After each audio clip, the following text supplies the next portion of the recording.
welcome to the June 6, 2024 regular City Council meeting. The time is 9:08 a.m. City Clerk, will you please call the roll? Councilmember Arias. Present. Councilmember Maxwell. Present. Councilmember Chavez. Here. Councilmember Bredefeld. Here. Councilmember Esparza. Absent at the moment. Vice President Carbasi. Here. And Council President Perea. Here. We have a quorum. Thank you. We're going to move next to the invocation. That will be given by Pastor Edward D. Thomas II from Impact Fresno Church. Will everyone please stand?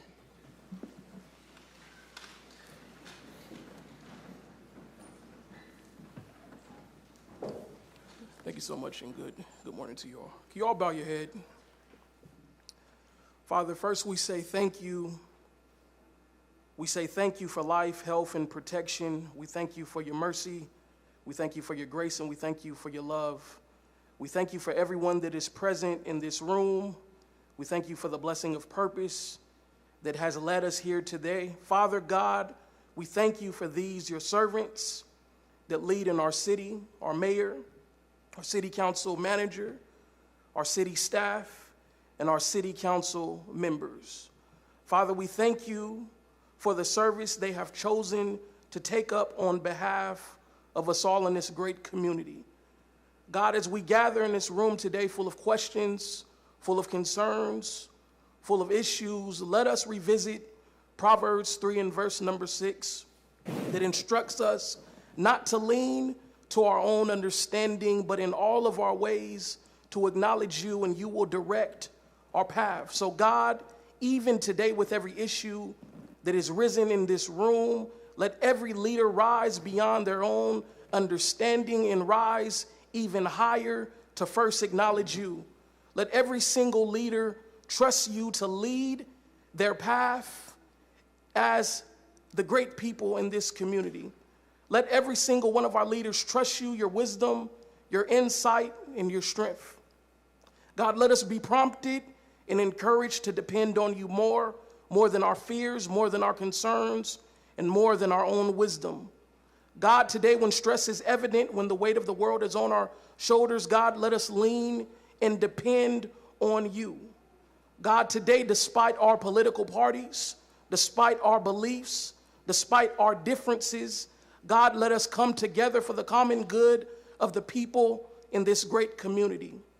Though we lead in different parts of our city, though we lead and belong to different political parties, let us be reminded that this is one city. So with that in mind, God, let us have a greater urgency as leaders to come together. As much as we are recognized by a political party that we belong to, let us be even more recognized and identified by unity, togetherness, and your love that binds us together. God, we thank you for this honor you have given us to lead. With this, let us not just lead for a position, but let us lead for a purpose to make a difference, a purpose to make an impact, a purpose to make meaningful change, a purpose to pursue your will, and finally, a purpose to lead as strong as ever with your love. Father God, finally, we thank you for this. Keep us in your hand. Cover us with your love. Guide us with your grace. In the name of Jesus, we pray. Amen. Thank you. And at this time, I'm going to ask Councilmember Bredefeld to say a few words in recognition of D-Day, which will then be followed by the Pledge of Allegiance. Yes, today is the 80th anniversary of D-Day, when our American heroes, the military by land, air, and sea, along with its allies, landed on the beaches of Normandy. And I'd like to play just a brief 2-minute video that commemorates that day.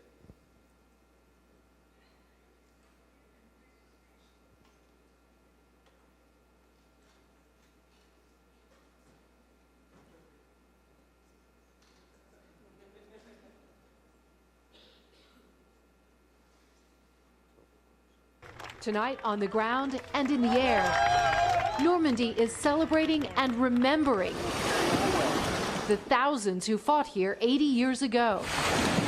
For many of those men, now in their 90s and 100s, the memories are crystal clear. It looked like every ship and boat and the world was right out there. This was to be the longest day. June 6, 1944, D-Day. The Allied invasion had begun. The U.S. and its allies stormed the beaches of Normandy, breaking through Nazi defenses, a massive assault that would lead to Allied victory. Now, 8 decades later, veterans reuniting here, likely for the last time. Looking back at letters they wrote. Dear Mom, just a few lines to tell you we are all okay. Diaries they kept. Cruising off the beach, infantry ashore. And mementos they saved for all these years. What's this? That's a piece of shrapnel. Just right here. 99-year-old Ben Miller was a medic, and at 19 years old, one of just a few thousand carried to Normandy in gliders. I don't know who it is. He's looking for the place his glider crashed. They were not experienced pilots, but they glided as best they could. Ben landed near Sainte Marie-Église, considered to be the first town liberated by Americans, where he treated injured paratroopers. Today, he returned for the first time, meeting locals, including Andre Auvry, who was here that day, 18 years old and 9 months pregnant. My pleasure to meet different people and see how they recovered through it all, and for them being so kind to us. The greatest generation, still reminding the rest of us about the true meaning of heroism and sacrifice. Kelly Kobiella, NBC News, Normandy. On that, yes. On that day, 73,000 U.S. troops landed on Normandy, and many of those young people were teenagers, very young, and knew they were going to die. 2,501 American soldiers died that day. 5,000 were wounded, and on Normandy there are 9,387 Americans buried. If we could, let's do a moment of silence for them.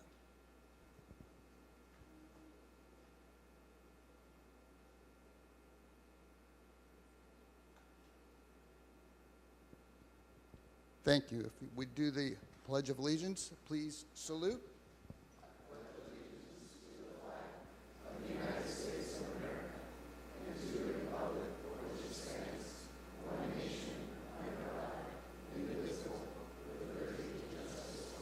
Thank you.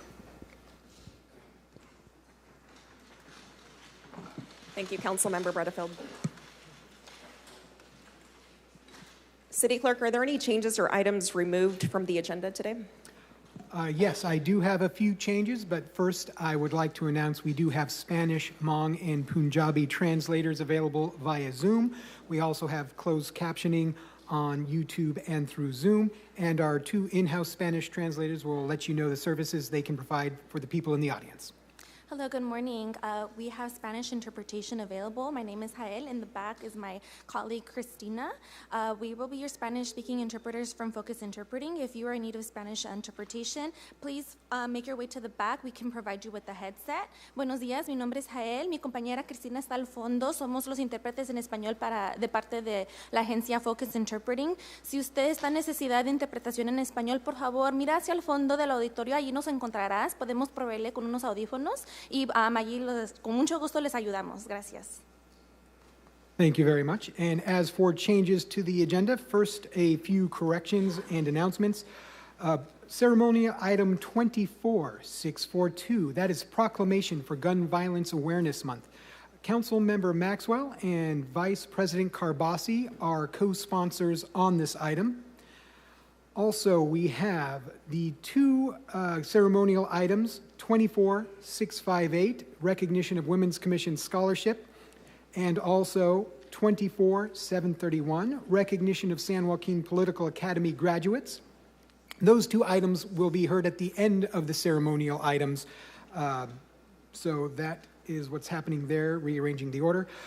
Items removed from the agenda. First, we have consent calendar item 2I. That is file ID 24737, approving the final map of track number 6370 and accepting dedicated public uses offered therein. That has been moved to June 13th by staff. We also have consent calendar item 2G. That is file ID 24655. Actions pertaining to the summary vacation of a portion of East Madison Avenue between North Fulton Avenue and North Van Ness Avenue. That has been tabled to June 13th by Councilmember Arias. And finally, we have council item 4A. That is file ID 24767. That is a workshop, a presentation from the Building Industry Association of Fresno, Madera regarding Southeast Development Area infrastructure. That has been removed from the agenda to an unspecified date by Councilmember Chavez. Those are all the changes I have received. Thank you, City Clerk. Council members, are there any other items you wish to remove, continue, or pull from consent for discussion? Council Member Arias? No, thank you. Council Member Maxwell? No changes, Council President. Council Member Chavez? Council Member Butterfield? VP Carbasi? None, thank you. And I have none as well. Can I get a motion to approve the agenda? I have a motion by Councilmember Arias and a second by Councilmember Maxwell. Any objection? Hearing none, item passes 6-0. All right, up next we have our proclamations. The first one we have is Pride Month. This is sponsored by myself.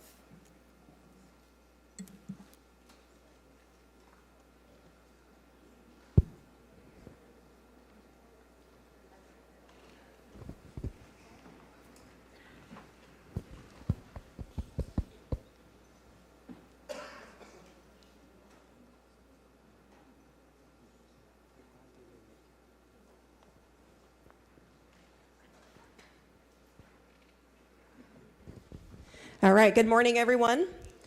It is officially June, which means that it is Pride Month. And while we do claim this month, Pride is 365 for us. And so I'm honored to be standing up here with some of the leaders in our LGBTQ plus community.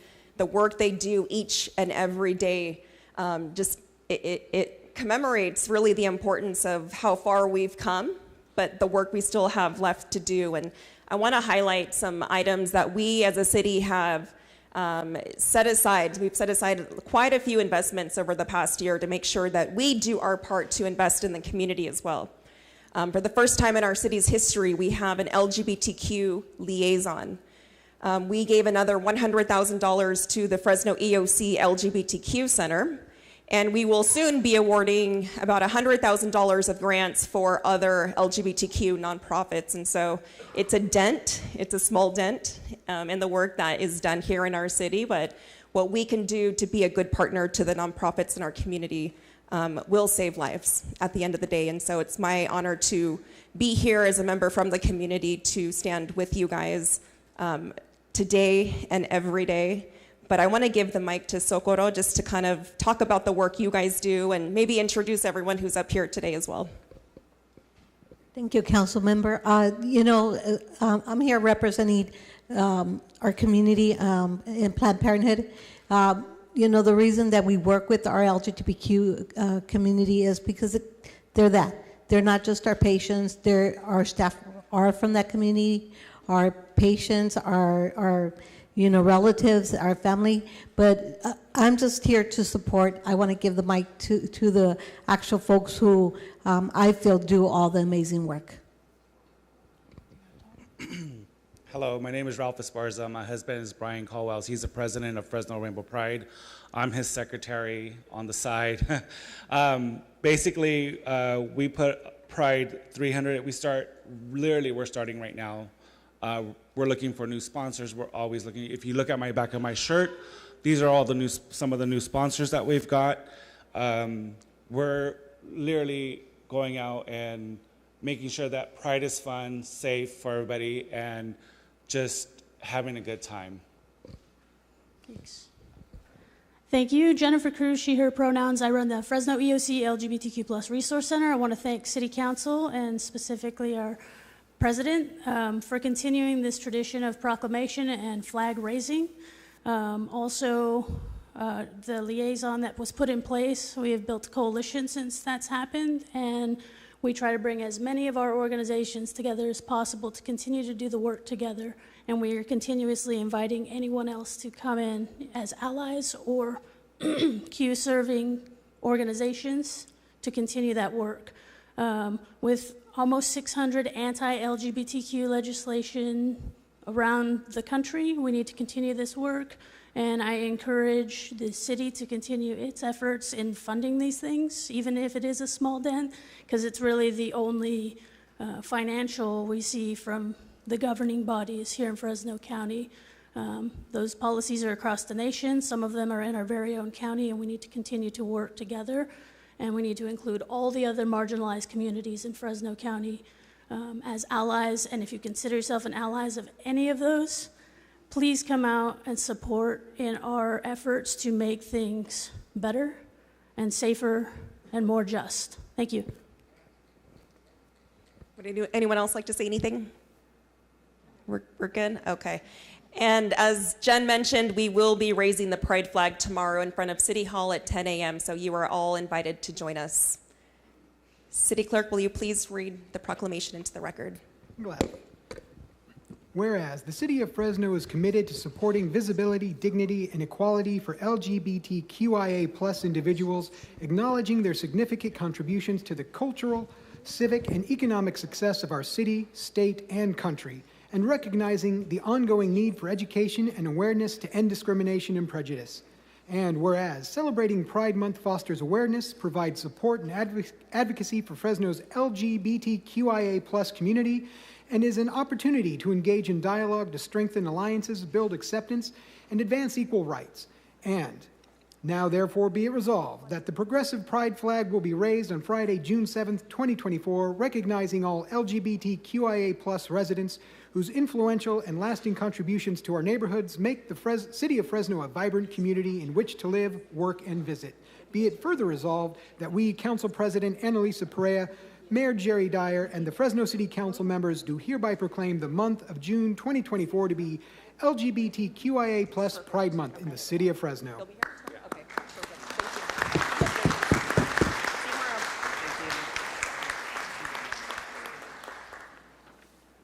Okay, next we have proclamation for honoring Alexon Malikian, and the sponsor is Councilmember Redefeld.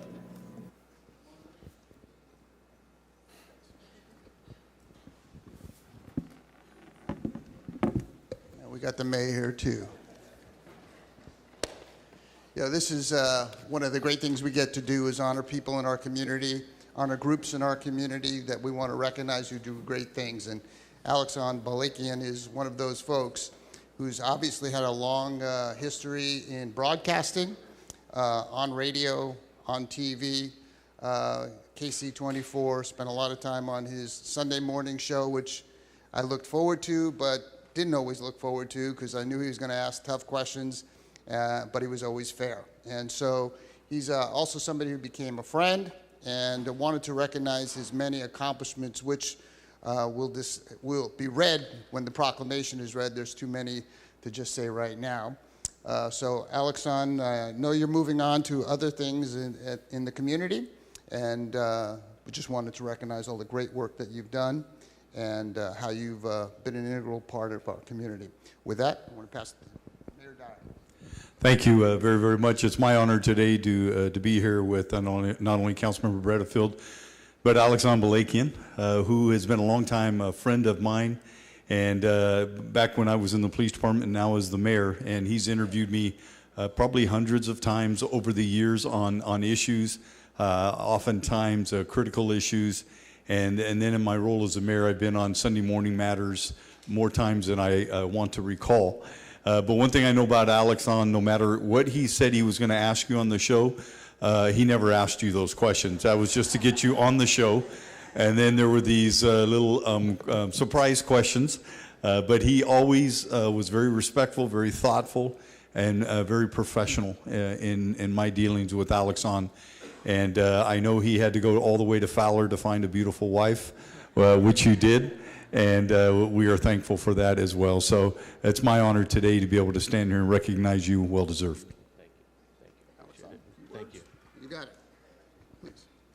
Well, this is kind of tough, different role for me. I'm usually reading a teleprompter, so this is going to be hard. First, thank you to Councilmember Bredefeld and to the Mayor Jerry Dyer for this honor. Today, you reminded us about D-Day, And today that also reminded me about an interview I did with Corporal William Dabney when I was in Roanoke, Virginia, part of my 24-year career, 4 states, 2,700 miles of my broadcast career. And he was a 94-year-old man at that time, landed on the beach of Omaha. He was only a few that were in the 320th Balloon Battalion. Wow. And he lay dead under many of his soldier friends just to live. Yeah. And I remember that story as you started our day today, and we should all remember those folks. They're our heroes. They're why we're here today. This is an incredible moment because there's a lot of sacrifice that goes on with TV. You get off at midnight every single night, and I didn't always get to put my son to bed or have dinner with my family, but it was getting a chance to tell the stories and share the stories and have the trust of the community in every community that I was. And that meant the world to me. Whether that was sports, interviewing some of the best athletes, they still were human beings. Whether that was elected officials, they're human beings. And I always wanted to treat everybody with the ultimate respect because everybody has a story to tell. I am so fortunate that my television career actually led to something more important in this community that Bulldog born, Bulldog bred. I get to be with the fine folks at Community Hospital now. These are the stories that are not being told, and I can't wait to tell them. This is a special place in Community. A lot has happened with my son with Community. We have attachments there. It is a magical place, but it's a place where, yeah, you typically don't want to go and be. I get it. But it's a place that I cannot wait to tell all those stories for the next portion of my life. And so, great honor today. I appreciate it. I'll just say this. Broadcasting, for better and for worse, it's not an easy job, and everybody thinks it's glitz and glamour. It's really not. It's a lot of writing. It's a lot of research. But being on that anchor desk every single day, I want everybody to know, and I've written this before, it was you at home behind the camera is what I did it for. And I focused on everyone in the community as much as possible every single day. Thank you. Thank you. Would you read the proclamation, City Clerk? Hey, Councilmember Bredefeld? Councilmember Bredefeld, just before the clerk reads. Councilmember Chavez. I want to give a special shout out to my fellow Rough Rider. Didn't mean to hijack your proclamation, but some people don't know Alexon and I went to high school together, so we're both Roosevelt Rough Riders. He was voted most likely to succeed. I was voted more likely to get arrested, but it kind of worked out. But I just wanted to publicly thank my friend and fellow alum. Congratulations. We love what you did as a journalist. We know you're going to do great things. And you know that you and I are always going to have that Roosevelt, code, so to speak. We have a secret handshake that we have. But thank you for all your years of work, Alexon, and wish you the best. And hopefully we get to see you do some kind of journalism because you're really good at that. So thank you for that. Thank you, Councilmember. Sure. Would you read the City Clerk? Happily. Whereas, Alexon Balakian knew from an early age of 6 that he wanted what he wanted to do. After graduating from Roosevelt High School in 1994, he enrolled at Fresno State with an emphasis on broadcast journalism and started interning at KC24 with his mentors Oren Winnick and Raj Matai. And whereas, after graduating with a bachelor's degree in broadcast journalism, his big break came in 2001 in a small market in Victoria, Texas, as the weekend sports anchor. A year later, Alexon accepted a job with Time Warner Cable as a sports anchor for their 24-hour news channel in San Antonio. In 2004, he came home to Fresno, launching Sports Central and Bulldog Insider, forming the A-Team with Anthony Flores. And whereas in 2009, Mr. Malikian joined KMJ as morning sports anchor and later became the sports director. There he launched the first FM sports talk show in Central California, No Static Sports, and hosted Dog Talk. In 2013, his career took him to Phoenix to do radio and TV, and in 2017, he reinvented his career, turning to the world of news and politics. He headed to East Roanoke, Virginia, to host a Fox News morning show and roam the halls of Capitol Hill. In 2018, KC24 lured Alexon back home to eventually become the primary news anchor and host of Sunday Morning Matters. And whereas Alexon's biggest honor was to return to KC24, marking a historic broadcasting milestone of which 2 Armenians anchored the nightly news, a first in America. And whereas Mr. Balakian's career achievements were his first Emmy Award for Best Evening Newscast for coverage of the Creek Fire in 2021, honored multiple times by the Fresno County Farm Bureau for Best Interview and TV Coverage, received congressional recognition for Sunday Morning Matters and Representative John Duarte in 2023, and was nominated and honored as a favorite sportscaster for Fresno Bee's People's Choice Award.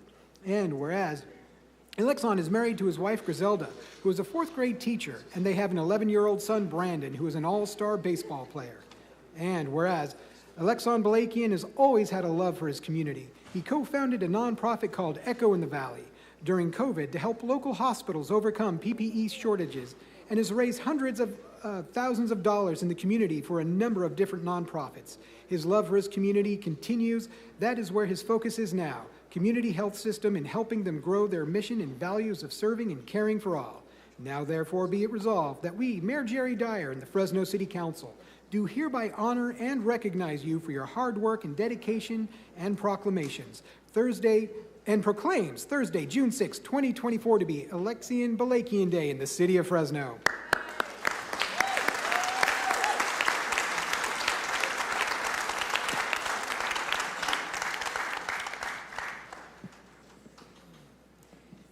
Congratulations, Alexon. All right, up next, we have a proclamation for Gun Violence Awareness Month. This one is sponsored by the Office of the Mayor, the City Manager, the Police Department, and Councilmember Maxwell. And Council Vice President Carbasi.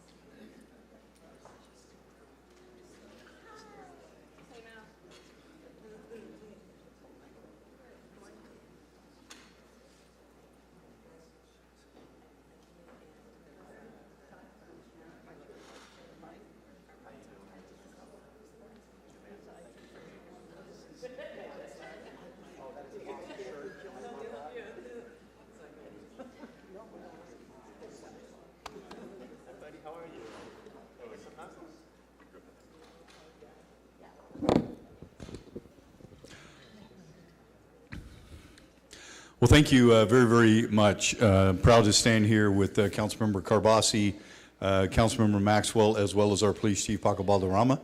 And this is a very important day and a very important month. And as we come together, and it's really not a celebration as much as a remembrance. And a remembrance of, in support of Gun Violence Awareness Month. And, you know, oftentimes I think people who are not directly impacted by gun violence far too often do not see the importance of what we're doing here today. But awareness is actually key, and remembrance is very, very important. And last year, 42,000 people in America died at the hands of gun violence. And in Fresno alone, there were 37 people that died as a result of gun violence. And I'm proud to say that those numbers have been reduced dramatically under this police department. And far fewer people had to bury a loved one as a result of gun violence last year in our city as compared to the year before. And but I do know that people are impacted on a daily basis by gun violence, and we want to make sure that people understand the importance of law enforcement and keeping people safe, the importance of when you're a gun owner, being a responsible gun owner, and keeping that gun in a secured place, a safe, because far too often those guns get in the hands of the wrong people and can lead to a lot of gun violence with suicide, gun violence in the gang world, domestic violence, and a number of other areas. So today we want to recognize that, and I'm also proud to stand here with a lady who can speak about this firsthand. Not that she wants to today, but I would let her if she wanted. But she lost her son Nick in 2018 as a result of gun violence that occurred actually within a county island in the city. And it was very unfortunate. It was a result of a robbery spree. And I remember being there. I remember being there with her shortly after this incident occurred. And Lisa, my prayers have been with you and your family, and God bless you for what you've had to go through and endure as a mother in losing your 17-year-old, I believe he was 17 at the time. And also we have Deacon Nancy Key, who is with me to the right, and I'm going to turn the microphone over to you to talk about your organization, the importance of end gun violence and save lives. Thank you very much, Mayor. Yes, we have been organized for about 2 years because a number of us around the community, an interfaith group, gathered in sadness after the shootings in Buffalo and Uvalde. Those are mass shootings which actually only comprise a small number of the total gun deaths. But we organize, what can we do? We can't do everything, but we can do something. And so we organized as Enough Gun Violence. A year ago, we joined Brady organization, so we were Enough Gun Violence, Brady, Greater Fresno, and we have 3 areas that we focus on to address gun violence. One of those is legislation, of course. California has some of the best, tightest, most sane gun violence, gun safety laws in the nation. And secondly, we work on mental health because about 60% of gun deaths are actually suicides. And we know that if we can keep a loaded gun away from someone who is contemplating suicide, the chances are they won't use that later.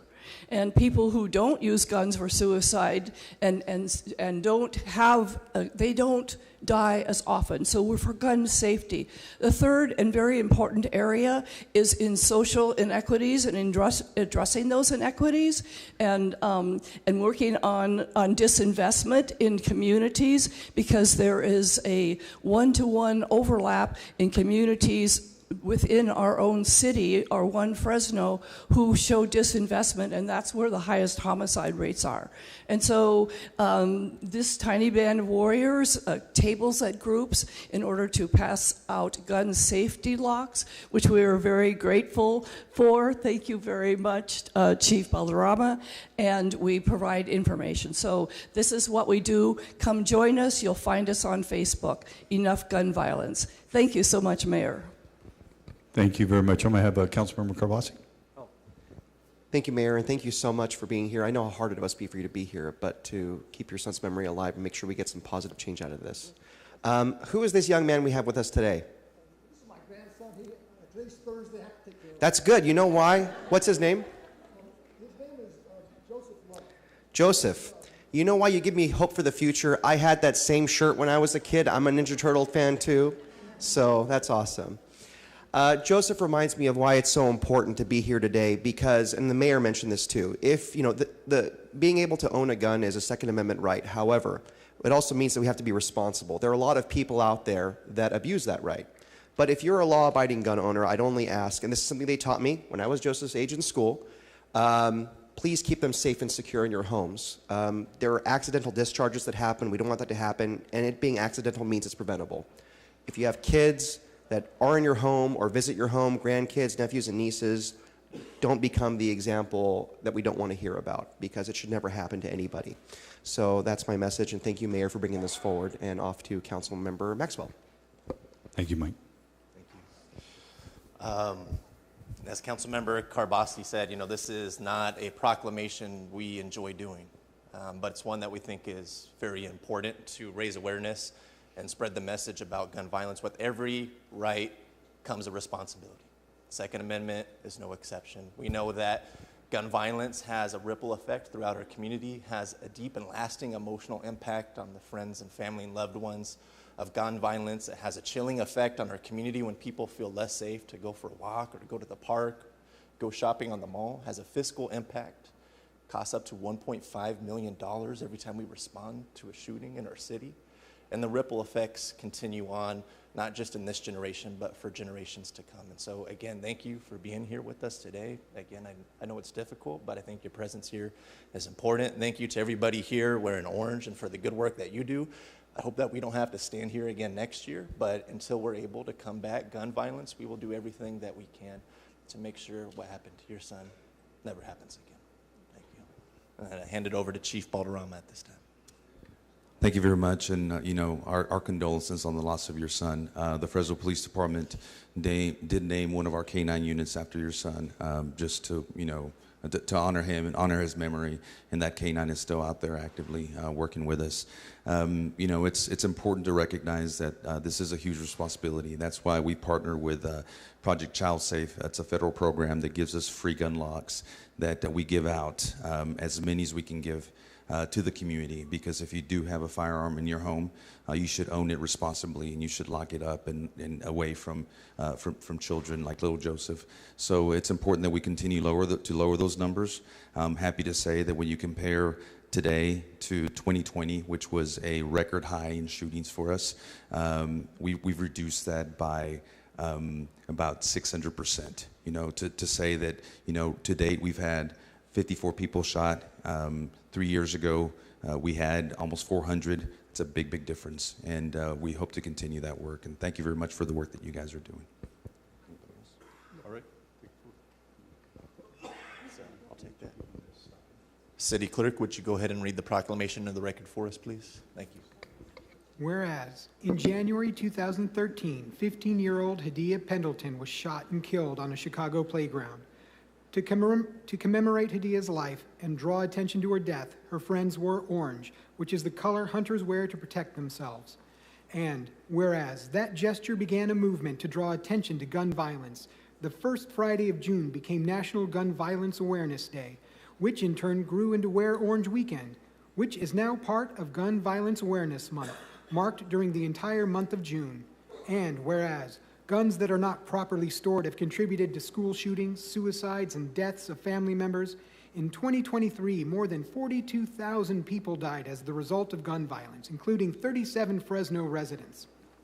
And whereas this year marks the 10th National Gun Violence Awareness Day, which falls on June 7th, the first Friday of the month. That kicks off Wear Orange Weekend, June 7th through 9th, which will feature virtual and in-person events across the nation.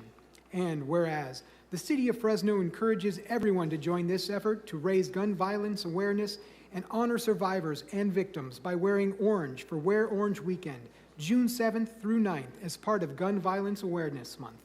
Now, therefore, be it resolved that we, Mayor Jerry Dyer, and members of the Fresno City Council do hereby proclaim June 2024 to be Gun Violence Awareness Month in the City of Fresno.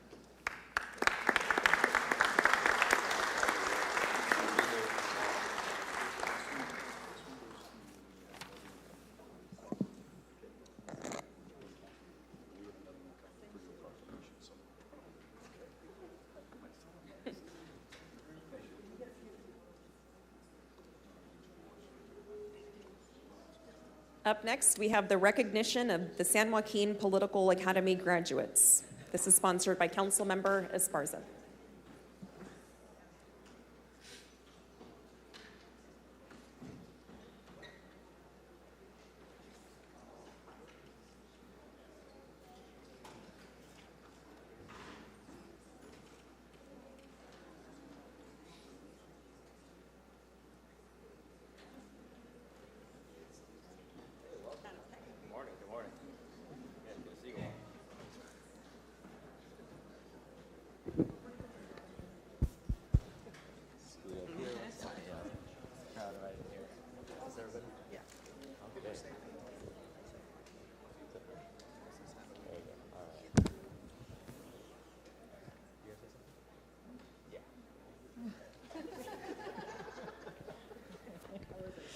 Good morning. Good morning. It's my pleasure to be here with you all this morning. Appreciate everyone coming down to City Hall.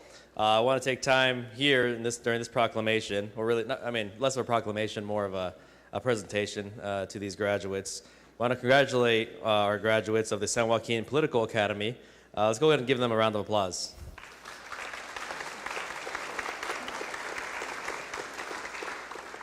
This academy is conducted through the Chamber of Commerce. We want to congratulate all you for your outstanding achievement over, I don't know what number of weeks, about 12 weeks. Okay, that's a long time, that's commitment right there. Since 2003, the Chamber of Commerce has been running the San Joaquin Political Academy, which has been dedicated to cultivating a visionary pathway for Central Valley leaders to thrive in all spaces of government and really our community at large. In fact, I think you only have one government fellow within this whole little cohort, actually. So today we celebrate the accomplishments of these graduates, whom through their hard work and dedication have demonstrated that they possess the vision, the skills, and the tenacity needed to face the important issues that confront our Great Valley and our city. And so these graduates today are not only the cities and counties and valleys' future leaders, but I consider them all to be, at least the ones who I do know personally, current leaders here, very much here in the community.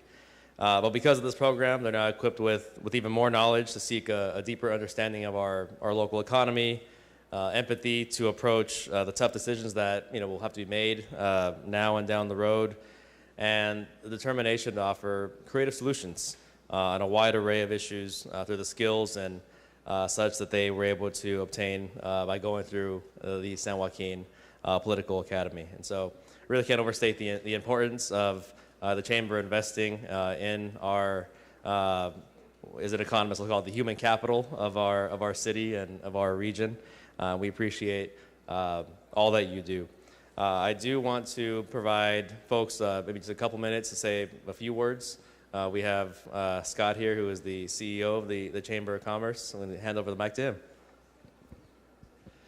Councilmember Esparza and to the rest of the council, on behalf of the Chamber of Commerce, I'm just really grateful for the recognition of this program. It's a nonpartisan program, and we're coming from the point of view that everybody needs to get a little bit more engaged in local politics, and that very frequently there's not a monopoly on truth on either side of any political line. And so we spend a lot of time talking about that.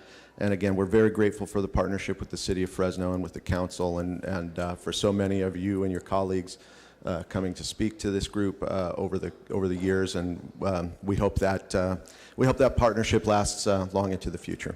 Thank you for the opportunity. Yeah, likewise. And then, which one of you is going to speak on behalf of your cohort? I don't want to let this part.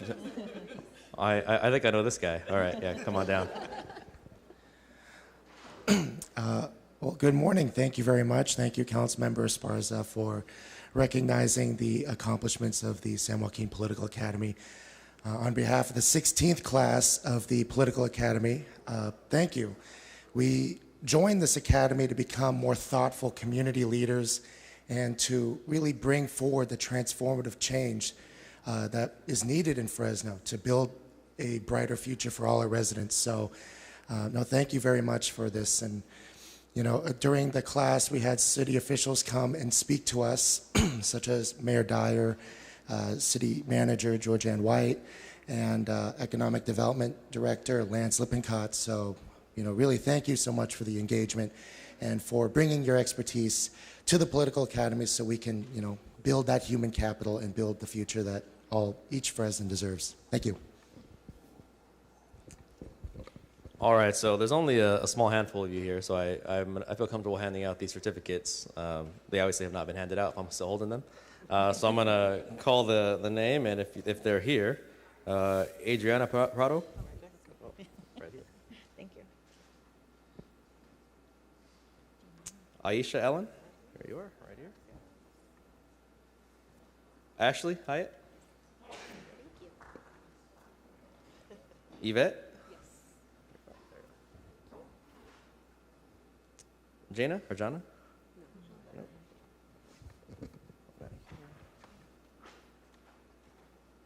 McKay is not here. I didn't see him. That was McKay Duran. Michael Seeley?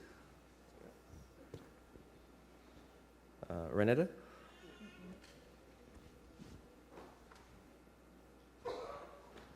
Stephanie Diaz?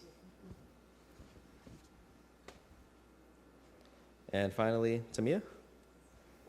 There you go.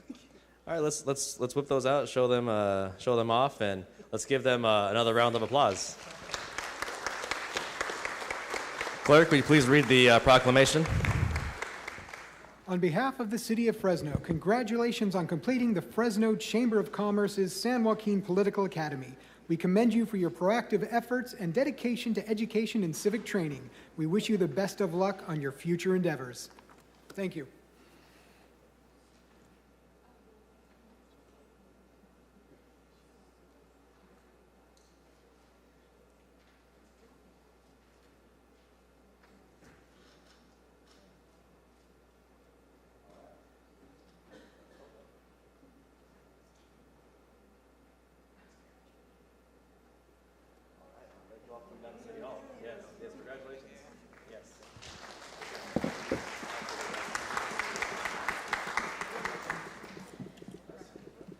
Up next, we have the recognition of Women's Commission Scholarship recipients.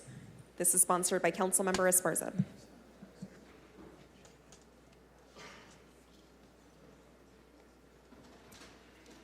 All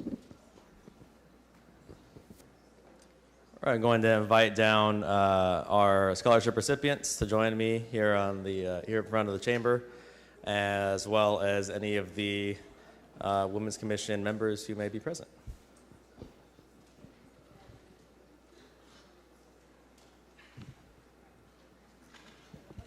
Hey, how's it going? Hi, how are you?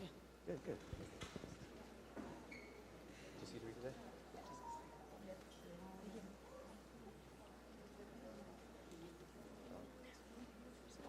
Cannot keep this. Whatever you see on the spot.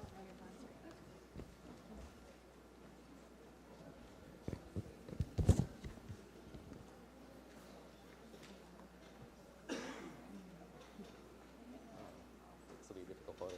Yeah. Yeah, we'll do that.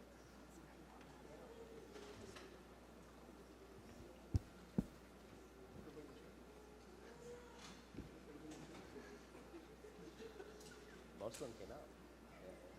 Show that. All right, we've given everyone an opportunity, I think, to come on down and join us.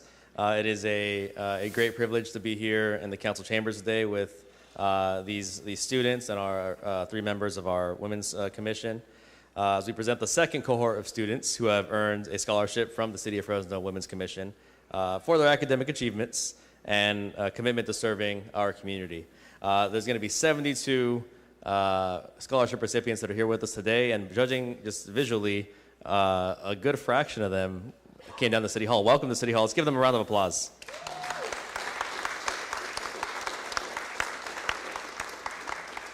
I have the privilege of presenting these certificates and this proclamation because of the co-role I played in the establishment of the Women's Commission. The commission was created with the vision of empowering and supporting the women in our community. And today we're witnessing the fruits of the commission's labor. And this is one of the primary projects they work day in and day out to get done. This is, I mean, it was really difficult to imagine what would happen and what the commission would do. I mean, the possibilities are endless, and really this is just one component of the work that's been done. And so again, we have 72 scholarship recipients, most of them here, more than double the number of scholarships that were awarded compared to last year, which I think marks a significant milestone in our city's commitment and the commission's commitment to educational support and gender equality. All of you recipients have worked hard and shown dedication and demonstrated an exceptional drive to pursue higher education. We here at the City of Fresno, we believe in you and your ability to make really a significant impact here within our community and beyond. But we do hope you stay here in Fresno and the Valley, of course. So thank you to the City of Fresno Women's Commission for their tireless efforts and dedication in making this happen. I do want to introduce the three members who are with us, Vice Chair Laura Ward, Member Amy Fuentes, and Member Guadalupe Casares. Would any of you like to say a quick word? Thank you, Councilman Esparza, and your district staff for your unwavering support of the city's Women's Commission. These scholarships were made possible by a grant from the State Commission for Women and Girls, and we wanted to acknowledge them and also the roles of the entire council, the city manager, and the city attorney's office that allowed us to receive and put this grant into these scholarships. We are so proud of all of the scholarship recipients for all that they have accomplished so far, all of the obstacles they have overcome, and we look forward to all that they will achieve in the future.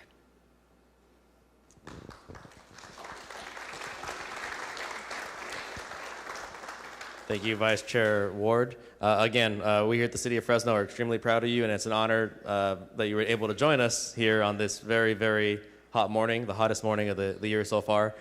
So it really speaks to your commitment receiving this honor. So thank you so much. Clerk, if you'd please read the proclamation. On behalf of the City of Fresno, congratulations on being a recipient of the 2024 Women's Commission Scholarship. Your remarkable achievements and dedication to higher education are truly inspiring. We are proud to support your journey and look forward to seeing the positive impact you will make in your community and beyond. Thank you.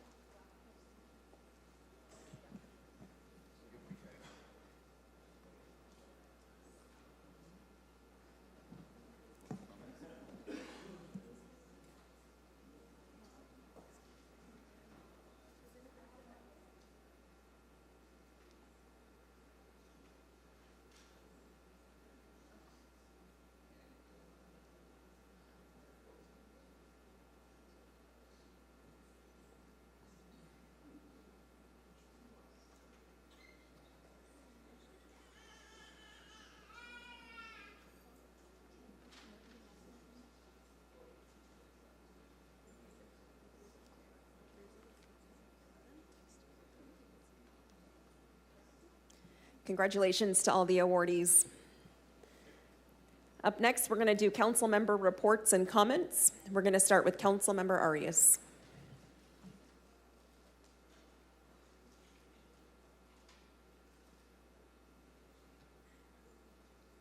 In honor of the heat today and the amount of people we have in the room, I'm going to waive my right for my 30-minute version of comments. So thank you, Council President.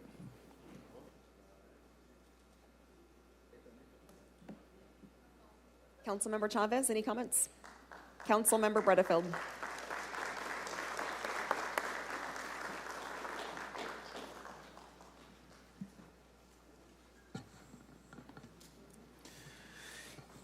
Yes, so just, as we were talking yesterday, of course, about public safety, I just want to encourage the city manager administration when we're looking specifically with fire.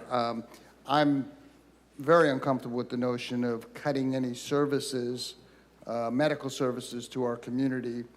So I'm not really wanting to go from 4 to 2 in order to provide those services.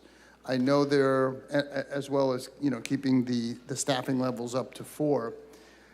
I don't know what other ways we can look at general fund. We talked about the possibility of reserves, but I'm also, I don't think anything should be on the table in terms of looking at other things. We spend a lot of money on homeless services. I'm not sure how much is out of the general fund for that, but I'd be willing to look at most things, because I'm going to be very uncomfortable and having a difficult time supporting any cuts to public safety. We often talk about that with police, but I feel the same way about fire. I feel the same way about medical services to the community. So I know you're going to go back, look at options, provide other things, potential possibilities, but just wanted to say that again. I appreciate that, City Manager. Thank you.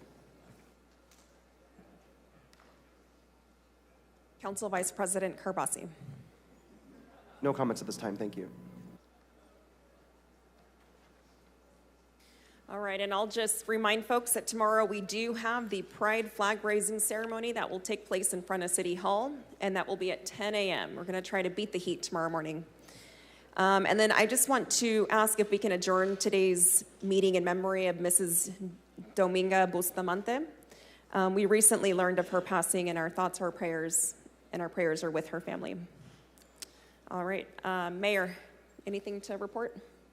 City Manager?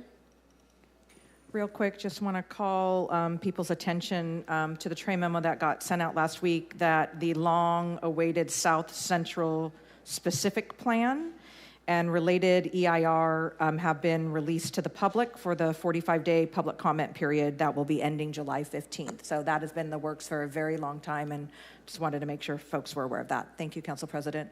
Thank you, City Manager. City Clerk? Yeah, just real quick, next week's meetings, if you go to our Legistar website, we do have a mobile home park rent review and stabilization committee meetings scheduled for the 11th at 6 o'clock p.m. Actually, that was canceled. All items continued to July 9th, so please note that. And we do have a Council District 6 Project Review Committee meeting scheduled for 5:30, and a Council District Project 1 Review Committee meeting, which has been canceled. So there will be no meeting next week for the District 1 Project Review Committee.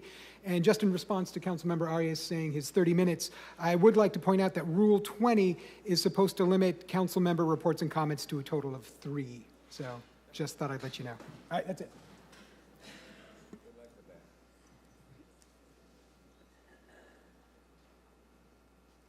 City Attorney, anything to report? Yes, good morning, Council. You might be wondering why I am down here and not on the dais. That's because I wanted to put Brandon in the hot seat this morning and announce that he's been officially appointed Chief Assistant City Attorney. He has my full confidence. He has the confidence of his colleagues, many of whom are here in these chambers today, and I hope that he will work well with all of your individual offices along with the city manager and her team. And so if you could join me in congratulating Brandon on his achievement.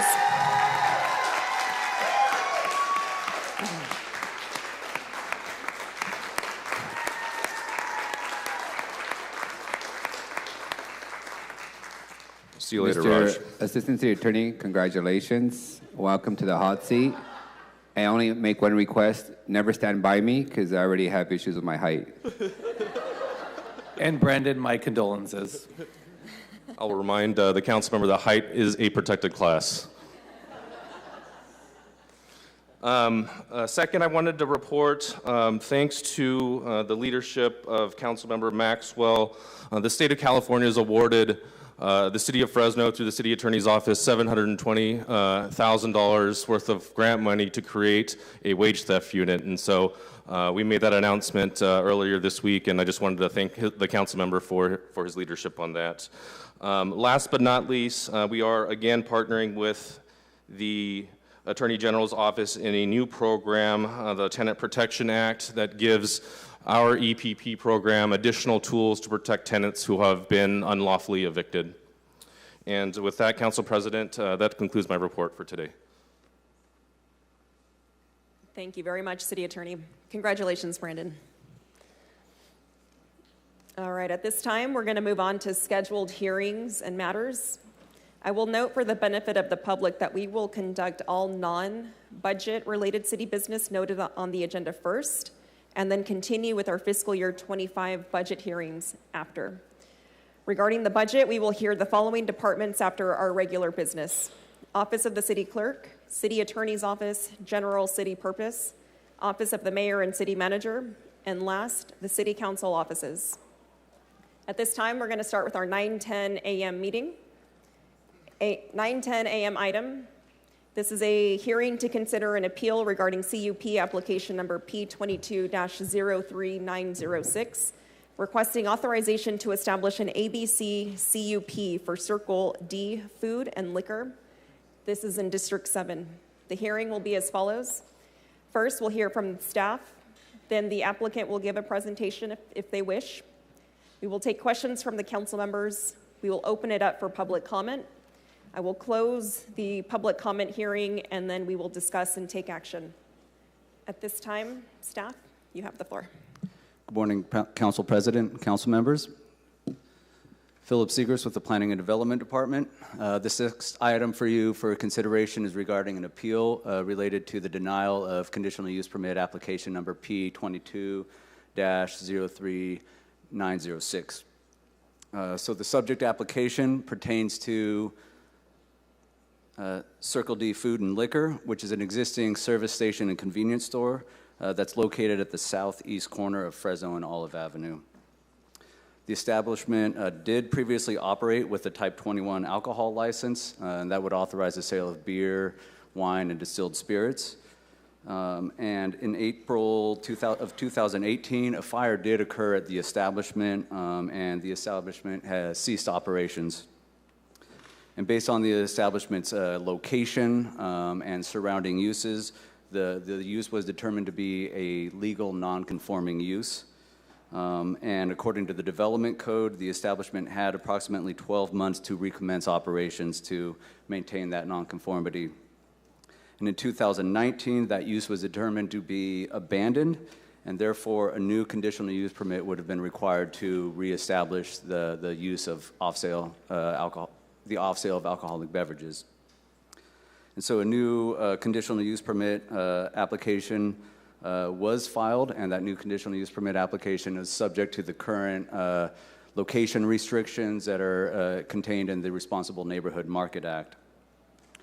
And so the applicant did submit the new application, and staff processed it according to the Responsible Neighborhood Market Act. And in October of 2023, the planning director denied the request because it didn't fully comply with the applicable location restrictions, and nor all of the exceptions to the location restrictions. The denial was appealed to the Planning Commission, and on April 3rd, 2024, the Planning Commission upheld the director's decision to deny the request. And on April 12th, 2024, Councilmember Esparza appealed the Planning Commission's decision to the City Council.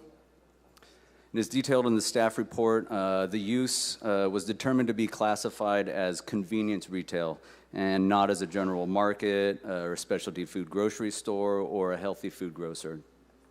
And this is further supported by the new definitions that are included in the recent text amendment to the Responsible Neighborhood Market Act.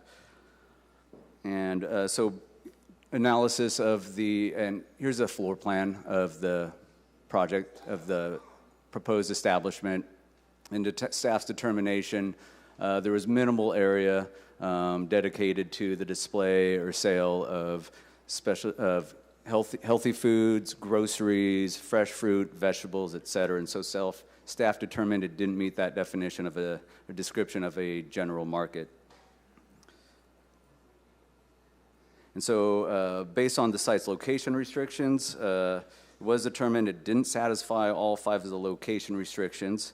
It's located near 3 sensitive uses, and that would be Webster Elementary, a kids care daycare, and a C-Tech school. It's located approximately 100 feet from another existing establishment. It's located within a high crime area, and it's within a high concentration area, where the census tract allows for 4, and there's currently 6 existing off-sale licenses within that census tract. And in addition to not complying with all of the location restrictions, staff was unable to make all of the exceptions to those location restrictions, as the site's not located in an area where the chief of police has determined the use would not be detrimental to the public health, safety, or welfare.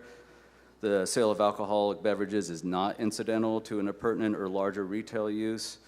The use of the establishment doesn't meet the definition or description of a general market, supermarket, and neighborhood grocery store, and the use does not act as a public convenience or necessity. And because the project doesn't fully comply with all of the location restrictions, nor the exceptions to location restrictions, staff was unable to make all those findings, and therefore the conditional use permit application was denied. And then following the denial and following Planning Commission's decision, staff would like to note, it is also noted in the staff report that the applicant did provide staff with some revised material which did depict additional areas, floor area of the proposed establishment with additional area dedicated to groceries and other foods. And staff still maintains that based on those revisions, it still doesn't meet the definition or description of a general market. So therefore, staff recommends the City Council uphold the director's decision to deny the application. And that concludes staff's presentation. Thank you very much. Does the applicant wish to provide a presentation?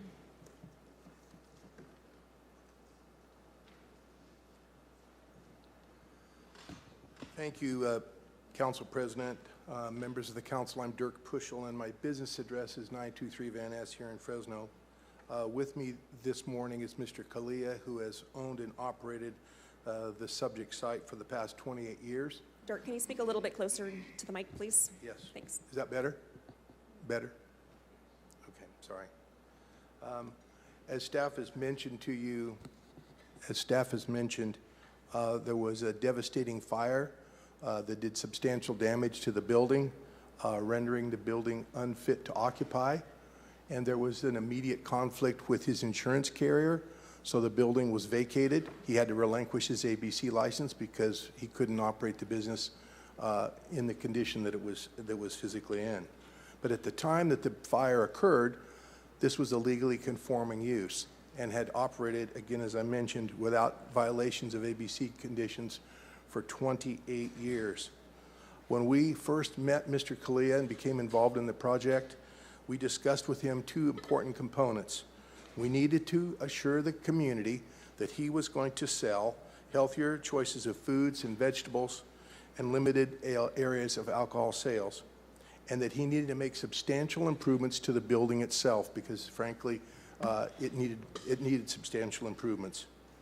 And for that reason, we wanted to pursue the general market designation that's identified in your ordinance. As the drawings provided to you indicate, we made substantial changes to the exterior of the building. We've coordinated those improvements with the building and signage of new colors. We redesigned site landscaping.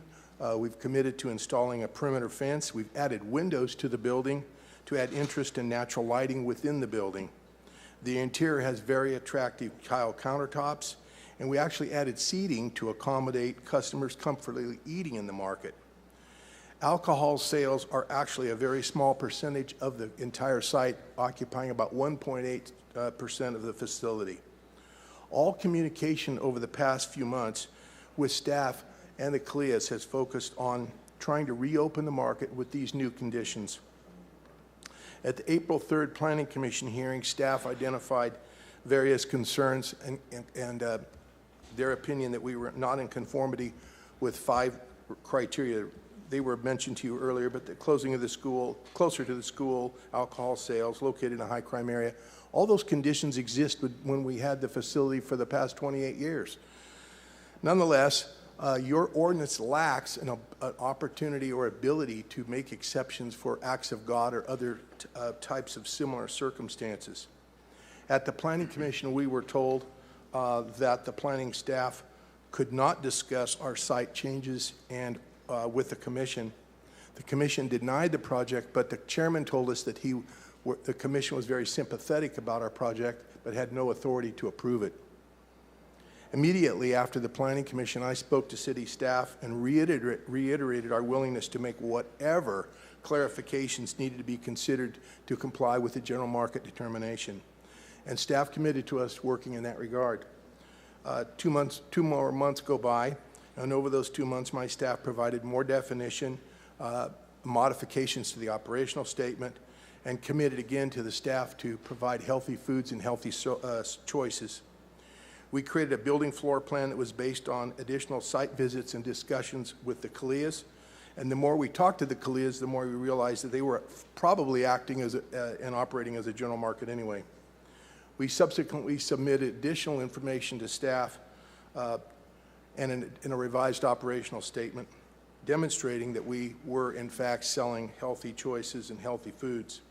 Our phone calls, emails, and offers to meet with staff were all based on the fact that we wanted to do whatever staff felt it was necessary for us to meet this criteria. Last Friday, we were told that the ordinance does not allow staff to determine if the project met the criteria of a general market. So we are now over 4 months into the project in a process of revised architectural site plans, literally costing tens of thousands of dollars. The staff report provided to you today is somewhat different than the staff presented to your Planning Commission. It concludes that the project does not meet the general market criteria. The food and alcohol sales area calculation your staff report was created without the CALEA's opportunity to provide additional information if it was necessary. You should know that there is no ratio or definition of how much area of alcohol sales is allowed within a general market. The staff report refers to a lack of healthy food choices. If asked, the CALEAs would have told staff that they offer fresh, locally baked bread, locally baked tortillas, and Indian pan that's delivered daily from a local baker. The CALEAs have personally gathered 50 letters of support, including their immediate neighbors. Those people are literally around the site, and there was no opposition at the Planning Commission. Please give back the CALEAs their life. The applicant's history of compliance will not be detrimental to public health and safety, and the police department does not oppose the project if we comply with their conditions. Alcohol sales represent 1.8% of the overall floor area, making it incidental to the larger market. And further, a public need and convenience is provided by offering ethnic foods and a wide variety of healthy food choices in a more attractive market than was in existence before the fire. We ask for your support of our appeal, and I'd be happy to answer any questions if you have them of me. And Mr. Kalea is also here. All right, at this time, I'm going to take questions from the council. Up first, we have Councilmember Arias. This is my district. Okay. My apologies, Councilmember. I will defer to you if you'd like to start. Yeah, sure. I was the one, as staff noted, who did appeal this up to be heard by the City Council. Not something I do often, if ever, actually, since we passed the Responsible Neighborhood Market Act some years ago. But really the perfect storm of circumstances, as well as the support from the neighborhood, is what led me to, at minimum, want to continue this conversation and provide the applicants an opportunity to present to all of us sort of their case. And so that's why we are here today. As we've heard, there was a fire, and I think this is really just one of those cases that kind of fell through the cracks since it had been there. It was a long-standing establishment for quite some time already. So I just wanted to set the stage for the conversation. I'll let folks kind of have their say, and I'll have the last word. Thank you, Councilmember. I'm going to pivot back to Councilmember Arias. You noted on the record that the proposed alcohol sales only represents 1% of total sales. 1.8. 1.8. So then why ask for a liquor license if it only represents 1.8? If you were not requesting a liquor license, you would be open as a general market. That's correct. It's kind of a simple component of the business model, council member. It sounds counterintuitive that people would come to a store and say, I want to buy this, this, and this, and then say, oh, by the way, I want wine or something else. What happens in the industry is when people come to your store and they buy the other things, they buy the bread, the cheese, the milk, all the other things, and then they go to buy the alcohol and it's not there, they'll simply not come back.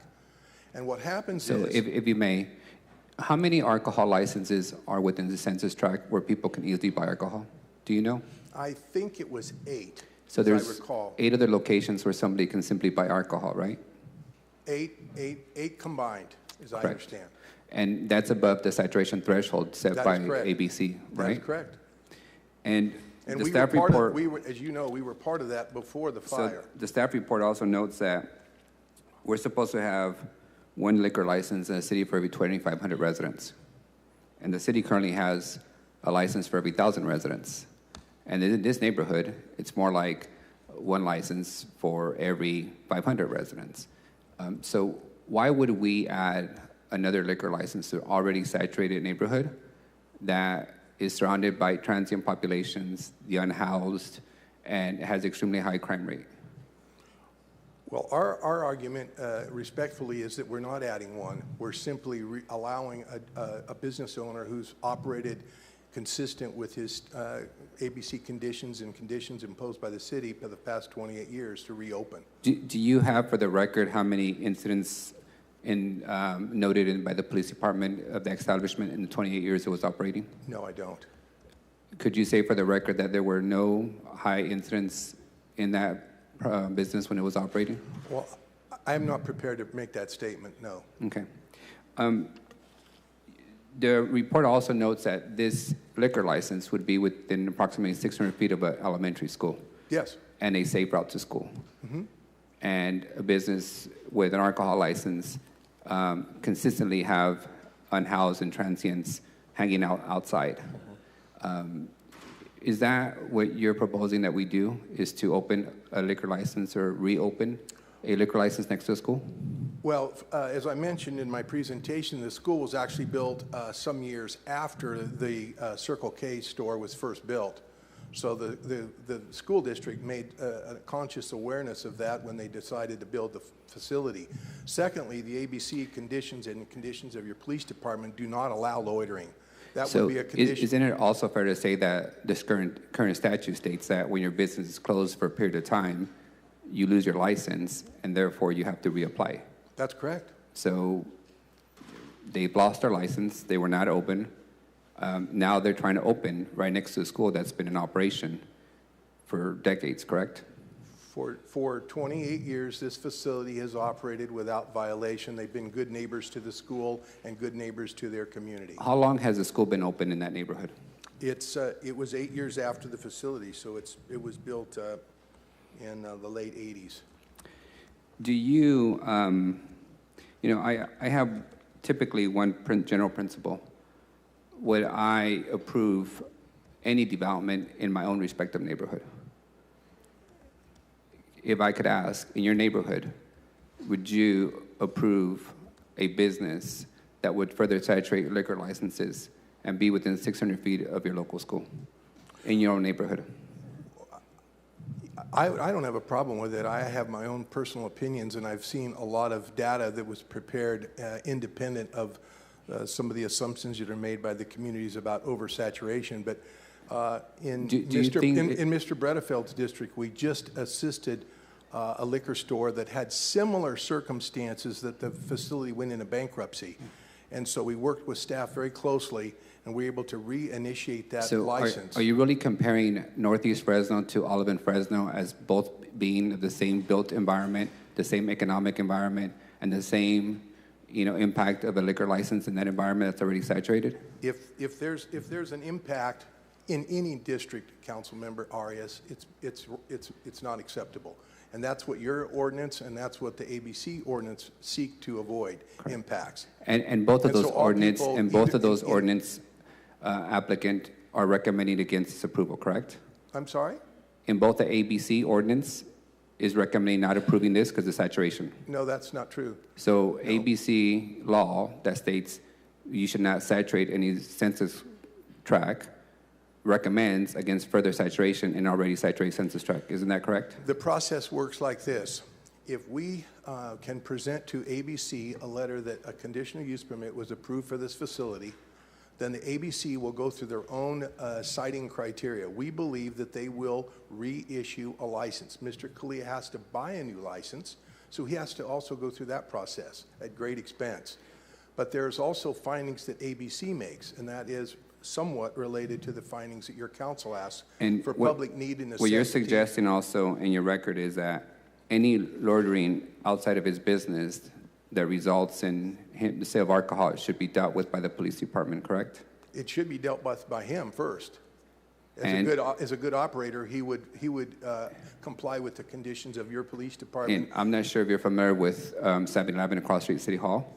For years, they were required to deal with loitering. Mm-hmm. For years, they failed. Mm-hmm. For years, this city invested tons of money in cleaning up excrement, urine, moving people out, and yet his CUP was never revoked, and ABC never revoked his license. It became a burden of the city. And in a situation in which the police department are focusing on violent crimes and murders, you would ask us to deal with loitering cases? No, I think they're actually two opposite circumstances, with all due respect, council member. That's an example of a very poor operator, and probably, with all due respect, the city should have been more aggressive in shutting it down. It's been an eyesore. I walk to City Hall almost every day. It's a horrible neighbor. It shouldn't be in any neighborhood.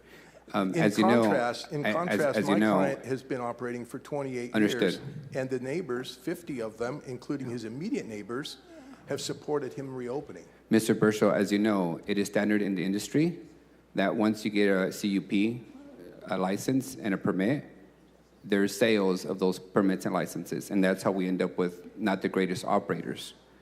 By the time that we document, we enforce, they sell the license, and we play the cat and mouse game again, right?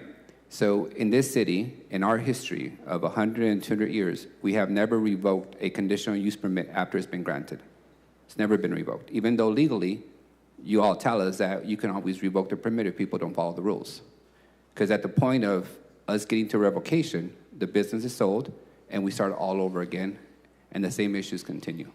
So I don't, knowing that neighborhood extremely well, it is already a magnet for homeless and encampments and loitering.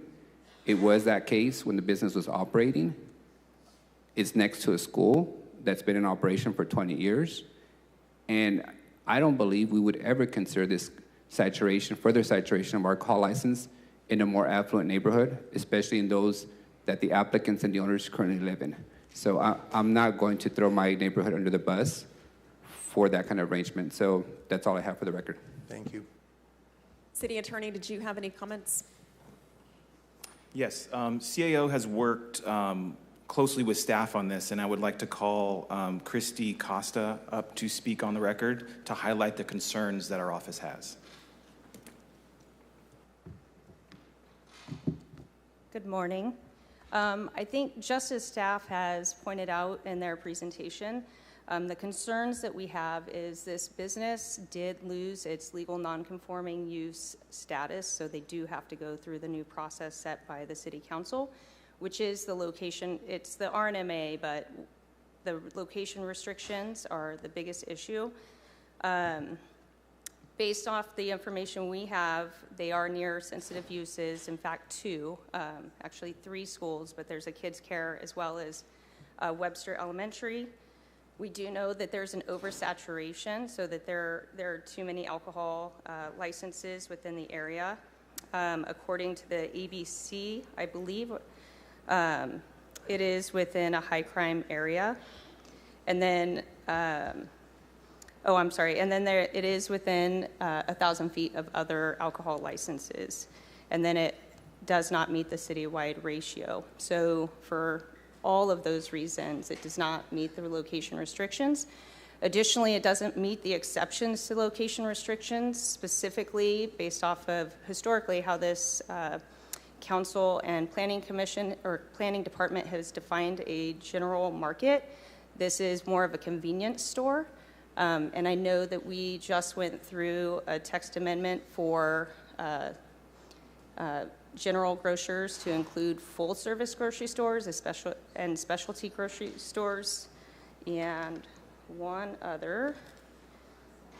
General market will include full-service grocery stores, neighborhood grocery stores, and specialty food markets. And based off of the information that we have in our office, and I think the planning department can speak to it more, I don't think that this would fit the definition of that as it's going to be amended. City Attorney, I have one question. Sure. If the business owner wanted to open the store as a grocery store or a regular business without an alcohol license, would they be able to do that? They would. Thank you. Up next is Council Vice President Karbasi. Thank you, Mr. Poschel. Would you mind coming back up, please?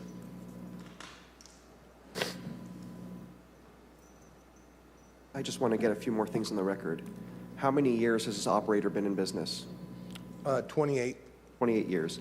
Are you aware in that time of any excessive repeat calls for service, any complaints from the school, any particular citations he's received from ABC? No. Nothing in 28 years? 28 years. 28 years. He and his wife personally operate the facility. Okay. Did he start the fire? No, he did not. So he was the victim of the fire? He was a victim of the fire. Okay. So you may not know this, but I'm the only council member up here that voted against the Responsible Neighborhood Market Act for a multitude of reasons. It was, packaged to the public as it's going to stop single sales of alcohol, but it didn't actually do that. It was going to go after bad operators, but what it does is artificially inflate the value of businesses because you have to go and buy licenses. So those bad operators now have businesses worth more. This is not my council district. This is Councilmember Esparza's district. He's a very good council member, and I respect his judgment on this, so I'm going to defer to him. But what I don't want is for us as a council to be in the business of saying, you've been in business for 28 years, most of us have no business experience, but we're going to tell you how to operate your business now and change your business model. It is totally unfair when you're the victim of a fire and you're just trying to rebuild your family business. Then now you have to go through hoops and spend God knows how much more money. So I think it'd be more prudent, rather than rejecting this, to allow it to go back to staff and work out a solution that complies with all laws, but that will let this person open and get back to business. So that's all I have to say, and of course I defer to the council member. Mr. Vice President, if I could, yes. We sincerely began our entire engagement with city staff with that premise. We wanted to be able to do whatever staff asked us to do, whatever definition. If they wanted to visit the site, they wanted to identify things that they want us to sell. We thought we did an excellent job. We used the same model, the same operational statement template that we've used in 3 other conversions that were all approved. Right. Now I will say this, if, what's the gentleman's name? Mr. Kalia. Mr. Kalia, if you had a history of calls for service, if you had a history of complaints from the school, I would have said, no, I'm sorry, the RNMA applies. But because you've been a good operator and a good family business, I think that gives you a lot of leeway in this way. So good job to you for actually operating under the bounds of the law. And again, the July 20th, 23 letter to the City Planning Department from the Police Department says that they do not oppose the project if we're in compliance with their conditions. And we want to state for the record, we absolutely will comply with all of their conditions. Okay, thank you. Thank you. Councilmember Arias.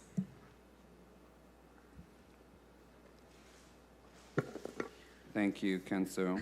Just want to make sure there's the record is clear. There was a reference to the fact that the school Webster was built after the business. Just want to enter into the record that the school was built in 1914, exactly 82 years before the business opened.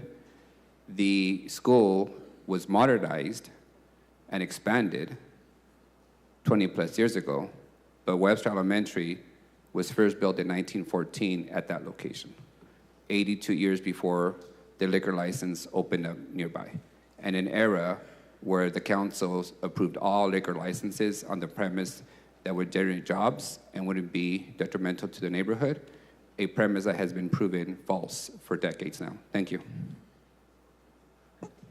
Councilmember Chavez. Thank you, Council President.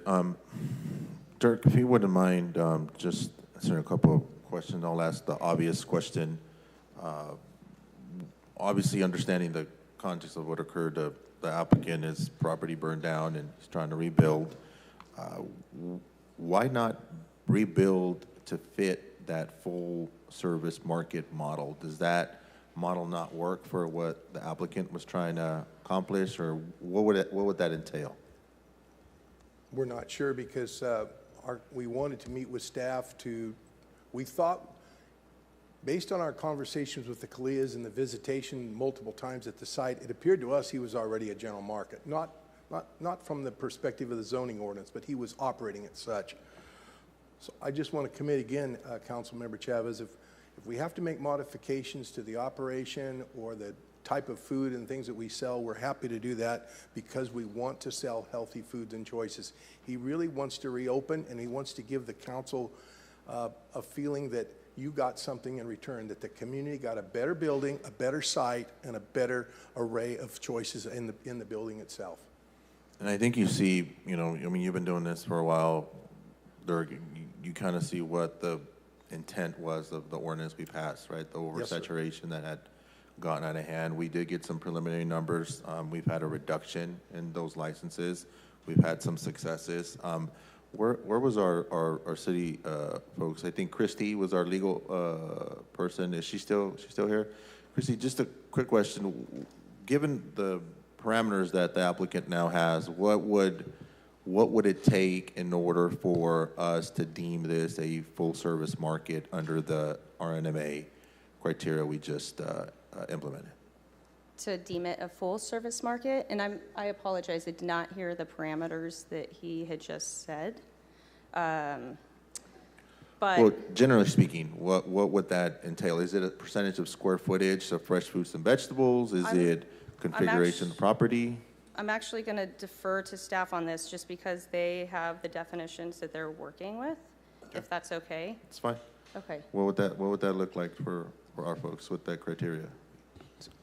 Would you like me to read the full definition for the record? Generally, yeah. I mean, Okay. how many pages are there? Yeah. Well, no, I'm just kidding. It's just a short paragraph. But so by definition, under the Responsible Neighborhood Market Act text amendment, a full-service grocery store would be defined as establishments generally known as supermarkets or other grocery retailers, except convenience retailers, primarily engaged in retailing a general line of food such as canned or frozen foods, fresh fruits and vegetables, and fresh and prepared meats, fish, and poultry. Included in this industry are delicatessen-type establishments primarily engaged in retailing a specialized category of food products, such as foods from a specific country, ethnicity, or locality not often found in the general markets. This definition excludes limited service restaurants, convenience retailers, gasoline stations with convenience stores, department stores, pharmacies and drug retailers, warehouse clubs, and supercenters.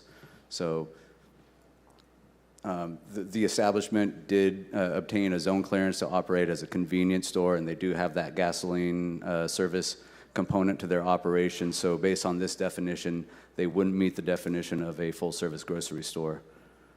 And that's helpful because I wanted to make sure that folks understand. I think in the past, we've gone through these conversations, and if somebody sold apples or bananas or had a little basket of, something else, it would be deemed that. I mean, now it's a little bit more specific with regards to that. I just wanted to make sure that we put that out in the public so folks understand, and also for the benefit of future applicants that will be coming before the council. I think that's the intent. That was originally the intent, and as we're trying to work through new policies and new provisions, I think it'll be helpful for the business community to understand that. I just want to get that on the record.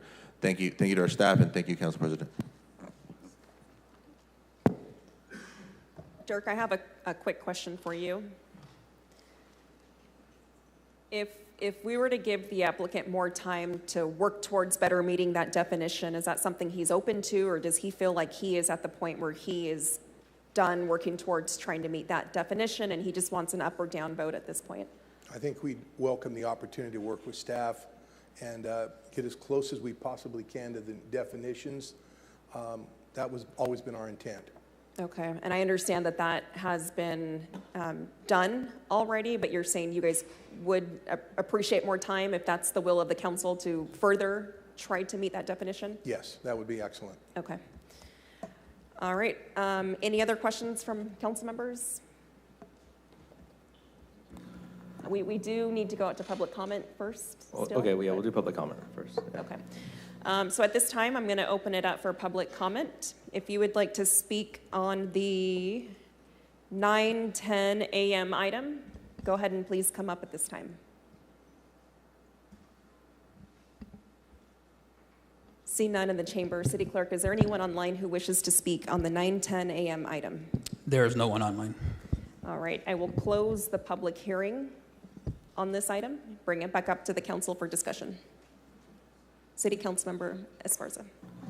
Yeah, no, I appreciate the input by my colleagues and our city attorneys. As I mentioned in my opening comments, this is a tough predicament, I think, for this particular family and this establishment within the neighborhood. But I understand that the applicant has worked with staff closely. I think one big thing that has changed since the beginning of this process was 2 weeks ago, this council approved some amendments to the Responsible Neighborhood Market Act. These are amendments that we really intended to bring all along, but we wanted to see how the legislation worked. The legislation is working. It's a tough piece of legislation, took a long time to put together, but this council had to crack down and do something about the oversaturation of off-site liquor licenses, particularly within Central Fresno and South Fresno. You just see these pockets, these concentrated pockets, much more in our southern and central neighborhoods than you do up north, although they do occur everywhere. And so I stand by the legislation. I stand by the amendments that we made to sort of loosen it up a bit and make it easier for our food establishments to pop up without being burdened by some of the requirements. And so I think that's one big component that's changed. I don't know what's going to happen, but I think that it's worth, as has been noted, worth a shot at providing the opportunity for the applicant to continue working with staff with the understanding that they'll work towards trying to meet some of these requirements under the new loosening up of the RNMA that occurred just a couple weeks ago. So do we need a motion for that? Or do I just send it back? Is it consensus? You need a motion to resolve D, yeah. That sounds good, yeah. And I do want to thank the city attorneys. I know, obviously, we're not shy about sharing your thoughts, and really kind of we're between a rock and a hard place as legislators here. And so I feel like this is really a happy medium where we're not going to create any legal concerns, but also we're not going to outright say no today. So I'll make a motion to send this item back to staff and have the applicant continue to work towards an adequate resolution, given the new language of the RNMA that was passed just 2 weeks ago. I'll second. And then bring it back for resolution.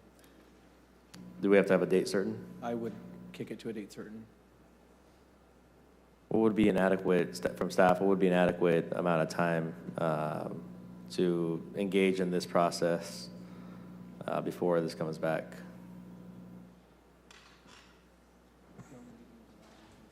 July 25th, we think. Yeah.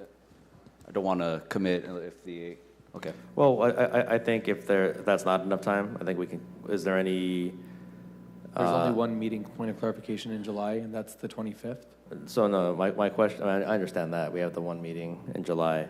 My question is there any sort of expiration date with respect to this collaboration, or could we theoretically continue the July date if the applicant and staff were not ready at that point? We could. I would recommend that be done in collaboration with the applicant to continue. Sure. It's kind of an arbitrary date, right? It's just sort of, that's the one meeting we have in July. So maybe it's resolved by then, maybe it's not. I just want to make sure that there's, because I think within the appeal process, there were deadlines that had to be met. And so I just want to make sure we're not up against any other deadlines that are looming that I'm not aware of. Councilmember, we would not be up against any more deadlines that we're aware of. So if you kick it to the 25th of July, and at that time there's agreement to further it, to kick it down further, we can handle that at that point. Okay, yeah, so we'll make my motion for that one meeting in July, in late July. That's when it'll be brought back. So with the ability, I suppose, to sort of indefinitely continue this, I don't think that's in anyone's best interests. So go forth, don't get lost in the black hole of bureaucracy. And I hope that staff and the applicant are able to find a resolution under the RNMA amendments. All right, so I have a motion to push it off until the July 25th meeting. I have a second by Councilmember Arias. Any objection? Seeing none, item passes 7-0. Thank you very much. Up next, we have the 9:25 a.m. item. This is a hearing to obtain public comments regarding the draft 2024-2025 annual action plan. The hearing will be held as follows. First, we'll hear from staff. Then we'll take questions by the council, open it up for public comment, and then bring it back up for council discussion and action. Good morning. Good morning, Council President. I do have a presentation, or I can just do a brief intro. Which would you prefer? Can we do a quick presentation? Sure. Please, for the benefit of the public. Yep. Thank you. I can talk quickly. I have it on the front there.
All right, thank you. Good morning. I'm Karen Jenks, Manager for the Community Development Division. Today, Council is holding the required public hearing for the 2024 to 2025 Annual Action Plan.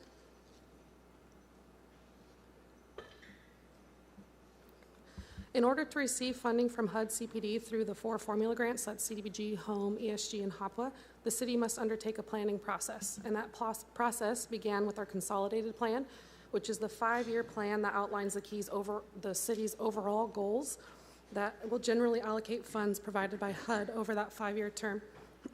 Then each year, the annual action plan describes how the city will use the funds to meet the needs of the public and the priorities outlined in that 5-year consolidated plan.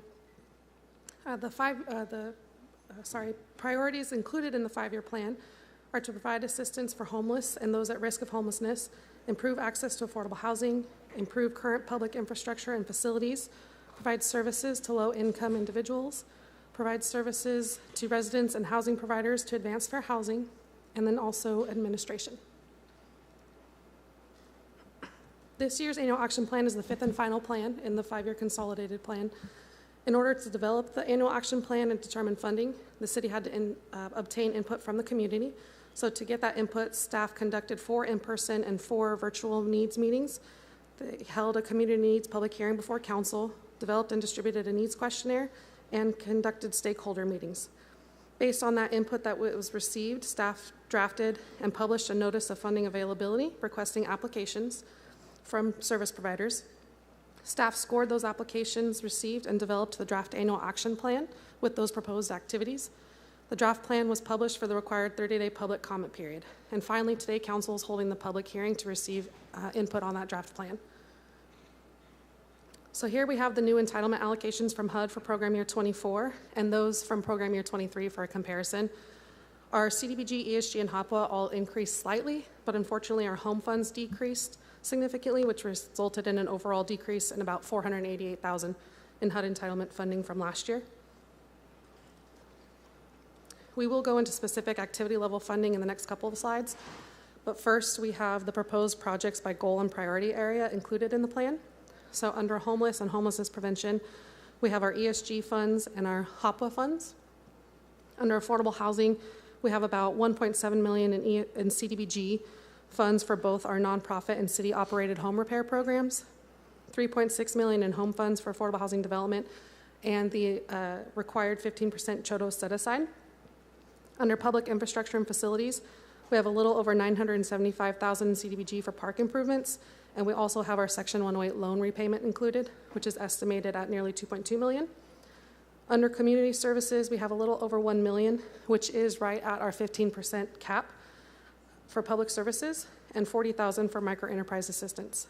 And lastly, Under our admin and compliance, we have $50,000 for fair housing and $1.3 million under CDBG, $200,000 for home, $45,000 for ESG, and $30,000 for HOPWA. And all of those admins are subject to caps as well. So at the activity level, for CDBG, we have $500,000 for Self-Help Enterprises Home Repair Program.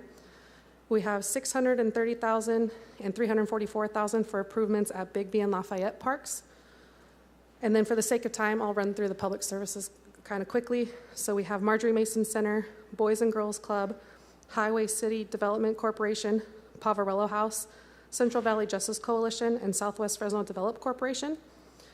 And again, we are recommending the full amount available under that 15% cap, so we can't add any more funds under that category. Then we have $40,000 for Chinatown's Micro Enterprise Assistance Program, and finally $50,000 to Firm for Fair Housing Education. The other proposed activities included fall under our remaining grants. So for ESG, we have funds going to Pavarello and Central Unified for their street outreach program. And I will also note this is also subject to a cap, which is 60% of our entitlement. Next, we have funds going to Pavarello and WestCare for rapid rehousing, and to Central Unified for homeless prevention services. And then finally, $21,000 for Fresno Housing Authority for the Health Management Information System, which is a requirement of our federal funds. And finally, under HOPWA, we have the funds going to WestCare. Funds available for affordable housing development under home will be taken to council under individual agreements at future dates once projects are selected and underwriting has been completed. So at this time, we ask that council hold the scheduled public hearing to receive comments on the draft plan. Thank you.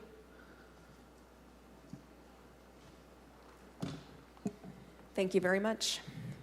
Colleagues, any questions at this time? Seeing none, I'm going to open it up for the public comment. Is there anyone in the chambers who wishes to provide public comment? This is on the 925 item regarding the 2024-2025 annual action plan. Please go ahead and come up at this time.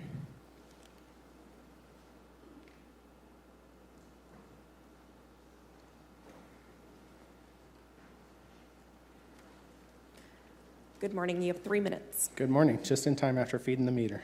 Kyle Lopez-Schmidt, South Tower Community Land Trust. Wanted to make one comment. We weren't prepared to apply for this RFP at the time, or this NOFA at the time, but we now are kind of building our capacity. One thing that was challenging with this specific NOFA was combining all the funding in one place when we're trying to specialize in some specific things. So I want to specifically call out the HOPWA funding source, the Housing for Persons Living with AIDS. Looks like there was only one applicant for it, WestCare, who has always been kind of consistently receiving those resources. Just wanted to highlight a few things. One, my personal connection to this issue. I lost my father to AIDS in 1991, so it's a very personal issue for me as well as the queer community in the Tower District. Recently, WestCare moved the living room out of the Tower District over near the airport, and I've heard from several of the clients difficulty in accessing services there, as well as concern about those services leaving the Tower District, where a lot of the activism and history and kind of community core experiencing AIDS, HIV/AIDS, resides and feels community and feels safety. So I see in this resources above what WestCare's ask were for the living room and for HOPWA sources. So if the $42,000 additional that they did not request could be recirculated or in any way given an opportunity for our organization to compete for having space within the Tower District that is specifically serving communities living with HIV/AIDS in the Tower District, would greatly appreciate that. Also want to kind of raise awareness in the South Tower that WestCare has several facilities along Belmont that don't seem very well maintained and places of good access and community. So just want to kind of highlight that as something that we're experiencing specifically in our neighborhood, and just want to draw attention to that of them as a provider, kind of not allowing them to be the sole source for this type of funding, but starting to have a little bit more competition for these resources and serving the community better in the process. Thank you. Thank you. Is there anyone else in the chambers who wishes to provide public comment on the 925 draft annual action plan? Please come forward at this time. See none. City Clerk, is there anyone on Zoom who wishes to provide public comment? Yes, we have Nabil Kerfin.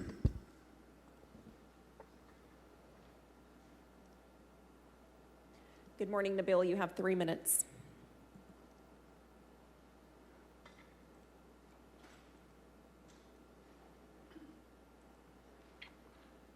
Hi, this is Lisa Flores, not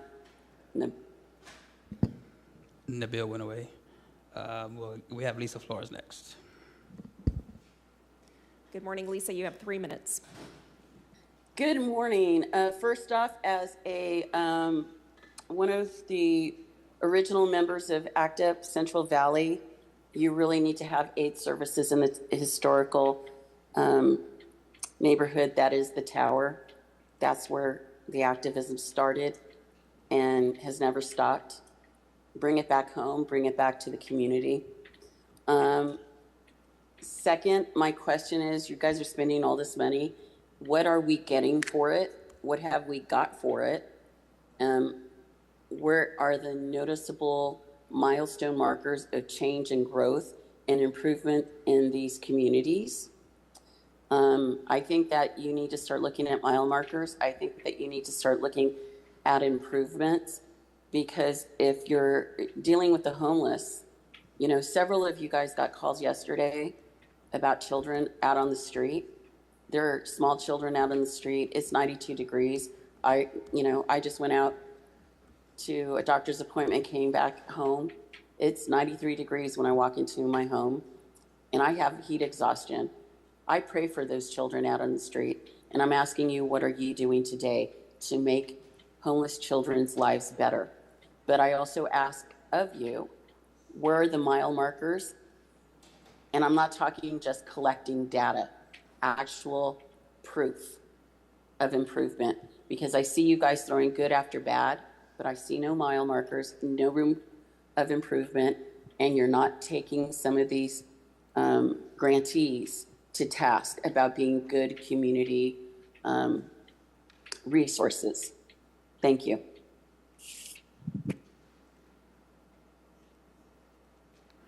Next, we have Tracy Robertson. Good morning, Tracy. You have 3 minutes. I just want to say something briefly. I know I've said this before, and good morning to everybody. Again, it seems like they are leaving out individuals, adults, and maybe older adults. I see WestCare there again, and WestCare only deals with mentally ill. And again, I can't check off that box, and there are a number of us here that have been located to the shelter that can't check off that box, and we cannot fit into that outreach category because we're not outside on the sidewalk. So again, we're not being funded for the housing. Is there some way you guys can now add a category to fit us in there? I have a number of apartments that I've applied to. I've had to pay application fees for, and yet I can't get funded. I can't get an emergency housing voucher. I can't get any of the ESG money because of the way you guys have categorized things and separated things out, and you keep leaving certain categories out. I asked at the last meeting that somebody make a category for exception to policy so that it can cover these things, and yet I don't see it on the budget. I am one of those people that need help. I've been in this shelter for over a year, and I'm one of a few, less than 10, that are just stuck here in limbo. So that's one of my concerns. And yes, with the young lady said before, yes, there are children over here where I'm at, over by Olive and 99 and the park, Chaffee Park. Young children are out here. So if somebody could come around and I'm not sure what can be done, but it's too hot out there. There were a lot of homeless people over here today trying to use the spigot just to get water, because we have a spigot outside of the gates. So I don't know if they can build some tents over here, put a cooling center over here, a makeshift cooling center, but they certainly need one over here.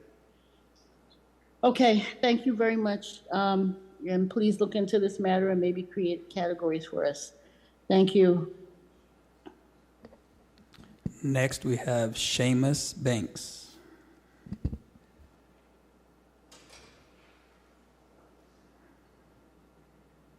Okay, thank you so much. Can you hear me? Yes.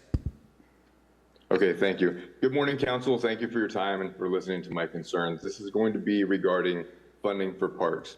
So my name is Seamus Banks. Today I'm representing the Let the Kids Skate Seamus, 501. we're not taking public comment on the budget at this time. That will be next. Right now, we're taking public comment on the 9:25 a.m. This is on the 2024-2025 annual action plan. Okay, so I stand by for a little while longer today? Yeah, stand by for a few more minutes. Okay, thank you very much. Thank you. Next, we have Miss 5250. Hello? Yes, Can you hear me? Yes, Ms. 5250, crazy for justice. I am concerned that these meetings, this was scheduled for 9:25. Everyone knows this was not going to start at 9:25. It started at 10:45. You guys know that these hearings do not take 5 minutes. And that's just one other insult to the public and lack of consideration for our time. Would you like to provide public comment on the 9:25 item? This is the draft 2024-2025 annual action plan. Yes, I am. Yes, I am. Okay, you have 2 more minutes. Hello? Please continue, Lisa. This is exactly about the 9:25 hearing. Half of those acronyms, I have no idea what they mean. And I'm sure there's plenty of other people out there that don't know what they mean. It would be nice if you guys would, put them, spell them out so that we know what you're talking about. Damn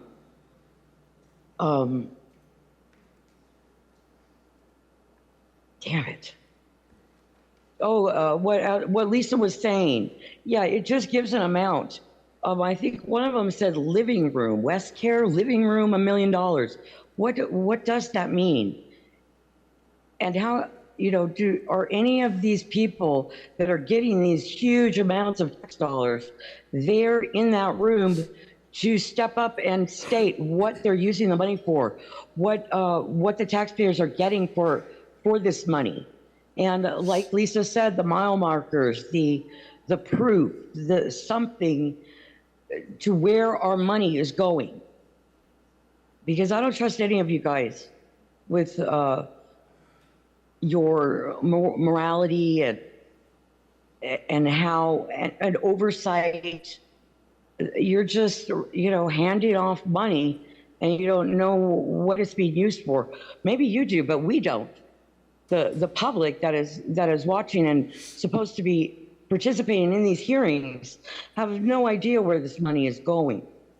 What does anyone say what living room means? What does that $1 million living room mean? Anybody? I guess not. That's all I've got. You people are pathetic. Disgusting. Next, we have Brandy N.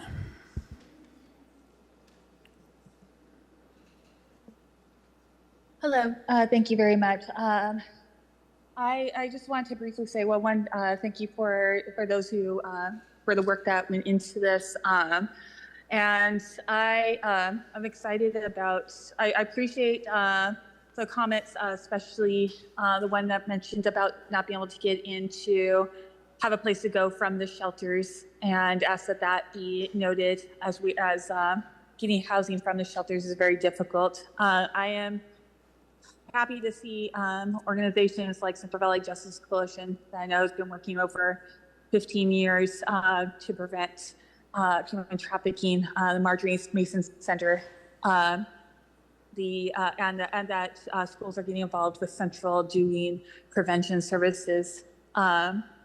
Absolutely, anything that provides greater shelter and housing should be a priority on here, and I appreciate comments on here.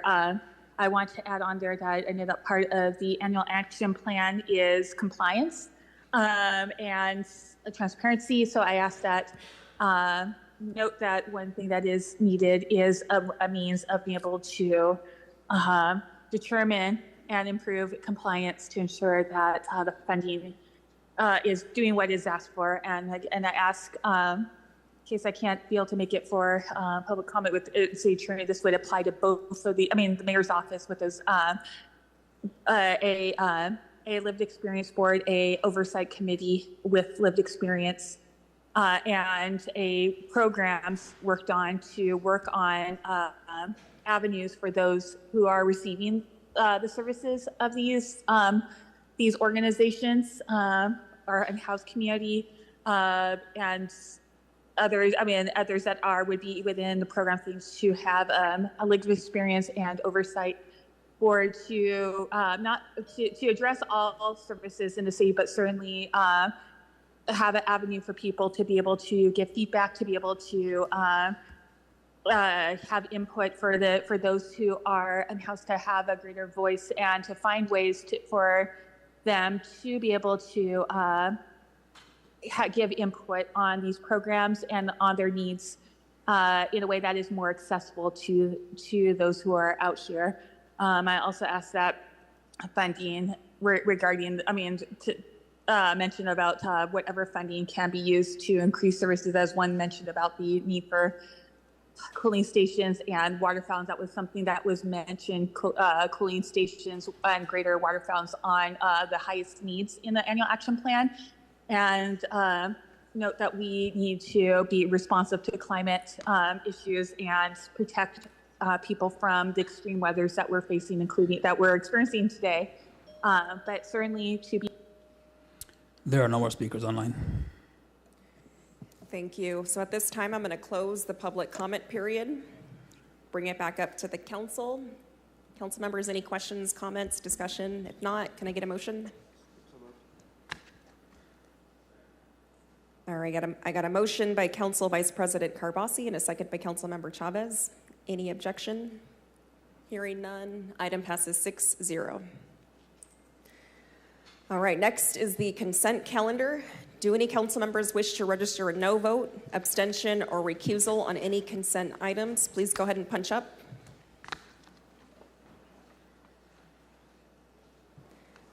I see none. So at this time, we're now going to take public comment on all consent, including contested consent and closed session items. I also have a few people here that want to provide public comment on the budget, so I will go ahead and accommodate that. But just as a note to the public, we will be hearing the public presentations for today's departments this afternoon, and I will take an additional public comment on those items at that time. But if you would like to provide public comment now instead of the afternoon, I will go ahead and accommodate that. Okay, the first person I have is Emmanuel, who wishes to speak on item 2M. This is the land bank resolution. Good morning, council members. My name is Emmanuel Agras Torres. I'm a member of Leadership Council for Justice and Accountability, policy advocate. And my comments are regarding the item 2M on the consent calendar, land bank resolution. We are glad to learn that the City Council is taking initiatives to combat the housing crisis. However, if you are looking to create a land bank, we encourage you to look at vacant and blighted land in areas of high opportunity as well. Otherwise, to land bank in low-income communities will only perpetuate concentrated poverty in that region.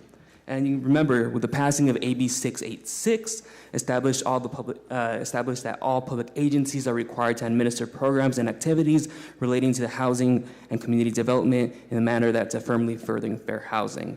The implementation of this resolution must promote housing mobility for all people in the city to have an equitable opportunity to live in high-resourced areas. We want it to be fair, we want it to be equitable, and we want it to be looking for blighted areas throughout the whole city. Thank you. Thank you. Are there any other members who wish to provide public comment on a consent, contested consent, or closed session item? Please identify which item you'd like to speak on. Thank you. There's a couple of them. Kyle Lopez Schmidt, South Tower Community Land Trust. I'll first address item 2E, the consulting agreement for Odell Engineering for the Dickey Park. I live across the street from this park, as well as they were the consultant on Broadway Park, which our organization was key in making that project realize. The experience with this organization was not great. Communication was not strong. There was not presentation drawings that were community friendly, as well as in the 90% document review stage and 60% document review stage, found errors in their plans that I had to report to the Parks Department twice. And so would really support looking at different engineers for that project. Second, want to comment on 2K around the vacation of space around on Broadway and Elizabeth for Broadway Park.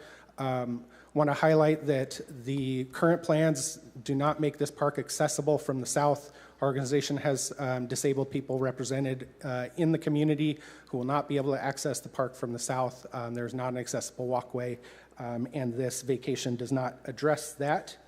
And then lastly, I want to address the Land Bank Resolution 2M, highlight the comments that Leadership Council make, and I echo those, as well as making a tangible commitment in the budget to procuring land. There's several vacant properties in our neighborhood that aren't being well maintained. This could be paired with code enforcement on making tangible, real fees to these landlords that are able to just sit on land for years and years without doing anything on it, getting that property into a land bank and opening up for affordable housing development in the community. I would really appreciate that. Thank you. Thank you. Before we jump to budget public comment, is there anyone else that would like to provide comment on a consent, contested consent, or closed session item? I see no one in the chamber. City Clerk, is there anyone? Okay, I'm sorry, I have one person. Okay. City Clerk, can we go to Zoom? This is public comment on consent, contested consent, or a closed session item. First up, we have Tracy Robertson. Good morning, Tracy. Please go ahead and identify which agenda item you'd like to speak on. Okay, hi. Good morning again. I think it's the item you just closed. I think it was for maybe the 925 that you just voted on. Again, I'm just making a comment. Could you please create an area, like the gentleman said, it's supposed to be fair and equitable housing. That means fair. That means for all categories, and you again are leaving certain people out of the mix, and we're just destined to float around from shelter to shelter, and now that home key money is running out, and I'm concerned. It has opened up for other areas, but now there's a new one called VIP. But again, they have now taken the funding from the VIP program at the Fresno Housing Authority and now moved it into the outreach program, which again only addresses people that are out on the sidewalk. And although I am in an emergency housing shelter, I am not considered for this money eligible for any of these vouchers because I was not picked up off the sidewalk. I was displaced from another program into this program.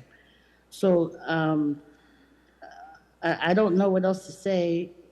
You guys are leaving out certain categories of folks. And so I'm here to represent that, and I ask that you please address it. And it is about fair and equitable housing for all. Thank you. Thank you, Tracy.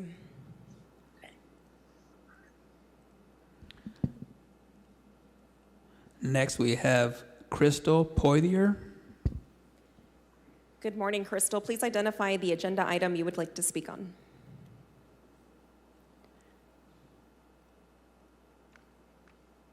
Hello? Yes, go ahead. Can you guys? Yes, Okay. Crystal, please identify the agenda item you'd like to speak on. I wanted to speak on the budget. Am I allowed to do that now, or do I have to wait? Go ahead, I will allow it. Okay. So, my first thing is, you guys are getting 1 point something billion for the budget for this year, and you guys have priorities in community needs, transparency and accountability, investments in economic development, environmental sustainability, equity, and social justice, infrastructure, and maintenance. But there's nothing to do with anything about affordable housing for the unhoused. There's nothing to do with any of that. But Jerry Dyer wants to get a brand new helicopter for what? All that money could be used for different things for the unhoused or for affordable housing for people on low income. Someone with low income, they can only afford 30% of their income. That's nowhere here. Nobody's helping out anybody. All they care about is themselves, and they just want to worry about everybody that's already housed. What about the people that are unhoused that still like to work, still like to do things that everybody else is doing and be part of the community? But nobody gives the unhoused a chance at all. All everybody does is displace them. The heart team, displace them, throw all their things away constantly. We need to figure something out. Everybody needs to come together and work together instead of working against each other. All this working against each other is not going to get anybody anywhere. And that's it. That's all I have to say. Thank you. Thank you. Next, we have Lisa Flores. Good morning, Lisa. Please identify the agenda item you'd like to speak on. You have 3 minutes. I actually do not know the agenda item, but it is what Mr. Smith was speaking about, the park. Now, I want to remind you, especially you, Ms. Perea, about parks. That trolley park, beautiful layout, beautiful everything, except there was one problem back during the design phase that I brought up to the city. And the city thought it would be a good idea to have the ADA parking across the street from the park near Ampersand. Yeah, that would be good, except for someone like me who lived in the neighborhood, who couldn't utilize the park because of the parking. You expected a disabled person to navigate historical curbs, cross the street, go through a lot of concrete to get to a park. It's a small area, but you needed some ADA accommodation. Lo and behold, when the park was built, one of the first things that went in was the ADA parking. You had to go back and do a redesign because you figured out when I told you, you have to do ADA accommodations. You can't build a park without having it ADA. So for me to sit here and listen to Mr. Smith bring up the whole issue that ADA isn't being addressed, it just begs the question, why aren't you guys paying attention to the law? And what else are you guys missing? So please, make all the parks, make his park in his neighborhood accessible for the little viejitas like me. You know, the people that can't walk there but may be able to drive up and enjoy it with their grandkids, with their kids. You need to pay attention to people with disabilities' rights. And I just want to remind you of that. So Ms. Perea, next time you go to Trolley Park and you see the ADA parking spot there, you know who triggered that. Thank you for your time.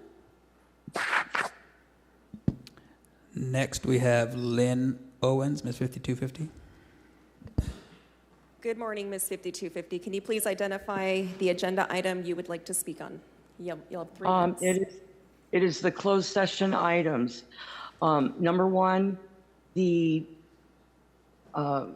the beginning on your council agenda, it says $250.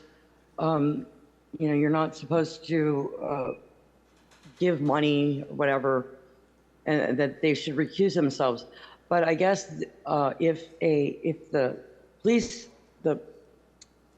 union gives $9,500 to Tyler Maxwell, he doesn't have to recuse himself, and that is perfectly legal.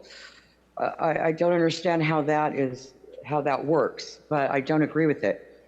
Anyone who receives that much money from the police officers should not be involved in negotiating their contracts.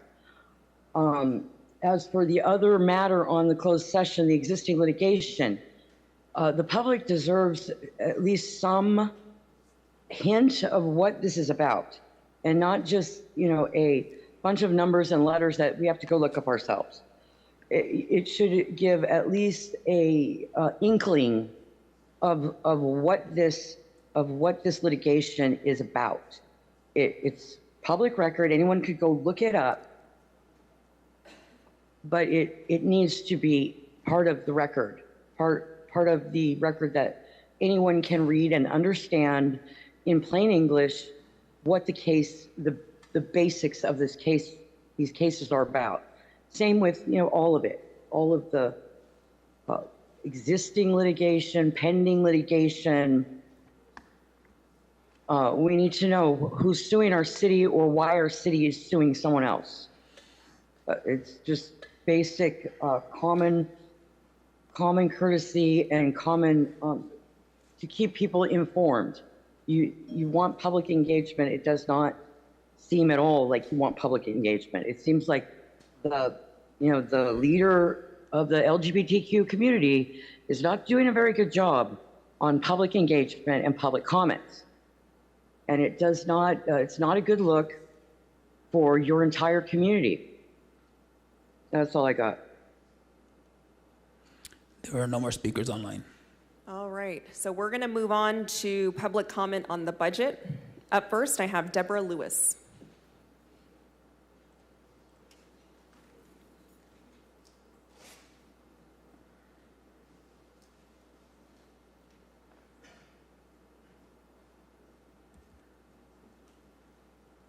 Good morning, Deborah. You have 3 minutes. Thank you. Good morning. I am a current resident of District 5 and work in District 3. I spent my formative years growing up near California Avenue, a 143-year-old street in Southwest Fresno. I now live near Kings Canyon Road in East Fresno. I am here to state my opposition to the changing of the street names, California Avenue, Ventura Avenue, and Kings Canyon Road. These street names are historical. At least 2 of these streets are part of my life history. I have vivid memories of living in Southwest Fresno as an African-American girl growing up in her community, walking, riding my bike, skating with friends on California Avenue. I attended Edison High School on California Avenue. I currently drive on California Avenue at least several times weekly as I serve as a community college educator, teaching at the West Fresno campus of Fresno City College, and my church family location is in Southwest Fresno. Kings Canyon Road is important to my life as well and my community in East Fresno as I drive on Kings Canyon to arrive at most of my destinations. I expect our city, Fresno City Council, to be considerate of everyone's ethnic heritage, not just one ethnic heritage.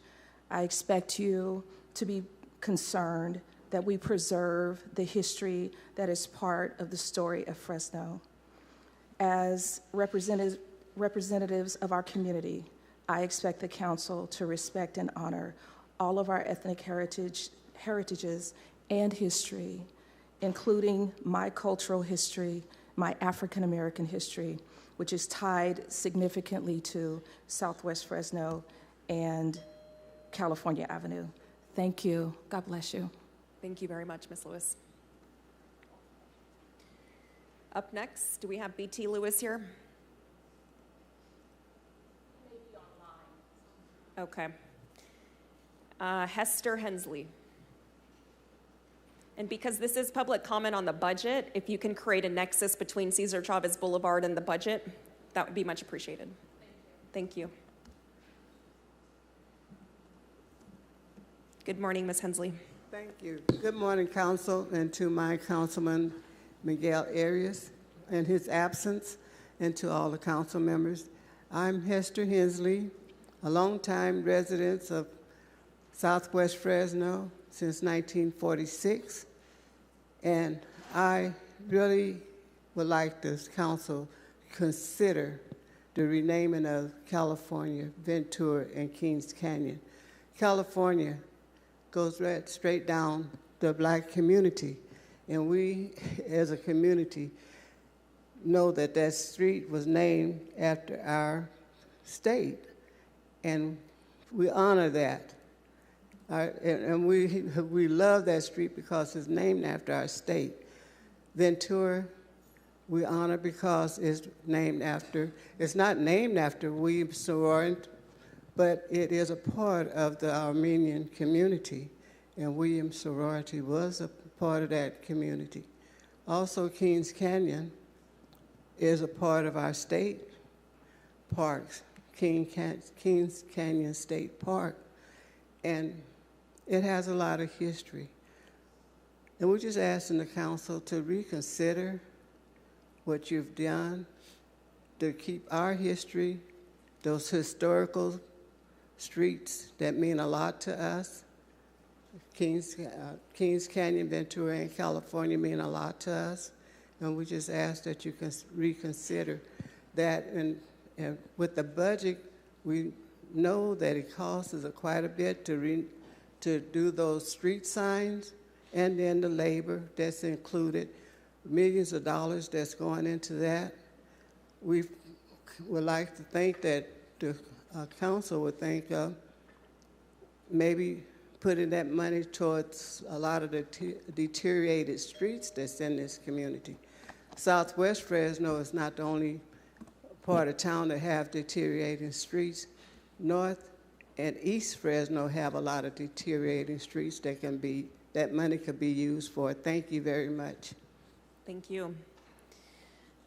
Up next, we have Omi Cormier. Omi. I'm going to let you pronounce that correctly, please. Cormier. Thank we want to you. say good morning to each one. We bless God for this opportunity to allow me to have a voice. I don't normally come to this. I'm out hanging out in the community.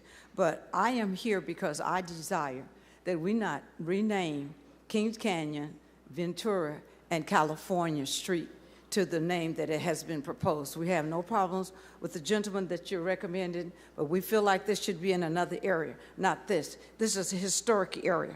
Kings Canyon, part of the national park. Ventura Street, the Armenian Historic Church. California Avenue is where Edison said. Edison, for your awareness, is one of the top science and medical schools in this area. That should be considered. Also, Dr. Donald Chu, the father of plyometrics, graduated from there. So we would like for you to keep that street as California Street. So many important things has happened. And one of the factors of this street and the history, I have 7 children, 5 of them graduated from Edison, all college grad, but we did it in honor of that street. That street has a meaning to us for the simple reason they don't connect with these other things, but they do connect with California Street. And the other one, let's look at landmarks. California Avenue is actually a landmark. Let me tell you what it does. It helps people in that community find their way. Number 2, it helps visuals, clues, and direction. It helps learn more about the culture and the connection of the past. It's an identifier.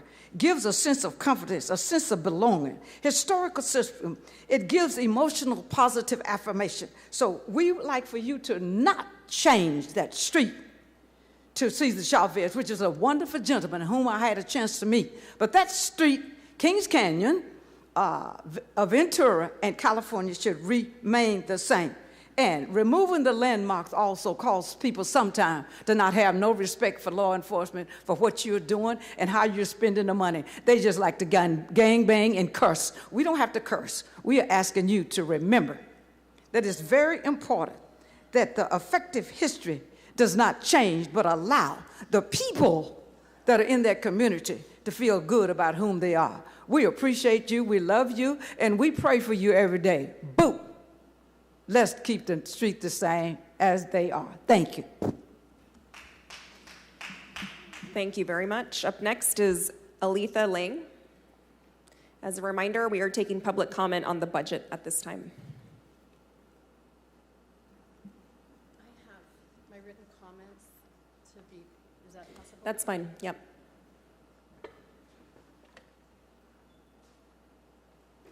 Hello, I'm Aletha Lang, and as it applies to your budget deliberations, I'm urging you to postpone taking down any of the existing historic street signs of California, Ventura, and Kings Canyon Road, and putting up the new ones until the conclusion of the citizens' lawsuit and the appeal process.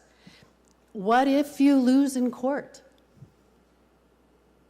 If you put up these signs before the case is heard and you lose in court, you would need to take the new signs down. That could be another $1 million. And if the existing California, Ventura, and Kings Canyon signs are discarded, then those signs would need to be recreated and installed at even greater expense. And this doesn't even include the millions of dollars in attorney's fees and the city's staff to change the city's internal documents and legal records and communications. So what is now something that is easily postponed by this council could become double or triple the cost of what you are budgeting. And what a waste of taxpayers' money. Take the fiscally path, the responsible path, postpone the street name changes today. We know that they're going up, coming up very soon. We have an injunction to be heard, and you should just at least wait to the injunction and be more fiscally responsible by waiting until it's adjudicated through the courts and through the appeals. Thank you.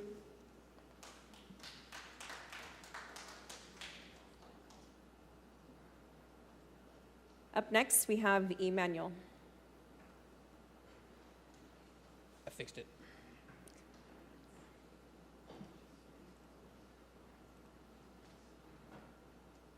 Good morning. You have 3 minutes to provide a comment on the budget. Morning again.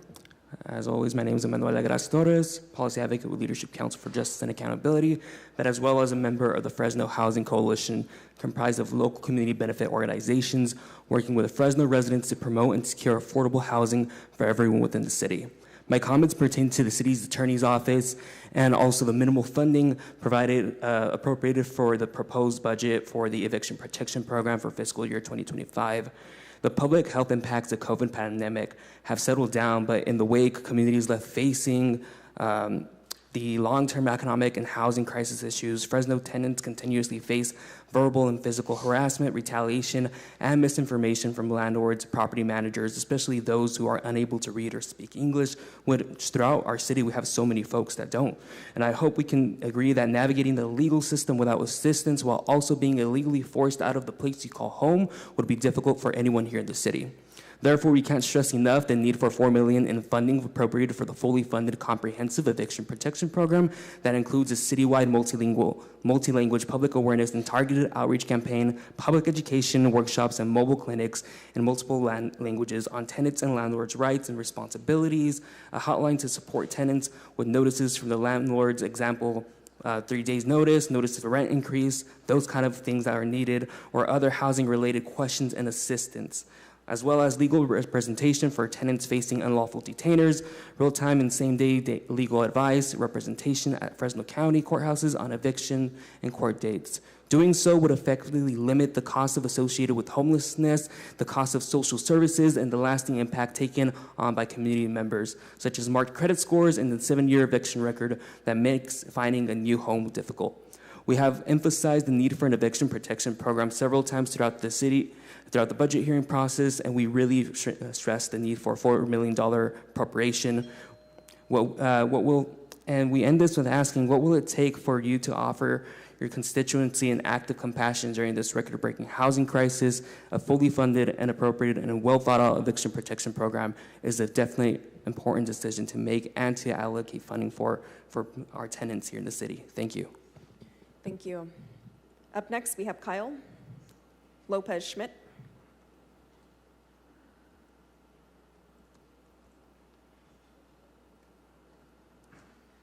Good morning. Thank you, Council. Kyle Lopez-Schmidt, Executive Director of South Tower Community Land Trust. Elated that I get to talk on so many relevant topics today, so appreciate it. First thing, I want to raise awareness of what happened a little bit earlier today in this council hearing. I was confronted by the independent reviewer, John Galata, based on a comment that I made about yesterday's budget. Seemed wildly inappropriate in how he got in my face and told me I was uninformed about how his department works and should not have made that comment. And him and his staff are DMing me on Instagram about this as well. Really want to raise awareness that, like, I'm concerned about his leadership in how he acted that way, as well as we're staffing positions at the City of Fresno that are for hours scrolling Instagram. And you can see when you manage an Instagram account, you can see who is looking and interacting with your content, and his office is regularly reviewing our content. And so just have concerns about, while we're cutting positions like fire inspectors, that there's positions within this department or within this city that are spending time just scrolling social media. So first, wanted to highlight that. Second, really wanted to support the city attorney's office in expanding eviction protections and wanted to support that ask for funding. Further, want our code enforcement to be much more proactive about vacant buildings. There's many buildings that are experiencing multiple fires in the Lowell neighborhood and the South Tower neighborhood, and seems like these owners are, just not responsive. Maybe the fees aren't enough. Maybe the inspections aren't occurring often enough. Maybe we're needing to create mechanisms for these vacant properties to be taken away from these owners before they get to the state of needing to be torn down, because many of these historic homes we have the capacity to restore if we just gave us the opportunity to do it. So just wanted to highlight that. In addition, wanted to support the city's attorney office having funding to monitor more of the deed covenants. We have a lot more affordable housing development going on that are recorded with the deeds about how these are supposed to be identified as affordable housing. Additionally, we have a historic building in South Tower, the Central Valley Cheese Building, which 30 years ago producers committed to restoring as a historic building, and they recorded that as a deed covenant and have never satisfied that requirement and have continued to utilize it as a light industrial truck parking lot in our neighborhood, affecting health and well-being in the neighborhood. So really want us to create a mechanism within this body for holding those property owner commitments that they record in deed covenants to actually being satisfied. Thank you. Thank you. Is there anyone on Zoom who would like to provide public comment at this time on the budget? Yes, first up, we have Seamus Banks. Good morning, Seamus. You have 3 minutes. Good morning. Thank you. Good morning, Council. Thank you for your time and listening to my concerns. My name is Seamus Banks, and today I'm representing the Let the Kids Skate 501c3 Foundation, which was founded by Iris Levesque. I've lived in Fresno since 2007. I own a hypnotherapy practice. I help people solve problems, and I love to solve problems, and I'm hoping that you guys can help us solve this problem. So last year, I discovered a roller hockey group playing in my neighborhood at Cary Park. After playing with these folks, falling in love with the sport of roller hockey, I've learned that the rink at Cary Park has been around since at least 2000, and due to a lot of folks working together, both with the government and the community, to make it a possibility to happen. It's a wonderful place. It's special because there isn't another full-size public hockey rink within 200 miles from it. Now, the rink used to have hockey boards, which are a key element of hockey. So hockey boards are thought of as an extra player. You can bounce the puck to other players, you use it to pass, so it's really important to keep the flow of the game moving. Cary Park's rink was originally built with hockey boards, and they were there for many years. But from what I understand, they fell into disrepair. There were some homeless people that were sleeping there, and they couldn't be seen from the street.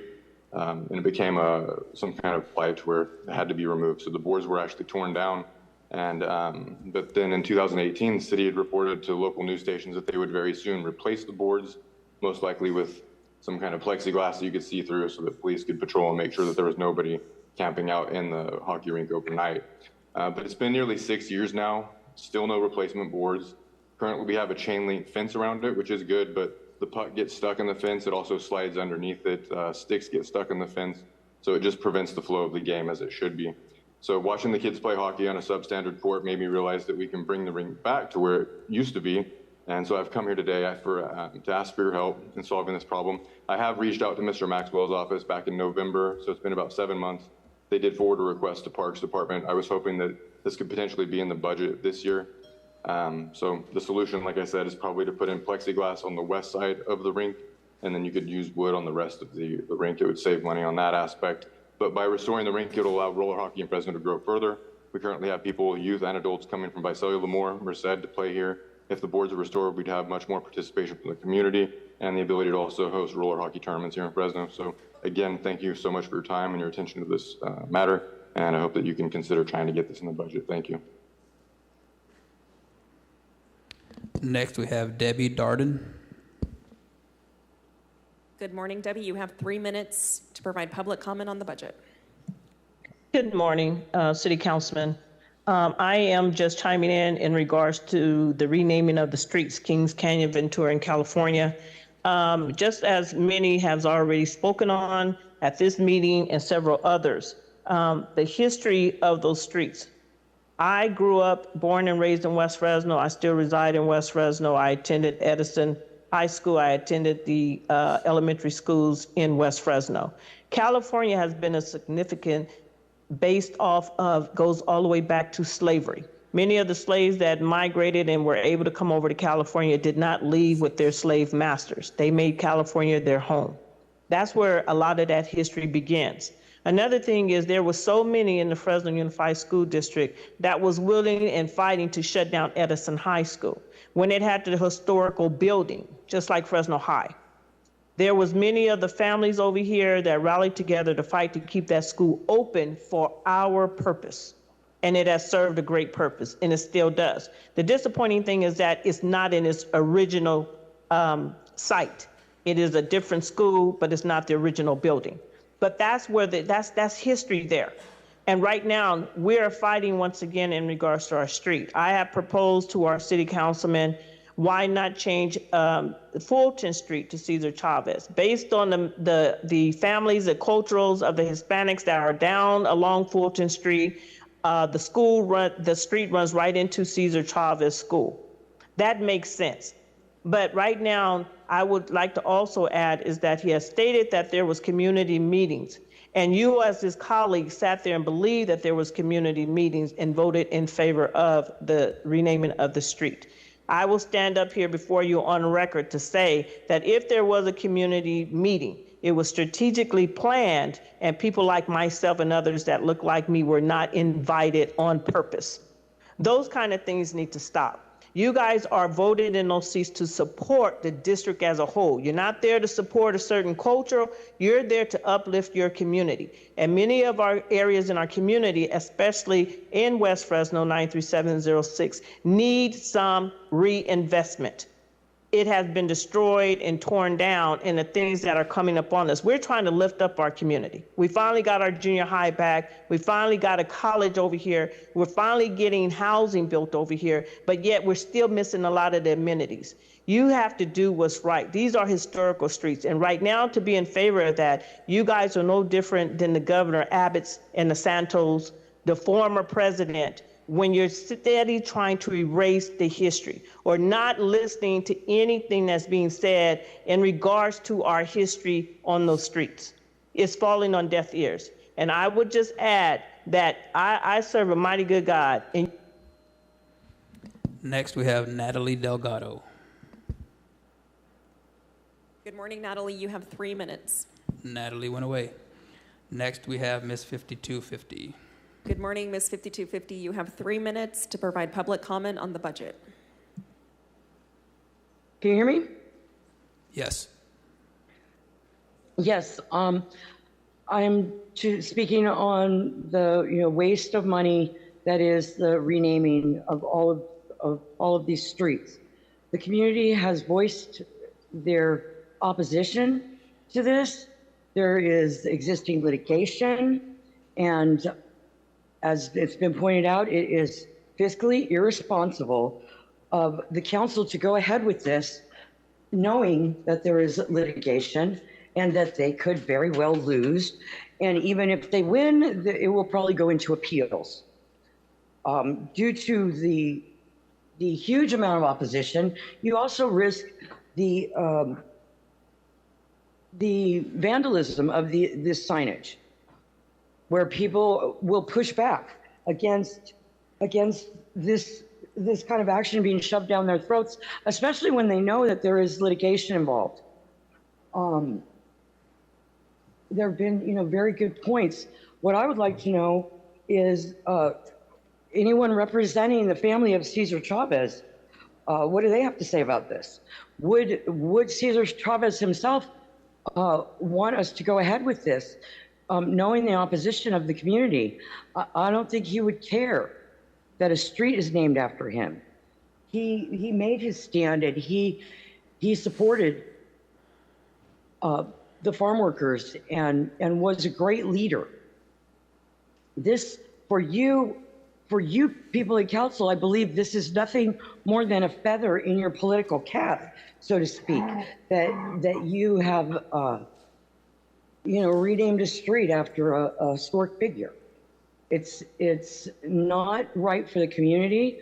I don't believe that Cesar Chavez would agree with this, would want any part of it.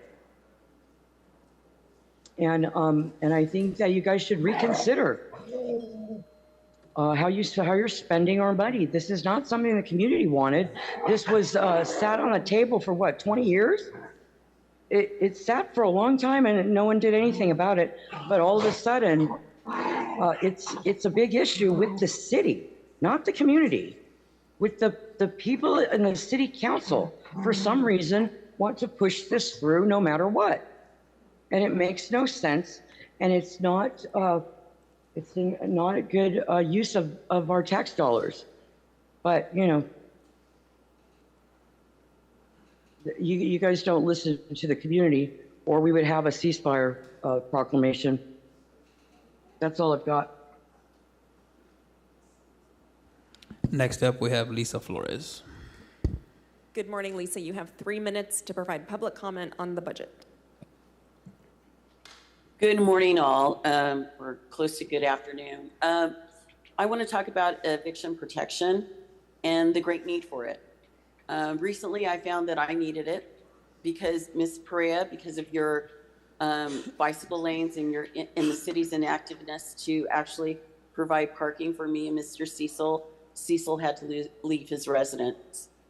And as such, the property's up for sale, and I had to move after 26 years.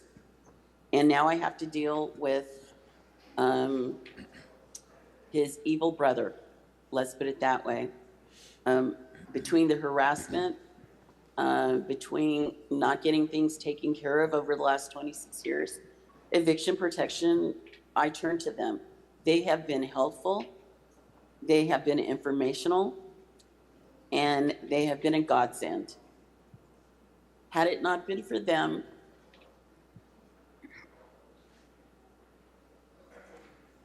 I would be homeless in this 108-degree weather that you guys care nothing about, for people on incomes that are low income or no income, that are elderly, that are disabled.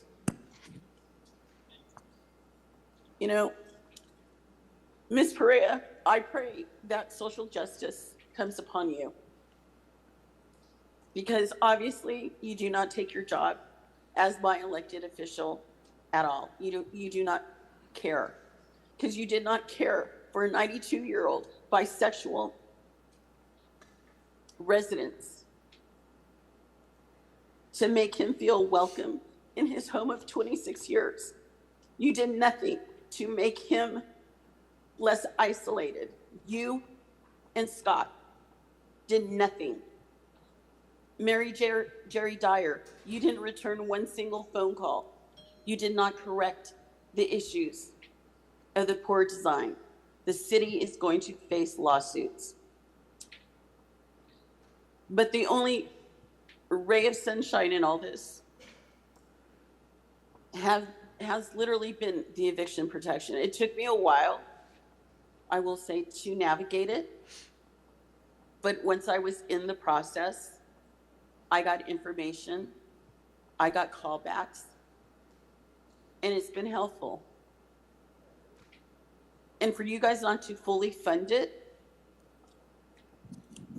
I wonder what are the residents, what are the community members who are not as vocal, who are not as in your face as me will get. And it saddens me that if you do not fund a resource that will keep people from being homeless. Next, we have Anthony Anderson.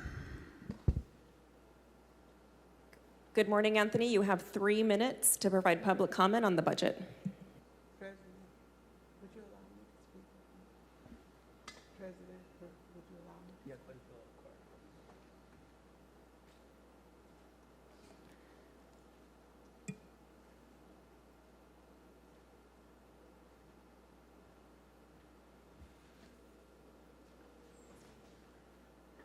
Anthony, are you there?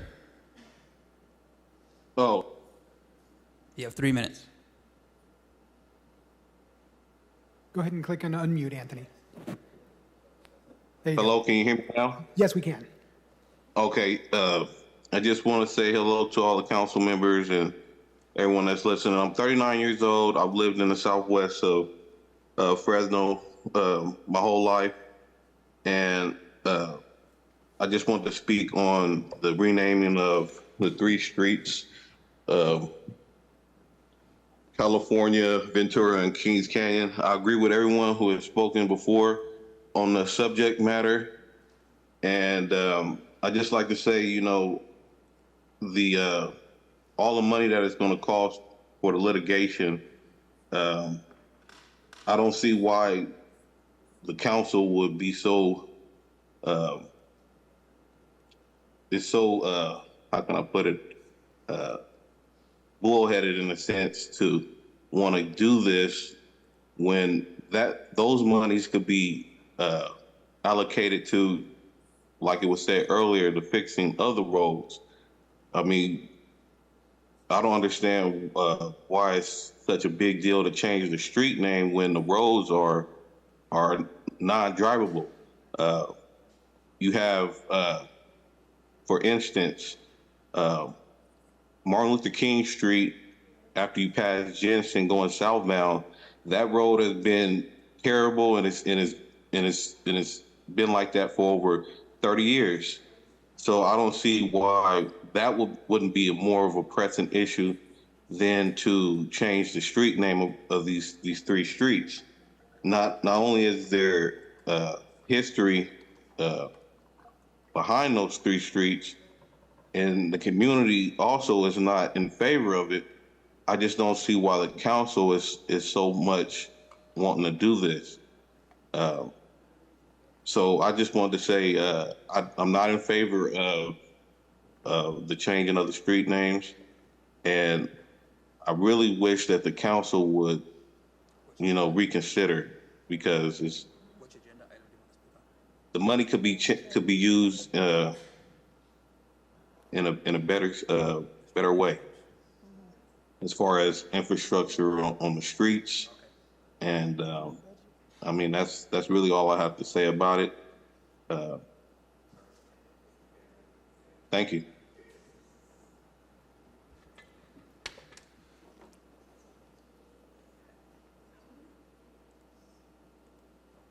Next, we have Brandy In. Good morning, Brandy. You have 3 minutes on the budget.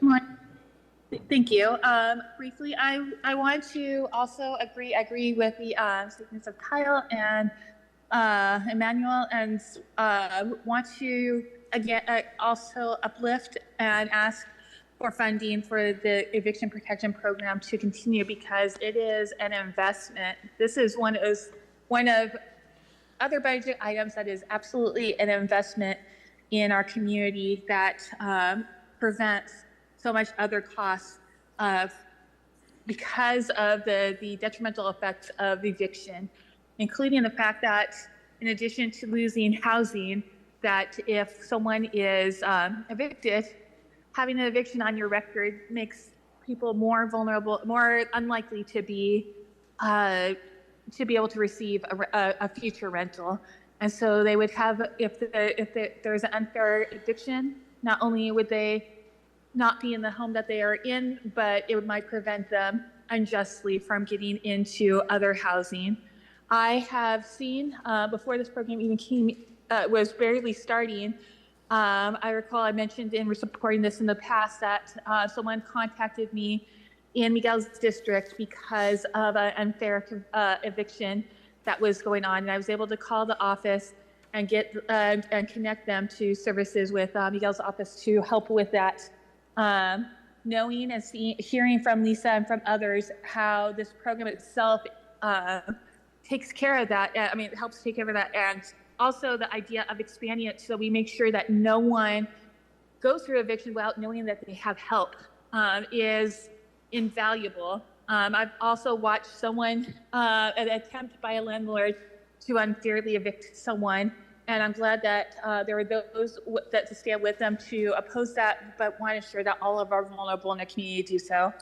I also want to uplift, I know it's redundant from on the annual action plan, the idea for the mayor, city council, city office, attorney, whichever would be most appropriate, for a lived experience board, for a means for those who are unhoused to have a voice is amazing. And I really appreciate that we have an LGBTQ liaison and that we have an amazing liaison on staff. And it shows that we need people who can be able to hear and provide a voice for those who are vulnerable in our community. I just spoke to someone who told me about how the Heart team has taken away her medications in sweeps, and we need to ensure that the rights, that the dignity, that the lives of those in the community are preserved, but also that your programs are maximized in efficiency. So please consider those and putting those on the budget. Thank you. Next, we have B.T. Lewis. Good morning, B.T. Lewis. You have 3 minutes to speak on the budget.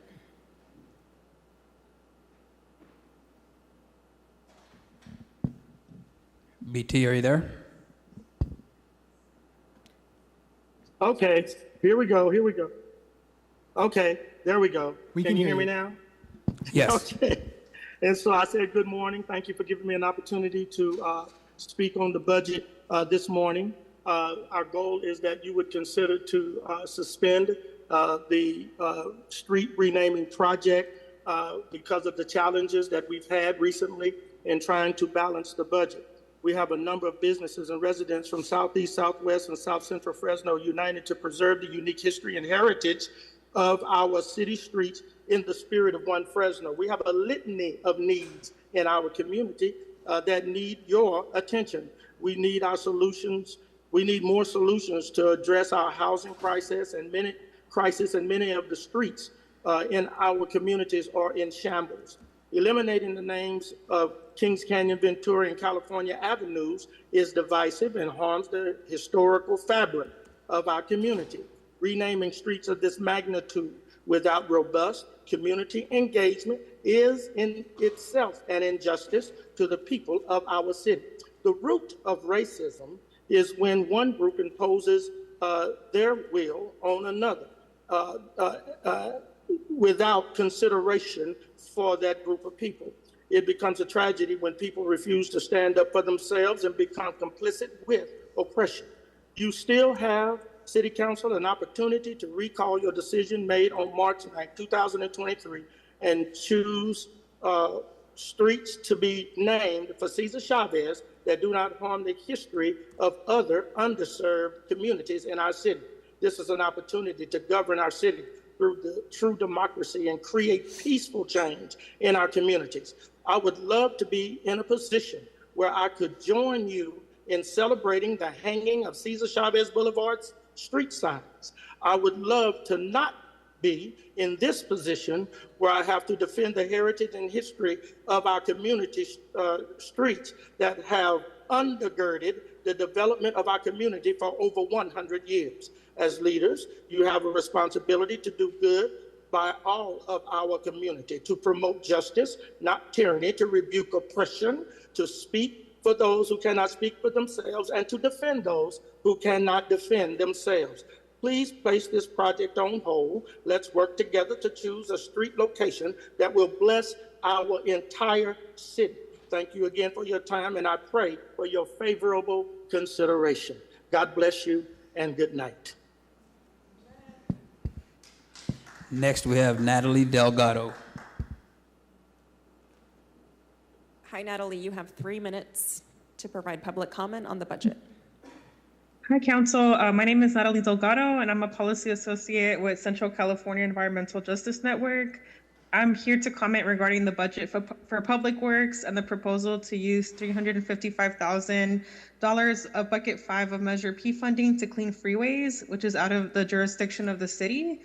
The city should not use any of its funds to maintain a project owned by a state entity. Caltrans is the agency responsible for freeway maintenance, such as removing litter, debris, and sediment.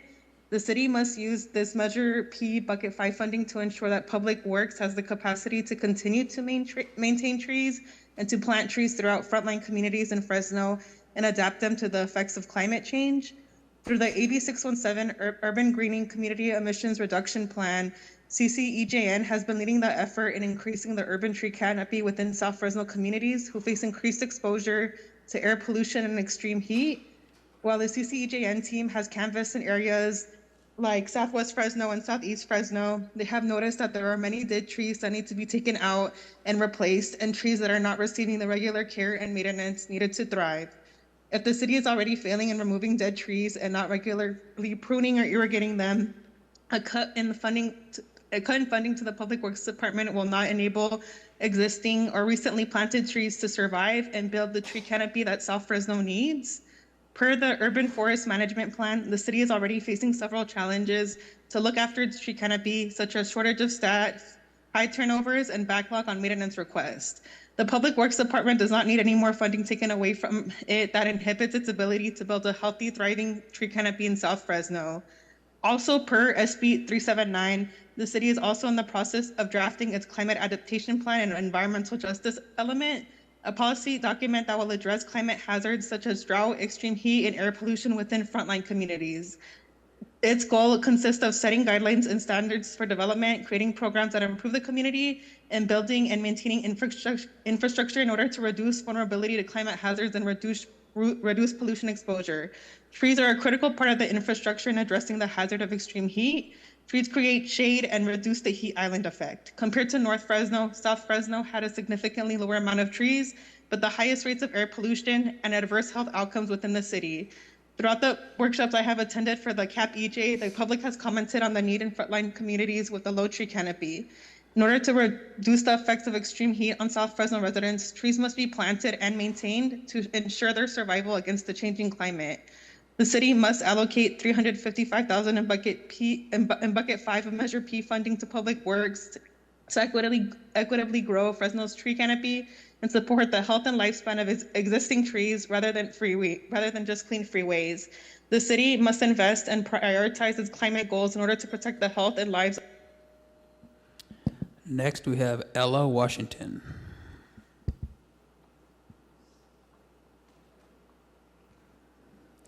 Hi, Ella. You have 3 minutes to provide public comment on the budget. Can you guys hear me? Yes, we can. Okay. I want to first say thank you for allowing me to speak today. I'm here to speak on the budget for the Kings Canyon, Ventura, and California Avenue. I am a 61-year-old individual, and I grew up in West Fresno, and I was a student of Edison High School. Those streets, and I do live in Southeast Fresno as of now, and Kings Canyon and Ventura are streets that are important to the city. Since we have the long, since they've been around so long and they represent so much in our city, I do feel like it should be reconsidered. And I am in agreement with everyone's opinion that spoke before me. I do feel like those funds should be allocated for other things like fixing roads.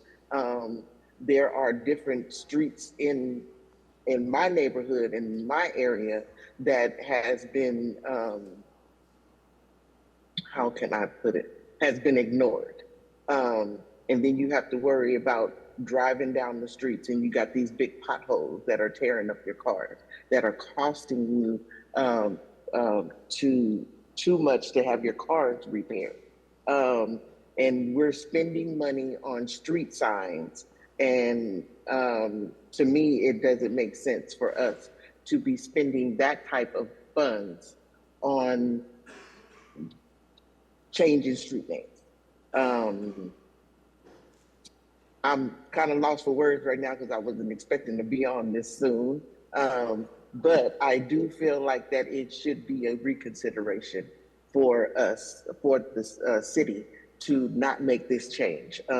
There is going to be extra cost of litigations, which I've heard, which that is a factor. So I do feel like those funds should be allocated in a different area. And thank you for your time. Next, we have Marissa Moraza. Good afternoon, Marissa. You have 3 minutes. Good afternoon, Council. Thank you for the time here. My name is Marissa Moraza, pronouns she, her, hers, Political Director with Power CA Action. And today I want to comment on the budget items specifically around the City Attorney's Department. In working with the Fresno Housing Coalition, as well as our membership base, which is predominantly Black, Indigenous people of color, ages 18 to 25 in the city, we know it is so important that we are centering housing, centering tenant protections, centering the right to just, safe, and deeply affordable housing. And so it is important that we continue to fund the eviction protection program.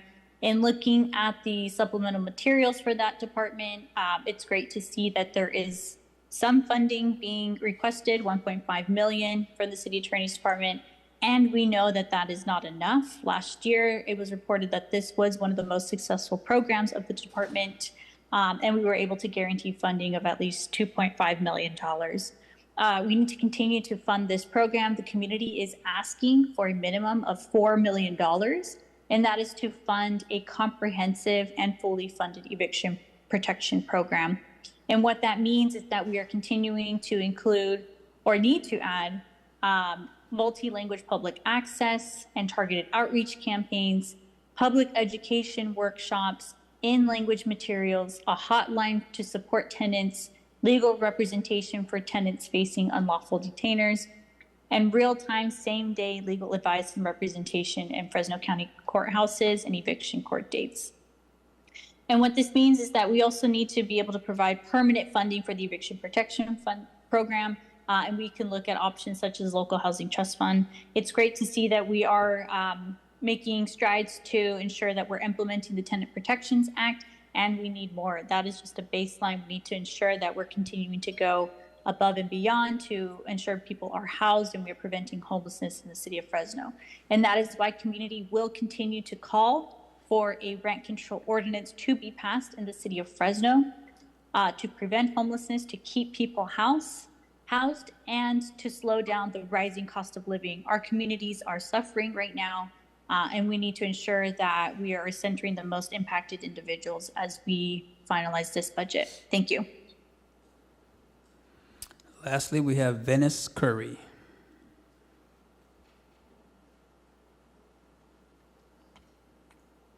Thank you. Good afternoon, Council. I'm speaking just briefly on the opposition to the process for the street renaming of California Avenue, Ventura, and Kings Canyon Road. You've heard a multitude of reasons why we would ask that you delay the decision.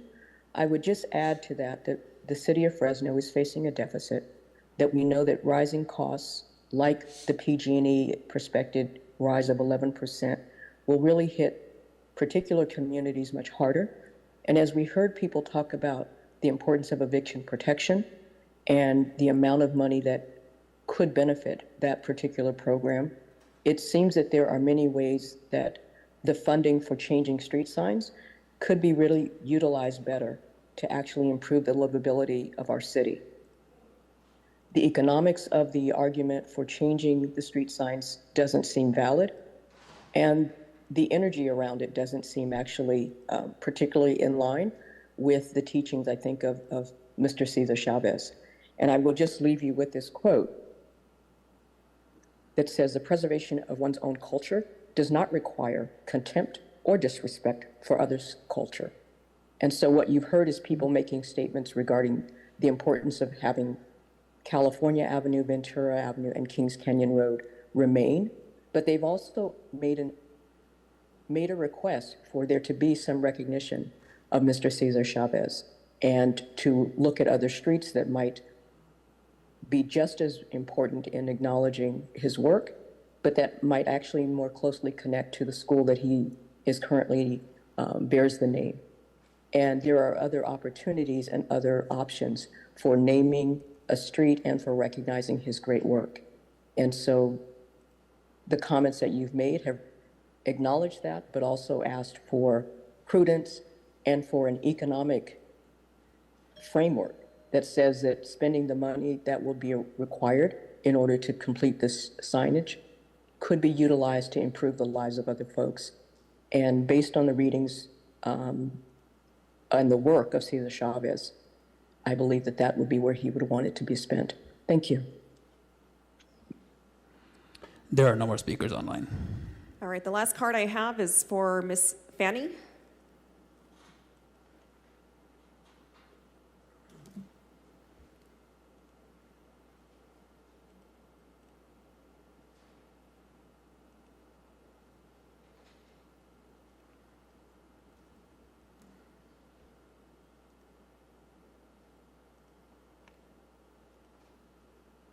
Good afternoon. You have 3 minutes to discuss the budget. Okay. My name is Miss Fanny Beard, and I live on California Avenue. I've lived on this street ever since I was 12 years old. I lived in the California projects, and they always say you always move back into the same area. And I had my home built on the corner of California and West Avenue. I do hope that you do not change. I'm on a fixed income, and it doesn't make sense for you to change such a beautiful name, especially Ventura, Kings Canyon, and California. It has been those three names have been 143 years old. And why you want to change something as beautiful as that?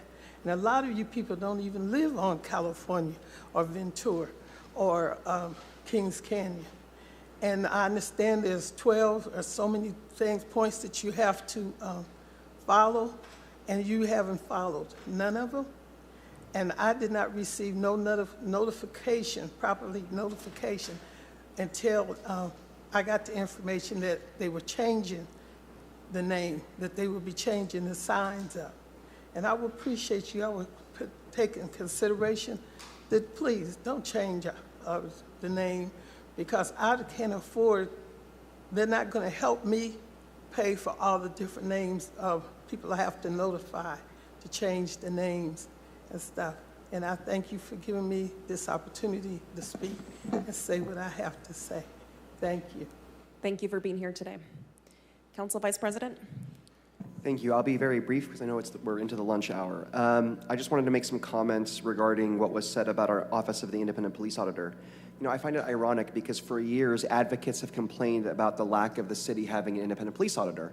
And now we have one, and they're very proactive with the community. They're getting criticized for it. I want to encourage Mr. Gliotta and his team to continue to engage with all residents, continue attending the public meetings, and building community relationships. That's your job, and you're doing a great one. Complaints against law enforcement sometimes come from the public. It's good to have an independent police auditor because sometimes complaints are sustained, and that keeps us honest. But oftentimes they are proven false, and the last thing we need out there are rumors and innuendo about law enforcement, because that breaks the trust between the public and law enforcement. We need people engaging with our officers and never afraid to be able to engage with them and report crimes or if they've seen something. They are risking their lives to keep the public safe, and having an independent police auditor that engages with the public, including social media, is what they were charged to do, and they make this city more transparent and stronger for it. Thank you. Thank you. Before we approve the consent calendar, City Clerk, did you have some corrections you'd like to read into the record? Yes, thank you. 2 quick corrections. So I recommend the motion be to approve with these corrections. The first one is for 2A, the consent calendar item. The special meeting minutes of May 16th, 2024 on page 2 has a sentence that reads, council discussion on this item included concerns over fire stations 2, 16, and 17 moving from 3 to 4 person crews. That should read moving from 4 to 3 person crews. So that's the first correction. And the second correction is for consent calendar item 2E, that is file ID 24-730, approving a consultant services agreement with Odell Engineering. So the staff report has the incorrect dollar amount for the agreement in the staff report. The agreement amount in the staff report should read $300,951 with a $40,000 contingency. So those are the two corrections I would request the motion include. Motion to approve with the clerk's amendments. I have a motion to approve by Councilmember Esparza and a second by Councilmember Bredefield. Any objection? Hearing none, item passes 6-0. Okay, we are going to break for lunch. We will come back at 1:45 p.m. We will come back at 1:45 p.m. where we will pick up on unscheduled communication and then go into closed session. Following that, we will go back up to our budget presentations. We will hear from the Office of the City Clerk, the City Attorney's Office, General City Purpose, the Office of the Mayor and City Manager, and the City Council's Office.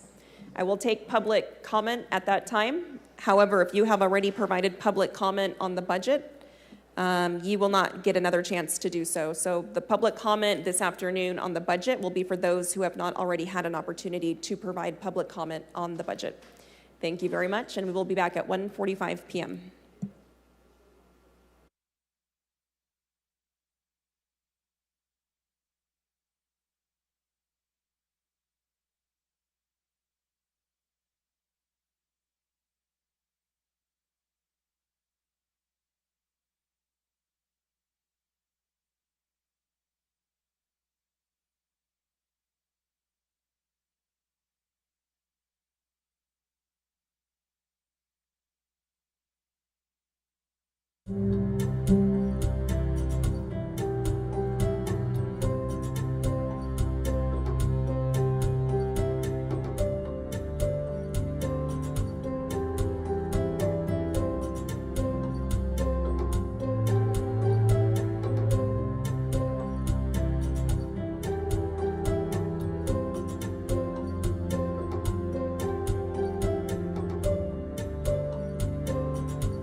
7:49 p.m.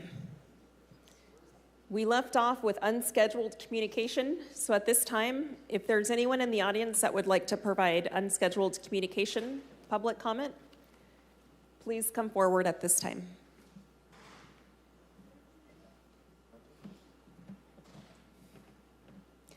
Seeing none, City Clerk, is there anyone on Zoom who would like to provide public comment? This is unscheduled communication. Yes, we have Tracy Robertson.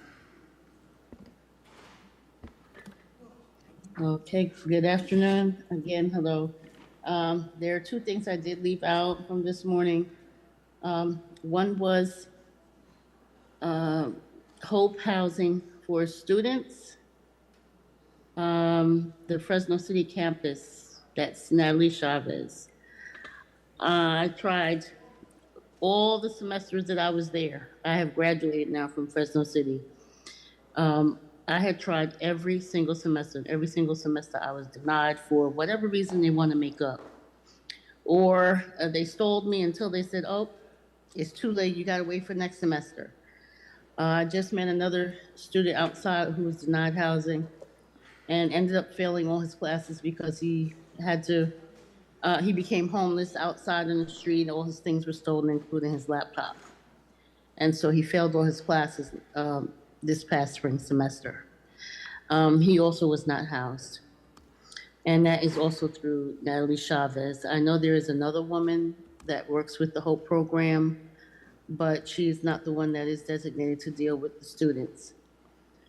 So I'm not sure what's going on with that because I do know one or two people that were moved, but it was just, they were not Black, they were not Hispanic, and they were housed, and that's all I'm saying. I'm not saying that that's the case here, but I don't know what the factor is. Maybe it's money because she kept asking me about money. I don't think money was the case in this other student's situation because he had financial aid. So I'm not sure what's going on there. They need to work on that. The other thing is policing. I had a problem with some police officers making up stories and arresting people. Meanwhile, I'm surrounded by crime and nothing ever happens here, even when I call the police. They're not taken in, and yet they seem to target certain individuals, and these individuals also have mental health. And then the district attorney seems to want to press charges and send people to prison when she clearly knows that these people have mental health and it's being ignored. They're refusing to call the ambulance for certain people, and they're just taking them as though there is no mental health condition, that there's no issue with mental health, and they are even pretending that they're calling an ambulance and having one of their friends show up in the ambulance, and then just pretending. And there's nothing really going on there except an arrest. And then stop and ID is still going on by the certain members of the police department, and that is illegal. Okay, those are the two things, and please try and set up a tent because it is very hot over here and people are just laying out in the open in the field. There's really no shade around here over here in Olive by 99. I don't know down on the Parkway, but I'm on Olive near McDonald's. And Next, we have Lisa Flores. Well, that was a testimony to your guys' proficiency and adequate use of taxpayer dollars to help the homeless. If in this 100 and hell degree weather that we have today, that we have people without their tents and without their survival gear, yet you guys have a budget that is going to try to strip them continuously 24 hours a day by adding an extra hard team. You know, that is so inhumane. You treat the animals of the city better than you treat the homeless. You need to really consider that.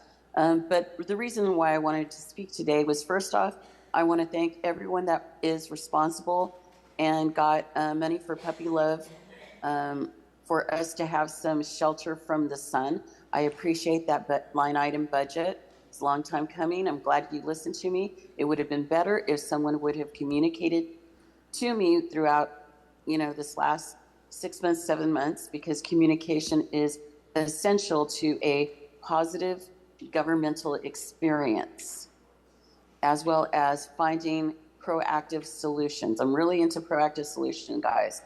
And then finally, I want to ask you, what happens when you come across children, small children, say under 5, out on the streets that are homeless today? Where do they go if they've gone through the system and there's no place safe for these children to get out of the heat? Where do disabled seniors go? Because the cooling centers are only open till 8. So what happens to those?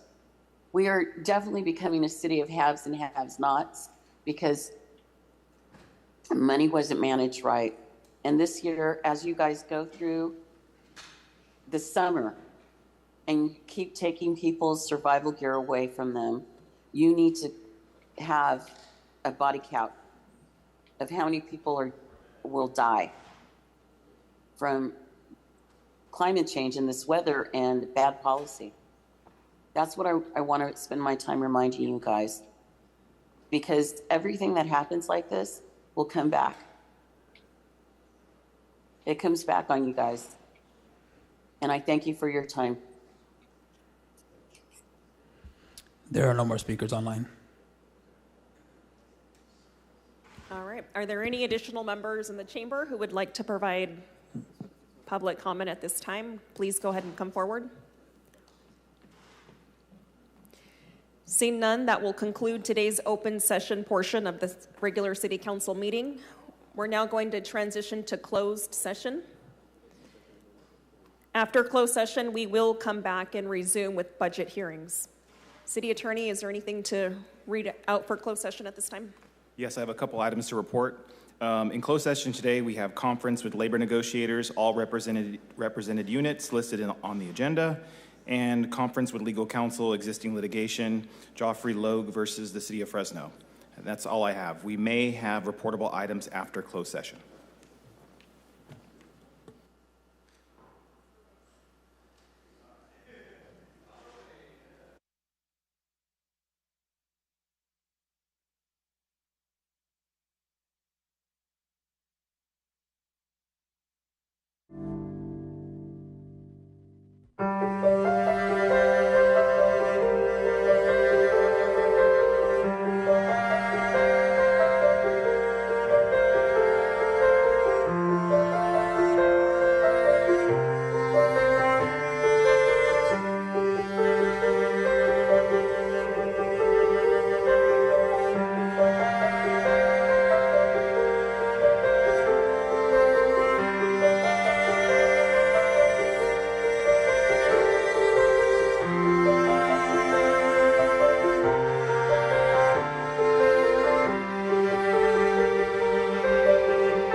p.m.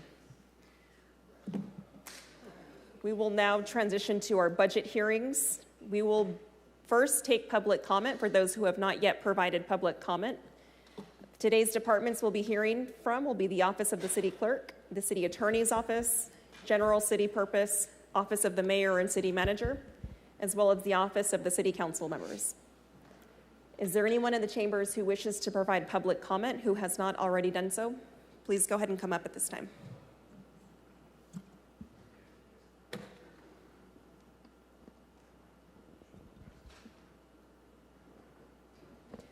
See none, City Clerk. Is there anyone online who wishes to provide public comment who has not already done so? There are no speakers online. All right, we're going to move forward and proceed with the Office of the City Clerk.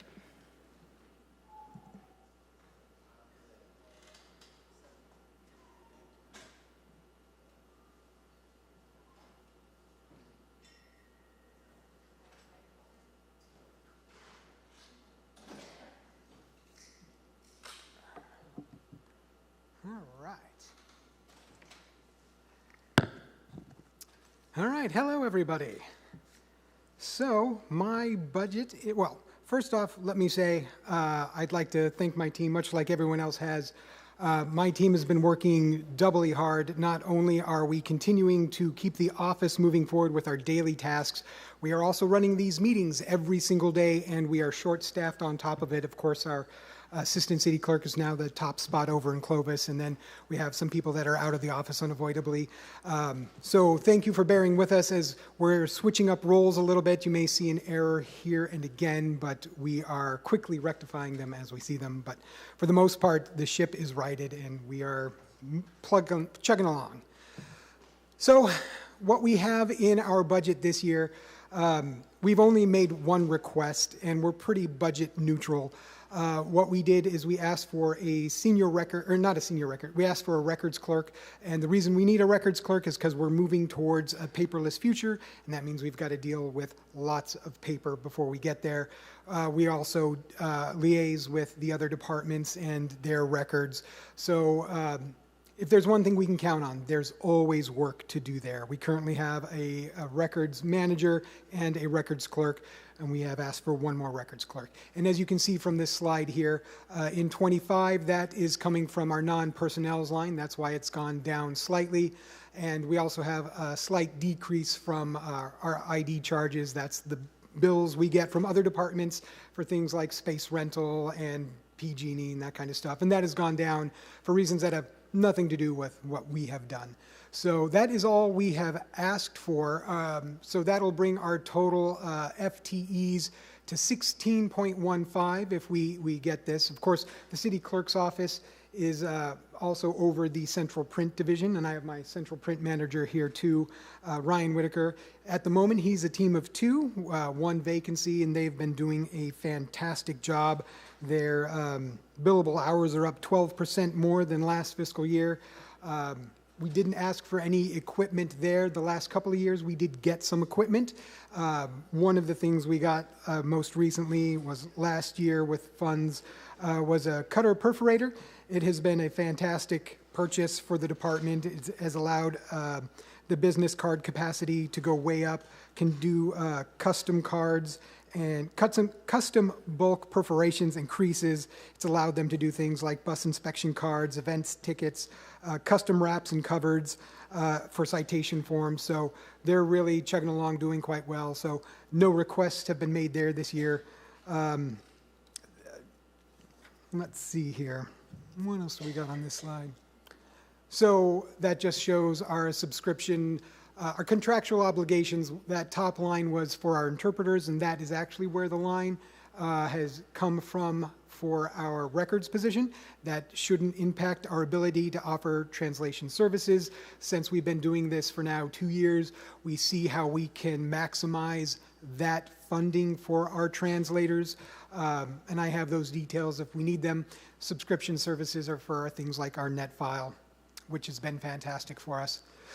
So that's all the stuff that's in the budget. It is that one position. What is not in our budget, because we didn't get a quote in time, as I have let you guys know, is out in front of the chambers. where these two red squares are, those are about the dimensions of 55-inch touchscreen TVs. The touchscreens, if you choose to put something like that in our budget, it is not currently in the proposed budget. If you choose to put something like those in there, we would put two touchscreens. They would house our agendas. As we get to that digital speaker cards, people could come to these kiosks and sign in to talk on item 2A, item 2B. So that would be great. It also would have a host of abilities, including being a banner.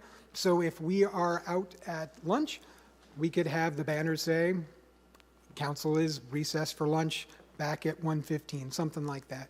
So the page before is the quote from the company that finally got us a quote, too late for the budget.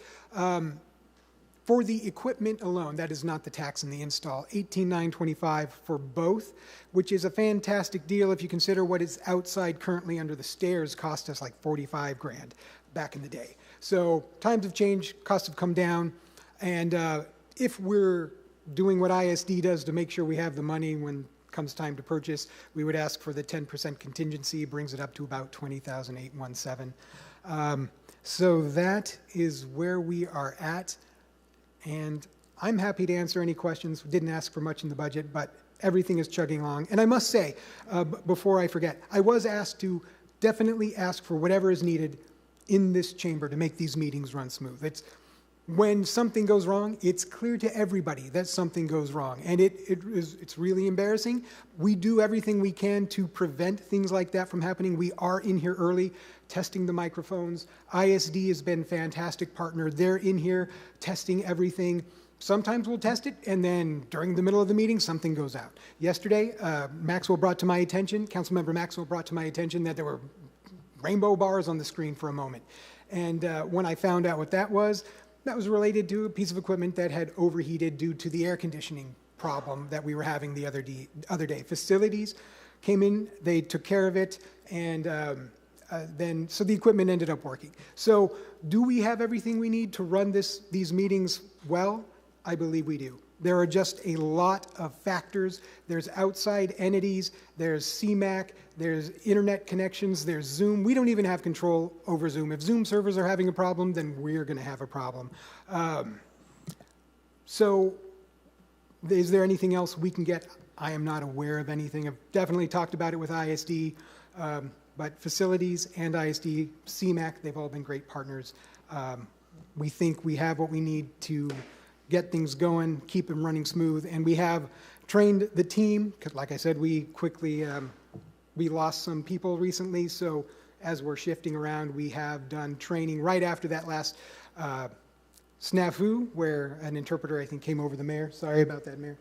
So, and one last thing. I was also asked to talk about the screen up here and replacement costs of this screen. Now, this screen is something that ISD has been looking at for a long time, and I have jumped in on the conversation. The expert is ISD, but here's what I know about this screen. So this is a special photogenic screen. It's degrading, and it's causing distortion up there, and it's only going to get worse. So we have been looking at replacing it. It either needs to be replaced or refurbished. If we were to refurbish this screen, we would have to set up a clean room, and it is just about impossible to do something like that, as the screen, there's no way for it to be refurbished, since there's no way to create a clean room to get it done. The type of screen it is, we would have to make it a clean room, so contamination, that kind of stuff. Can't do it, not feasible. So that leaves replacing the screen. The problem is we can't find anyone who's willing to tackle we have not found a vendor who's been willing to tackle it. It was put in there with ramps before, as the chamber was being built, so it would be quite the process to get it down. So the option that was recently discovered by ISD, through the same vendor, in fact, that gave us our quote for our screens out there, there's an option to put in thin little display pieces that work together. You build a larger screen off of little screens. If we were to do something like that, just to get it in, just for the equipment, that doesn't include the install, it would cost approximately $50,000 to $100,000. They're still getting the quote nailed down. There's another vendor that can do the same thing, but that's where we're at. It's going to be at least 50 just for the equipment, and then there's the install on top of it. So, quote, not yet, still being worked on. That's the ballpark, because refurbishment and replacement is going to be hard to do. If we can find someone to replace it, it'll be probably a cheaper option than getting those panels to create an LED option up there. But that is what I know about the screen. Now I definitely am happy to answer any questions that you have. I hear none. Thank you. All right, up first we have Councilmember Arias. What's the plan with viewing facilities when you go refurbish all those torn seats? Are you going to shut down the chambers for a month? Well, I don't know the answer to that because it's General Services Department, I believe, and that is handling that project. So has there been no coordination meetings yet? Do we know what the impact's going to be to this room being available? I am happy to get that information for you. I do not know that offhand. Okay. I just want to make sure that, because we have regularly scheduled meetings that are required to be had. Planning Commission does too. My other question is, no other questions. Motion to include in the budget $20,000 for the touchscreens outside these chambers. Thank you.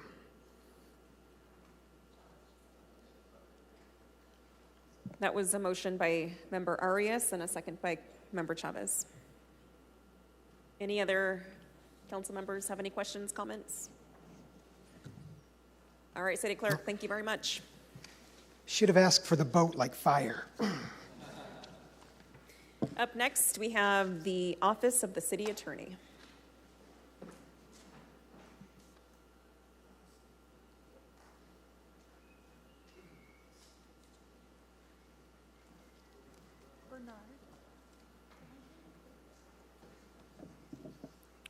You can sit over there.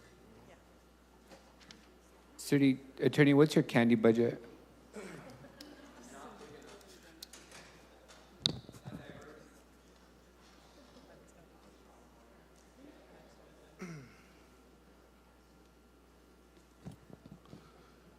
All right. Good afternoon, members of the council. I, like everyone else, want to first start off by thanking my team, especially our law office manager, Christina Theriot. She has been putting up with my nonsense for the last couple of weeks and putting this budget together, crunching the numbers, and helping me put together this presentation today. Also, thank you to the rest of my management team who also assisted in this presentation. I want to start out by talking about when I first was appointed about 18 months ago, the two issues that I wanted to emphasize in terms of the CAO's office were the issues of transparency and innovation. So with respect to transparency, that's transparency in terms of being transparent with you and the council and also the community to the extent that the law allows. Innovation in the sense that we're not going to continue to do things in the way that we've have always done it. Thinking about new ways to be better stewards of the people's money, finding better ways to serve your constituents and your districts. And so with that in mind, I've attached a mission statement here, not really for your benefit, but really for the public's benefit, because I think sometimes there's a misunderstanding about our role. And this is a public document, and so we want to be open and transparent about what our mission is. And so I've attached a couple pages of that.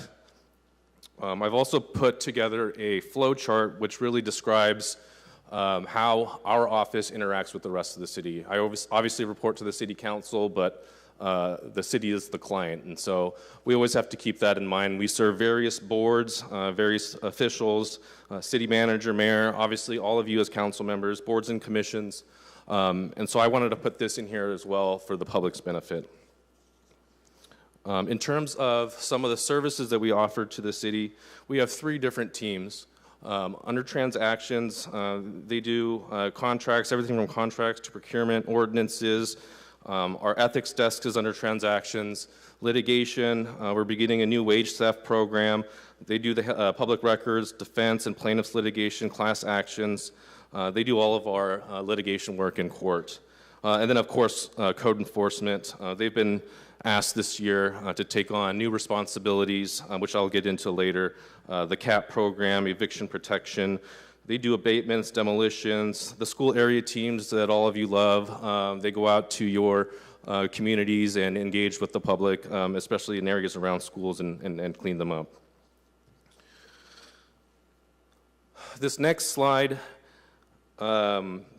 describes our current budget year authorized positions.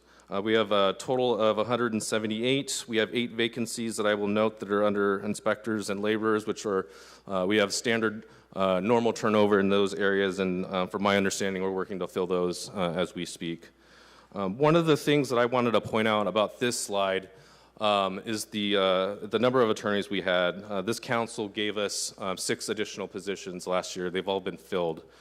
Now, if we look at other government agencies here locally in the city of Fresno, we see that some of these government agencies have issues in terms of retention and recruitment.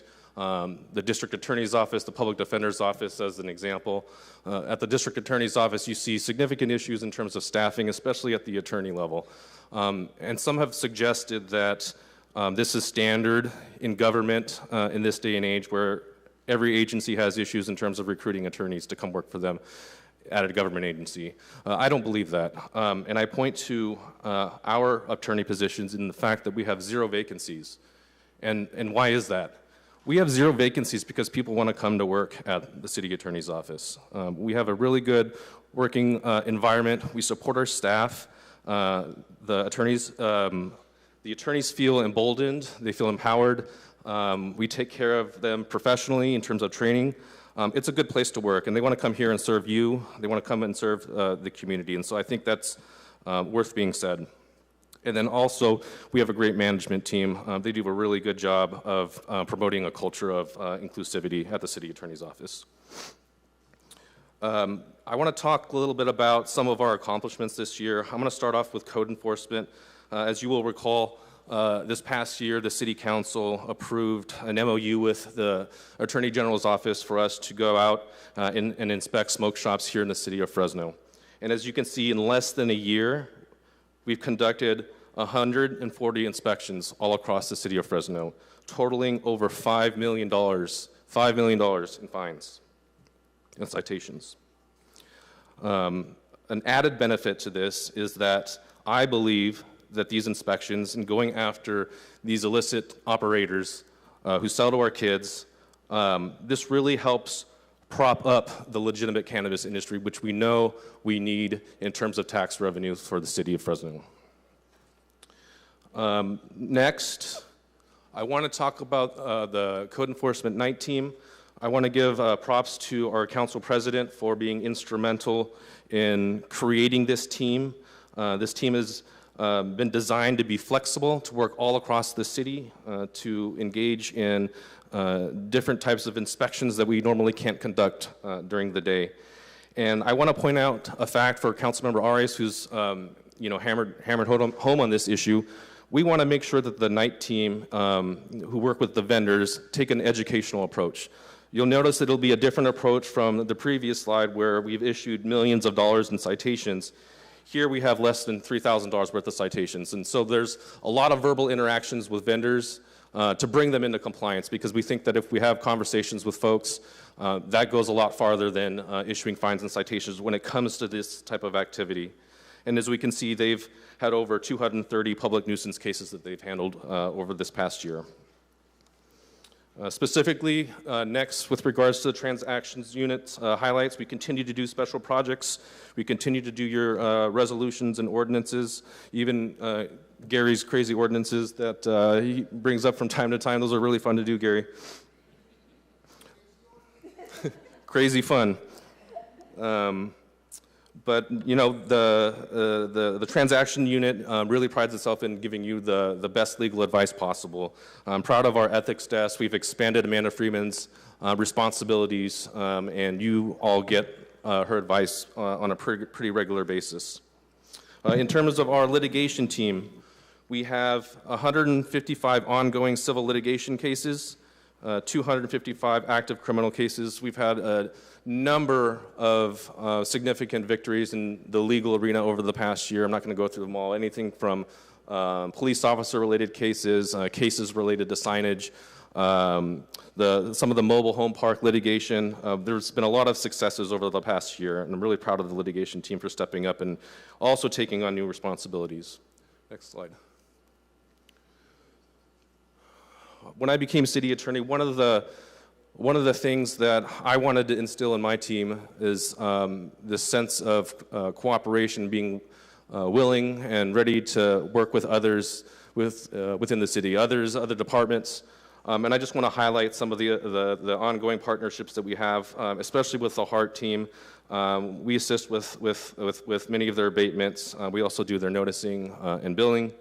Again, I mentioned the PD's, the police department, working with them, doing the smoke shop investigations. We would not be able to do the smoke shop investigations if it wasn't for PD and also the Attorney General's office. Partnering with parks to protect artwork and to work on illegal vendors in the park. ISD has been a huge help in implementing with our team a new legal file management system. Last but not least, also working with capital projects. We have a vehicle sharing program, so to speak, with them, and we're proud to be working with them to get them up and running. Next slide. Okay, let's get into some of the numbers. These are RLS's, requests for legal services. As you can see, if you look at our daily average, there's a trend. We're busier. I'm not complaining. The number of attorneys that this council funded in the last budget have been very instrumental in keeping up with this work. Also keep in mind that these RLSs don't include the work that we do for the city council because we don't make you fill RLSs. So we're busier than ever. We're getting about 10 and a half assignments a day on average. Next slide. Okay, so this is our PRA team. I just want to give a shout out to our PRA team. They're extremely hardworking. They're very busy. Average PRAs is at 16 PRAs a day that we're getting. That is a large amount of work that has to go on. And again, I want to thank the council for the 2 additional positions that you've created in the PRA unit last year. That helped us out a lot, and everyone tries to pitch in. I'm even looking and reviewing PRA requests that before they go out, especially if I see any mention of credit card and Cabo Wabo.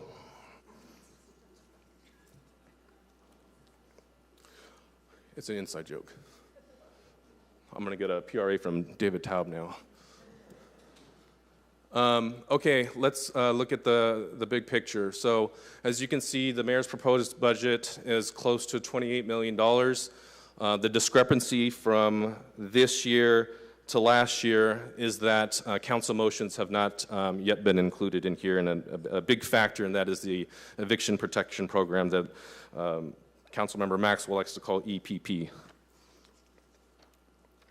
Next slide. These are our positions, 178. Next slide.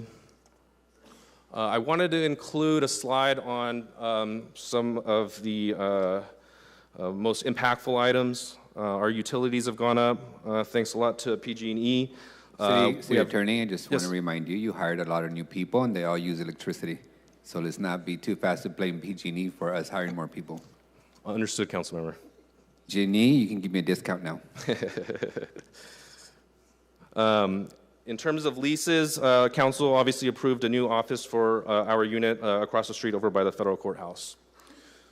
Next slide. A couple grants that we have for downtown demo, $257,000. Waste tire amnesty, very successful program. We're keeping thousands and thousands of tires off of our streets every day because of these grants.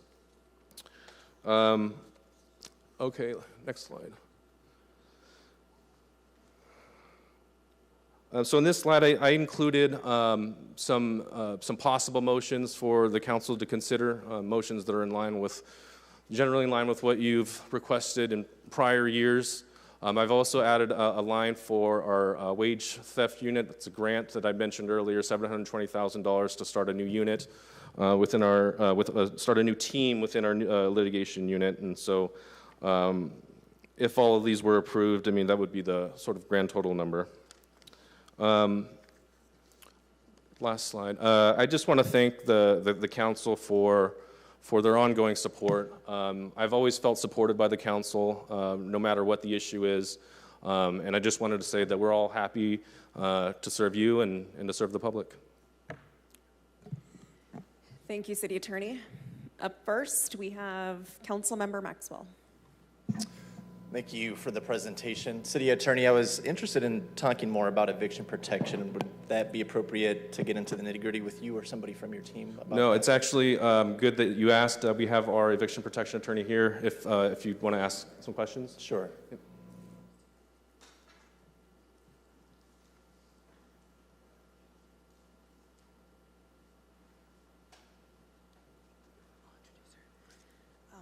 Good afternoon, Council. Christina Roberson, Assistant City Attorney, and with us today we have Ina Shankar with the firm Immersion Shankar, who is one of our eviction protection program outside counsel. Good afternoon, Christina. So we may both have answers to your Perfect. questions, so I'll just sort of hang out. I appreciate it. And honestly, I'm looking for some fairly blunt feedback. You know, I feel like I've brought quite a few policies forward in the last 3.5 years. Probably even more policies that I've worked on, and I've reached a dead end. A lot of the times, you know, it starts a place of good intention, and by the time I'm ready to introduce it, I feel like it's more ceremonious than anything, and it wouldn't be effective, it wouldn't be productive, and I don't bring it forward because I don't like passing policies that are not gonna have any teeth to it, they're just around to make people feel good, and they're not getting things done. And so I'm just looking for very honest feedback today about you know, not Andrew, not Immersion Shankar, you here in the City Attorney's Office, what your honest thoughts on this program have been. Has it been successful? If so, how would you define success? Has it been unsuccessful? What are your very honest thoughts on this program, Christina? Definitely, and I have some thoughts, and if there's more specific numbers, we both have those as well. But generally, the program has been around since July 2021, and in that time, I think it's been very successful. A huge part of the program for a good period of time was a partnership that we had with Emergency Rental Assistance. There was funding available for COVID rental assistance funds. That ended in approximately September of last year, and since then the program has continued strong. There are still plenty of people who are being evicted for unlawful reasons in the city that have nothing to do with the fact that they can't pay the rent because of COVID. I could start giving examples, I could give specific case examples, but a lot of things we're seeing are retaliation for reporting code enforcement issues, which obviously is very important to code enforcement. We don't want our work in code enforcement to be the reason somebody's getting evicted. Additionally, though, we see a lot of people who are giving a large, wide-scale closing down an entire complex because they think maybe if they remodel it, they can get additional rent. There's just so many. There's a lot, obviously, of very poor conditions, and our teams are able to work with those poor conditions and see the unlawful aspects to the evictions as a result of those poor conditions.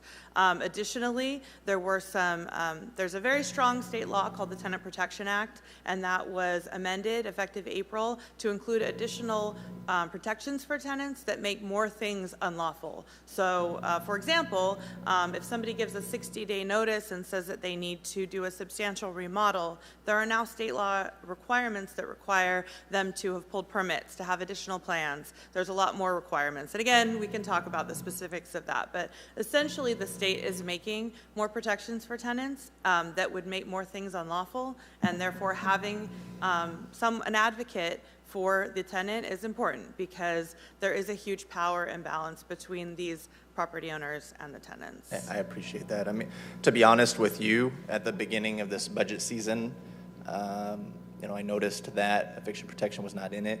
I was not planning on making another motion for it, and several reasons for that. Number one, it's difficult when I have priorities in my own district, things that have been neglected for decades that require a lot of funding, and then having to compete those with the citywide program. However, a few weeks ago, I did ask your office for some information. I did want to share what those statistics were because they did change my mind.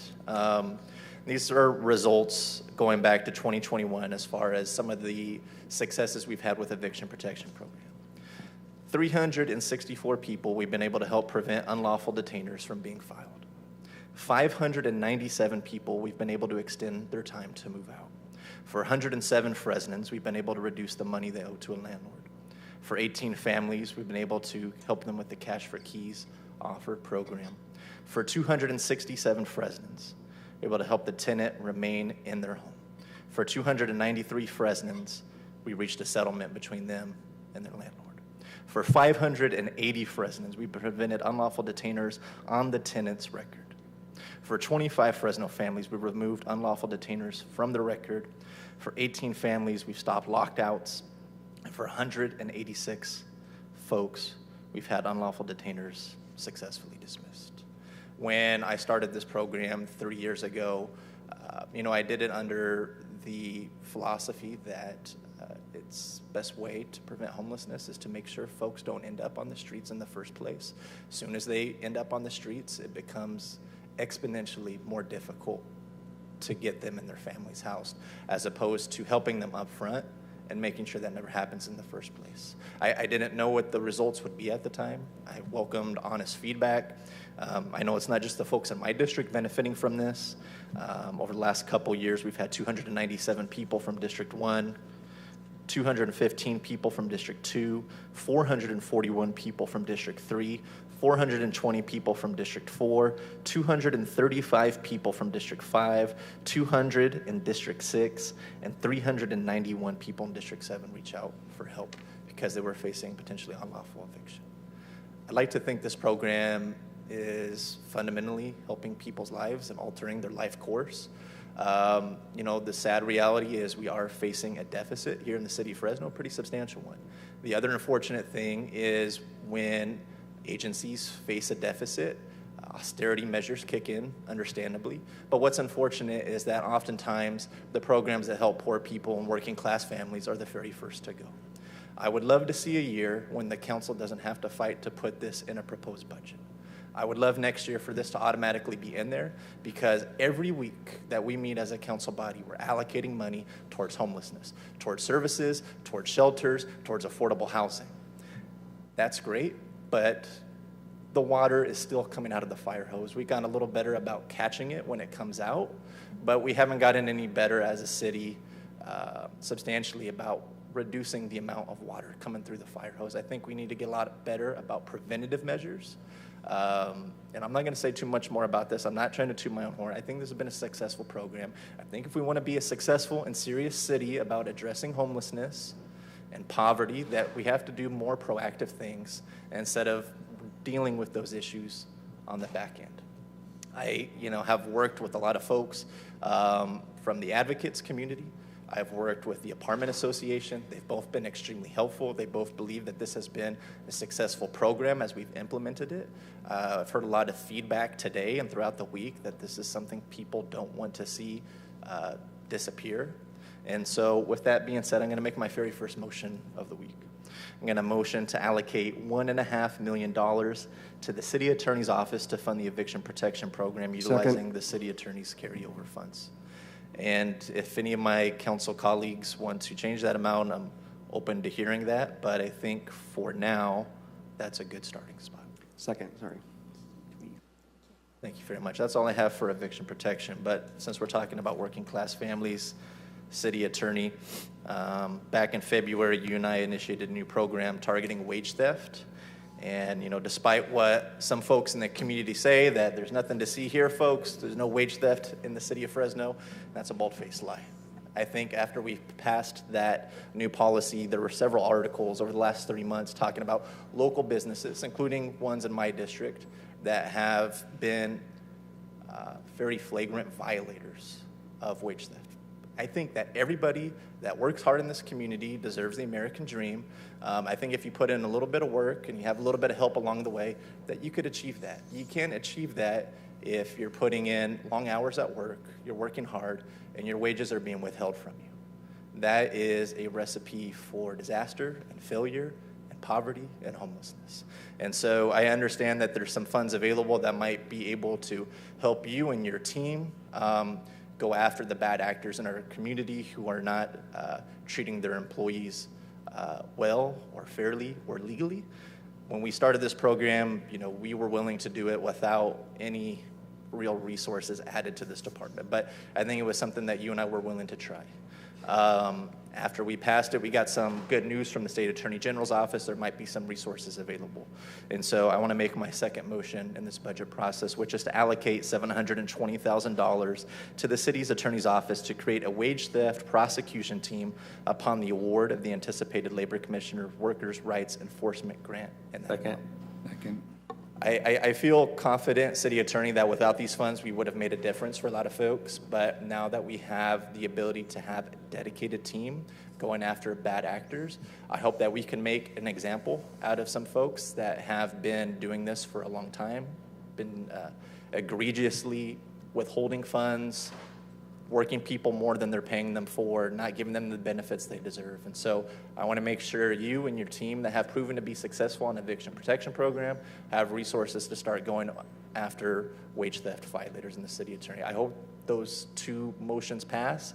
I hope they help your office. You have an amazing team. I think they all care very much about the people of the city. And I think with the right resources, we can make a difference in the lives of a lot of Fresno families. Thank you. Thank you, Councilmember.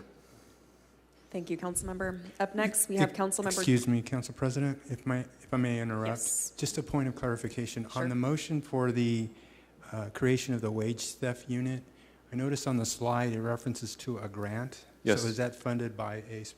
It is fully funded. His motion is funded by the grant, and we're supposed to get it on August 1st. Perfect. Thank you. So it is a cost-neutral motion, just dependent on the issuance of the grant? Correct. Okay. All right. Up next is Councilmember Chavez. Thank you, Council President. Thank you to our City Attorney for the work. You guys have been great. I said it last year, you guys are still my favorite department in the city. But the reason for that is because I think you guys really do affect the quality of life issues for our residents, whether it's our code enforcement folks or our rental housing inspection program or the eviction protection program. And before I go into that, I want to ask my colleague, Councilmember Maxwell, if he would be open to modifying his original motion to include a little bit more money for that to $2 million. Councilmember Maxwell, would you be agreeable? Absolutely. Thank you for that. And the reason I say that is I mentioned a couple of days ago, I said on the Fresno Madera Agency on Aging, part of the survey that the organization did identified a couple of concerns and I would say priorities for seniors in our community. One of them is identifying obviously that the senior population is right now the most at risk for being homeless. And the reason for that is because they are traditionally on a fixed income. As rent prices go up, as utilities go up, as inflation goes up, it's very difficult for them to make more money because they are on a fixed income. We know that Social Security cost of living adjustments are not keeping up with what the cost of living is nowadays. And I believe it was, I think it was the second biggest concern that we had for that survey that we did. And I'll be sharing that survey with my colleagues as soon as we get the backup documentation from that, and I'll share it with our I'd be interested to see it too. Office as well. The other point I wanted to raise for our city attorney has been we have the funds currently expended for the immigrant legal defense, correct? Correct. It was budgeted around, I believe, $100,000. We are right at the edge. We're at 98. And with those funds, we've been able to help families, folks that are trying to work through the process, City of Fresno folks, correct? Many families, yes. Okay. I'd like to make the motion to include the $100,000 for the Immigrant Legal Defense Fund and keep it at the same funding as we had last year. Thank you for that, Councilmember. The other thing, and again, a big kudos to our city attorney department. I don't think there's ever been a challenge that I've brought or my office has brought that we haven't been able to figure out. And I just want to publicly thank our department. I think your approach to things as far as not just, coming up with limitations, but more importantly with solutions. I want to encourage that. We've got a challenge that is coming upon us, and City Attorney, you think you know what I'm talking about with specific properties. I don't want to flag that for, the public for obvious reasons, but that's going to be a big challenge that we have to work through. It's going to require a lot of different stakeholders, and we'll figure out a way of relaying that message to our council colleagues just to make sure that the resources that we need and the partnerships are there in order to tackle this, because I think it's going to grow. We've actually identified a couple of more sites in the similar situation that we'll be working with you on. But I just wanted to thank your office for the work that you guys do every single day. Christina, Erica, everybody, the whole team has been really great. And I really appreciate the work, and our residents appreciate the work that you guys have been doing. So with that, thank you, Council President. Thank you, Council Member. Up next is Council Vice President Kerbasi. City Attorney, I have some questions regarding the eviction protection program. Okay. You can have the attorneys come back up. Sure.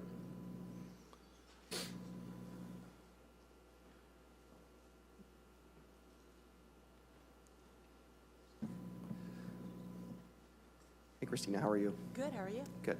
So thank you both for being here. So this program has been around for how long? Since July 2021, so. Okay, yeah. So in that time, and in nearly 3 years, you have probably a pretty good set of data. How many cases have you dealt with approximately? So in total, there have been, and this is as of a few days ago, it's not 100% current, Sure. but as of a few days ago, there have been 2,370 inquiries from tenants, and we have referred 1,441 of those to pretty outside good. counsel. Right. Of those, for multiple reasons, not every single one is accepted for full representation. If it's found that it's lawful later, or if they become non-responsive, there's a lot of different reasons. But the way we always kind of explain it is that those people who are referred, they receive from services that range from just a phone call with an attorney that will explain their rights to them, all the way through representation at trial if necessary. So there's a huge range of services, which is why it's difficult sometimes to say what's a win and a loss, because everybody needs something different. Regardless, though, it's all something that the person didn't have that they have now, and that's very good. So I want to ask you, are there any frequent flyers? And when I mean frequent flyers, I'm talking about on the landlord side. Are there any particular organizations, entities, or landlords that often are reported by these tenants? Because they're tenants from all over the city. Right.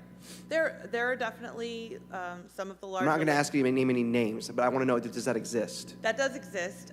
Sometimes it's because of larger portfolio of properties, but there are landlords that do frequently come up. Would it be fair to say that it's possible there are a handful of landlords that have a lot of tenants, and they're the ones that have practices that repeatedly get reported to us? Yes. Okay.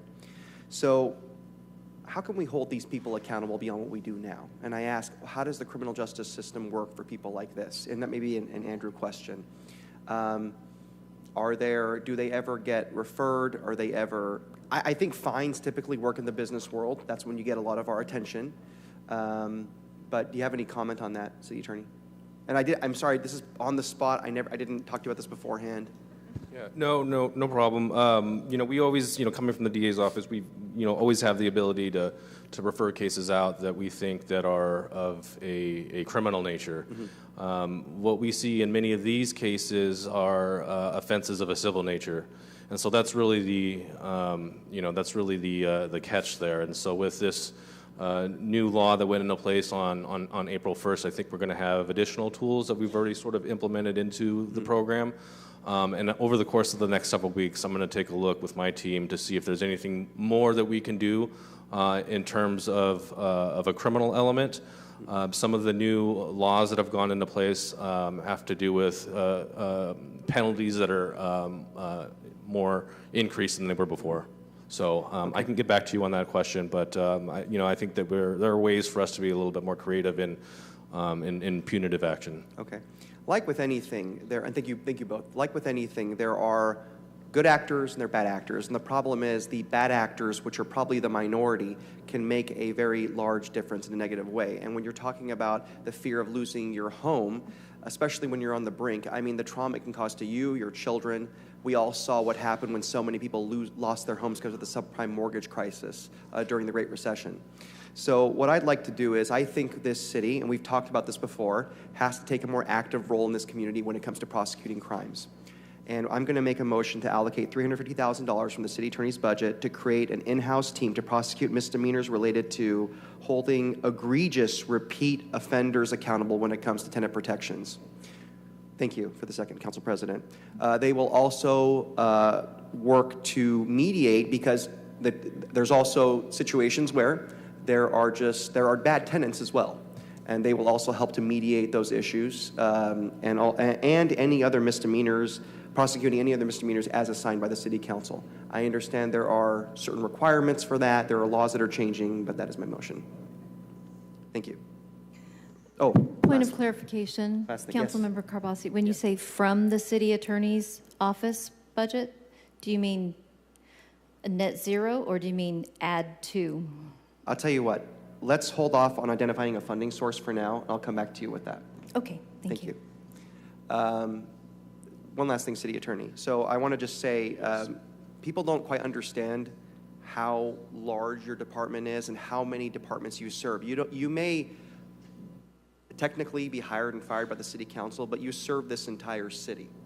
And you have a very large staff. They're very professional. They don't always tell me what I want to hear, but they give me the best legal advice, and it does make a big difference. And I know I'm not the only council member that feels that way. I want to compliment you on the job that you're doing. I want to compliment not everyone's here today, but sincerely, everything that They're you listening. all...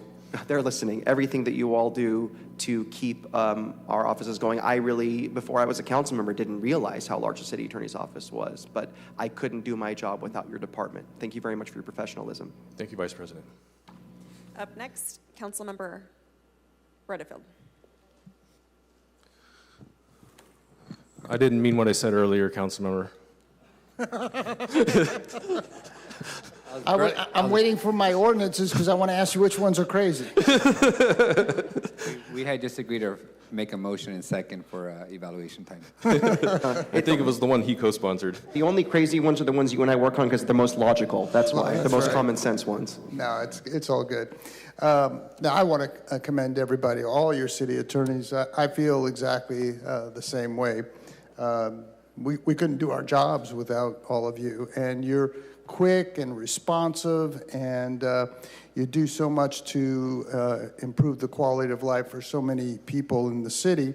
And I am grateful. I know all my colleagues are grateful for what you do, and just want you to know that. I just want to ask you, on the eviction protection program, which was led by my good friend Tyler Maxwell, and I know how important the program is to him and to other people.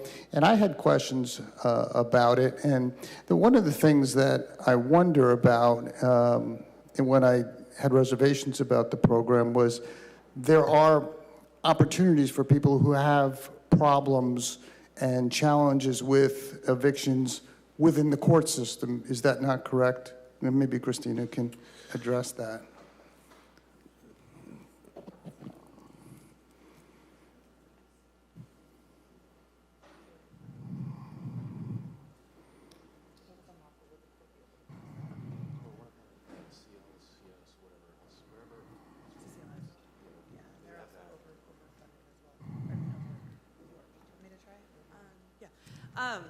Sorry about that. Okay. I think your question is basically if it's unlawful, wouldn't that be handled by the court? Wouldn't the judge be able to throw it out? Is that kind of? Yeah, that basically if somebody is being treated unfairly, don't they have opportunities to rectify that situation? In other words, if we didn't have the eviction protection program, there were remedies in place. Whether they were good or not, qualitatively, whether they were good or not, it's another story, but weren't there practices in place for people to go for assistance? Yeah, I can speak to that kind of on a practical level and Sure. how it works in the courtroom. So the vast majority of landlords are represented by landlord attorneys who are very well versed in the law. and only approximately 1% of tenants are represented in our Fresno Superior Court. And so what the judge cannot do is advocate on behalf of the tenant during those hearings. And so the tenants cannot present their defenses or make their arguments because they're not familiar with the law or the defenses in their case. And so the judge is left to make a ruling based on the information that is presented to them. Okay. Good. To answer your question, there are legal remedies for these folks. Okay. Outside of the eviction protection So program. let's talk about then the benefit of the program. Council approved this. I mean, I think there's thousands of referrals that they're talking about. Sounds like you've helped a lot of people. I guess I'm just wondering, would those people have been helped anyway, or, I mean, can you quantify it or you can't? Yeah, it's hard to say. I mean, this is really a policy call for the council, right? I mean, do you want to fund this program? I mean, someone can go to court and try to represent themselves, but if they don't have the legal training or the tools to, get from point A to point B, I don't see how they would be successful. If they're getting evicted, I would say probably, 9 times out of 10, they're not going to have the money to go out and hire a professional attorney to go and represent And so that's the benefit that's provided with the 1.5 million is they are getting some representation, legal representation, funded by the city of Fresno. Yes, if our outside counsel determines that they do have a legitimate claim, if we look at it and it's a lawful eviction, we say, hey, we can't take the case. Do we know what the percentage is of people who come seeking assistance and we find out it is a lawful eviction? These are tenants that are not good tenants and coming to the city trying to get them to help them.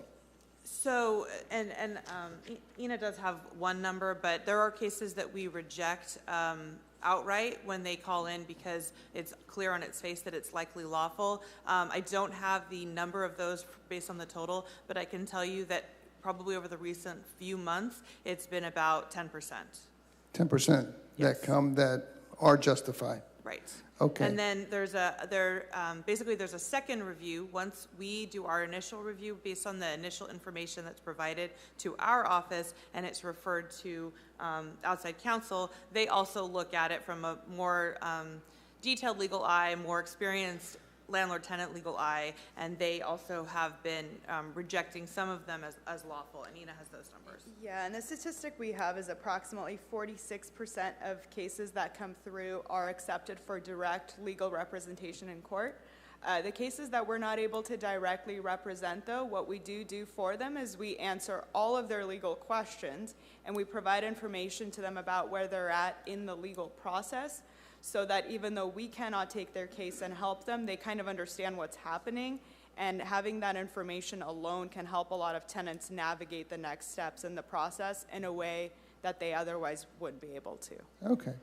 And is there any way to quantify how many, what percentage we have maybe prevented justifiably from becoming homeless because we helped them and it was justified that we did help them, that they were being targeted in a punitive way that was not justifiable? Yeah, we have a few stats. Any way to quantify that? And there may not be any way. I have a couple numbers. There are 364 cases where an unlawful detainer has been prevented from being filed. So those are cases that come to us before the unlawful detainer, and they've received either a 3-day notice or a 30-day or a 60-day notice, and our attorneys have been able to stop them from moving to the next step. And then if you just give me one moment, I have another statistic, which is,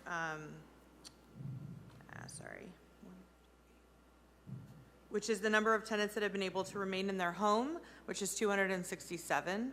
And then I also have a statistic, which is how many unlawful detainers have been dismissed after being filing, and that's approximately 186. Okay. So in all of those cases, it was determined that those were, some aspect of those evictions was unlawful, and those are a portion of the results.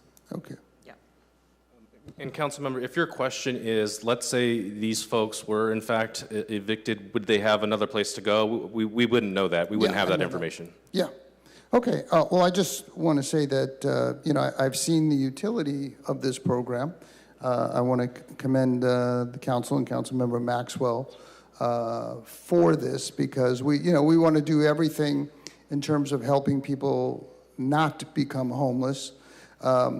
I get a bit concerned when it seems like we're just, people are criticizing landlords, because there are many good landlords. In fact, most landlords are good, and most landlords care about their properties and care about their tenants, and don't want to see anybody evicted. Eviction is a difficult process for everybody, and it's not one that I think most landlords look forward to.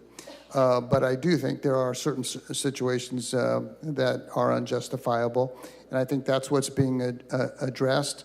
And I think as we look to try to house people and prevent homelessness, this is a justifiable way to do that. So commend you for that. And again, I want to thank everybody. And we could go through the list. Thank you.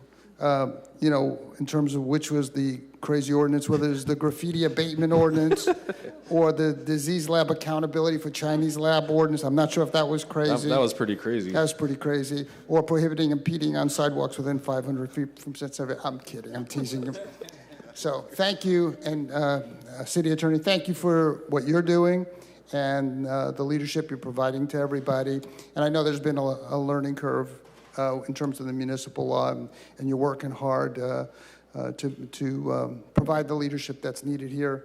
And again, I just think your department does a phenomenal job for all of us, for the mayor and his staff, for the city manager, and ultimately for improving the quality of life for people in the city. So thank you. Thank you, Councilmember. Councilmember Arias. Thank you, Council President. City Attorney, what's the status of public records requests? What's the volume? Are we meeting our targeted goals of being responsive? Or are we operating like the folks across the street? Well, can we put that slide back up? Or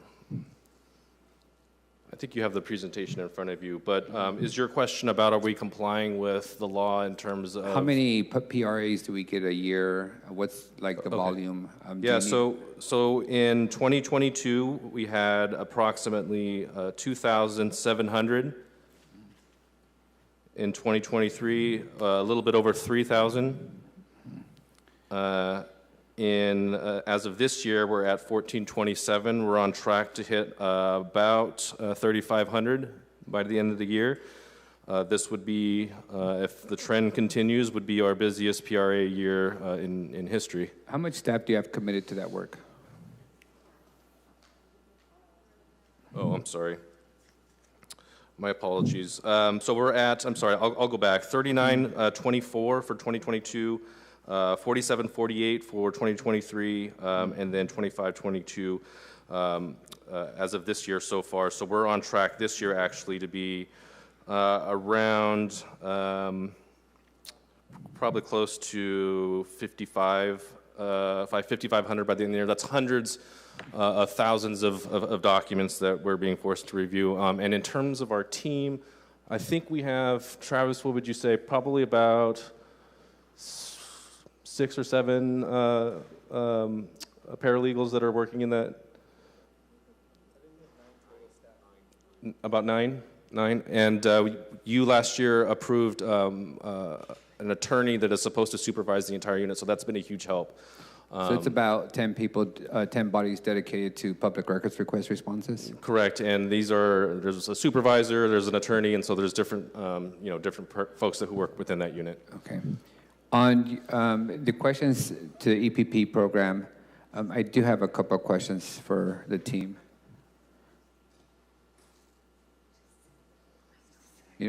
This was a signature policy for the, I think they called this the social justice warriors, or the cartel, or the mafia. I'm not sure what name they used when council adopted this program. But has there, one is, I would like a list of your frequent flyers in terms of landlords or property management companies, not now, but in a memo, that we have the, frequent interactions with illegal evictions. I think that's important. And two, what I would like to ask is, when we adopted this policy, we got opposition from the Chamber of Commerce, Real Estate Association, I believe initially, a lot of feedback from individuals. Is there any way that you guys can actually arrange to present a summary update or a status report to Chamber of Commerce so that you can close the loop with some of their initial assumptions and concerns that they had with the program? I know they have a government affairs committee, and they tend to ask us to answer to why we're pursuing policies and make the claims that they're not unnecessary. And so I think it's important for them to know that these programs are actually helping people. And I think it's also important for them to know who are the frequent landlords that we continue to have challenges with illegal evictions. All my questions on that program, I am fully supportive of its expansion and continuation. I think that sometimes we as a city forget that our job is to help people, and that includes allocating resources towards that. On the code enforcement, City Attorney, you're up to about $5 million in citations. For smoke shops and cultivation sites, yes. The Chamber of Commerce also took a position of opposing us regulating smoke shops. Some of them defined them as, good operators and no need for local oversight. In your experience, has there been a smoke shop yet that we've inspected that hasn't been engaging in violations? Or what's the percentage of smoke shops that were not cited for, following the rules? I would say that the smoke shops that we've investigated where we didn't find any violations were in the very small minority, and I can get you an actual number, but I think we're around 90%. So 90% were confirmed to be operating in violation? Yeah, different types of violations, code violations. We found illegal substances. We found illegal firearms. There was an incident where there was somebody with an arrest warrant for attempted murder. So the violations sort of run the gamut, but there's a reason for why we're looking at certain smoke shops and I don't want to get into the intel and that kind of thing, but there's reasons why we're looking at certain smoke shops. Got it. And the upcoming program led by member Maxwell is around wage theft. There's also was pushback from our friends across the street, the Chamber of Commerce, about us engaging in this area. When do you anticipate having the wage theft program operational? Our goal is to have everything up and running by August 1st, which coincides with the date in which we're supposed to receive the funding. We have the intake process completed. It's ready to go. It's ISD helped us put it together. Very similar to our EPP program in terms of how people can report wage theft. We're going to work in conjunction with District 4 over the next couple of weeks to do educational outreach to the community, letting them know what their options are, what their resources are, how to file and submit a claim. Okay. So just to confirm, eviction protection was necessary and is being helpful and effective? Correct. Smoke shop oversight and enforcement was necessary, and 9% of them that we've inspected we've had issues with? Correct. I don't anticipate anything different on wage theft, so I look forward to seeing the execution of that work and also having us one day return to a Chamber of Commerce to inform them of the necessary need for us to address within our city. The last thing I'd like to bring up to your attention, City Attorney, is code enforcement in general. So when I got on the council, code enforcement was the department that was fining the elderly on fixed incomes for having long grass. And that was a reputation that we were simply the stick, that we were going after folks that didn't know the rules, didn't have the ability, either because they're disabled or on fixed incomes, to maintain their properties, instead of some of the other elements that we've discussed, landlords that were legally evicting, smoke shops are selling drugs, controlled substance. I'd like to reserve my motion for next week, but I do intend to make a motion to have a pilot program in your office that looks at not just being the stick of code violations, but also being a hand for those who need the help to come into compliance. So one of the things that I've run into with residents is I have a lot of folks on fixed incomes or disabled that can no longer maintain their, landscape. I like to see us pursue whether we can have some kind of arrangement where we have landscapers on contract that can go and handle that yard for the elderly or the disabled who's recovering from a medical procedure, instead of simply fighting them and adding to their burden. On mobile food vendors, as we do education and citation, I also want us to go down the path of helping them get into compliance. So I'll have conversations with you over the next couple of days and bring forward a motion next week, because I do think the most effective enforcement of our city codes is by doing education, citing when necessary, and providing a helping hand for those who need it, and not those who are continuously abusing our local rules. So with that, thank you for the time, City Attorney, and keep up the good work. Thank you, Councilmember. All right, City Attorney. I don't have any questions that haven't already been asked, and so I just want to give kudos to you and your team.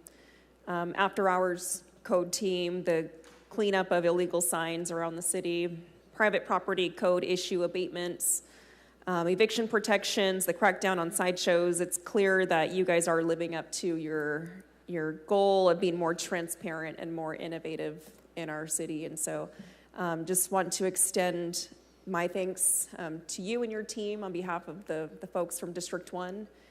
Your efforts are very visible. These are tangible results that we see every day from the good work you guys are doing. And so just thank you from the bottom of my heart. Appreciate everything you all are doing for our city. Thank you, Council President, and thank you for your support. You've always been supportive of our team, and all of you have. Thank you. I have no one else punched up. So thank you, City Attorney, very much. Thanks. Thank you. Do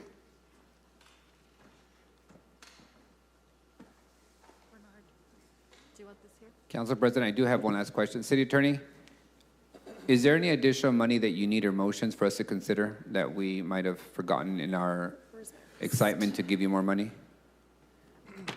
Erica, Raj, this is your one time. Talk to Erica. You're on the record, City Attorney. The other City Attorney. Thank you for the question, Councilmember Arias.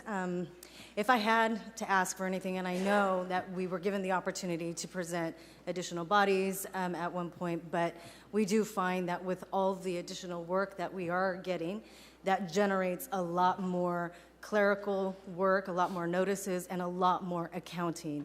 And so just yesterday, we completed our end of the year, fiscal year assessments with the assessment hearing officer, and we've posted with the county a total of about $1.2 million in liens. And all of that work with the recording and getting notices and citations out, and we love assisting other departments, and currently we are doing all the accounting, billing, citations, and administrative tasks for HART. What's the request? An account auditor too. Motion to add an account auditor to the City Attorney's office coming out of the City Attorney's salary. Second. Oh, well, hold on. I didn't catch the last part. Forget this last second part. I appreciate the consideration. All right, that was a motion by Councilmember Arias and a second by Council VP. Thank you all. Up next, we have the general city purpose. Just checking if we're going to take that from one of the vacancies first out of that. Oh, no, sorry, I didn't hear that. Okay. Well, sorry. Okay. Oh, okay. He's so quick. He's so witty. Oh, right. Good afternoon. Yes, I am from right here. And if we can go ahead and advance this slide for me, thank you. We will try to make these quick and painless, the next two departments. Thank you so much, Council President and council members.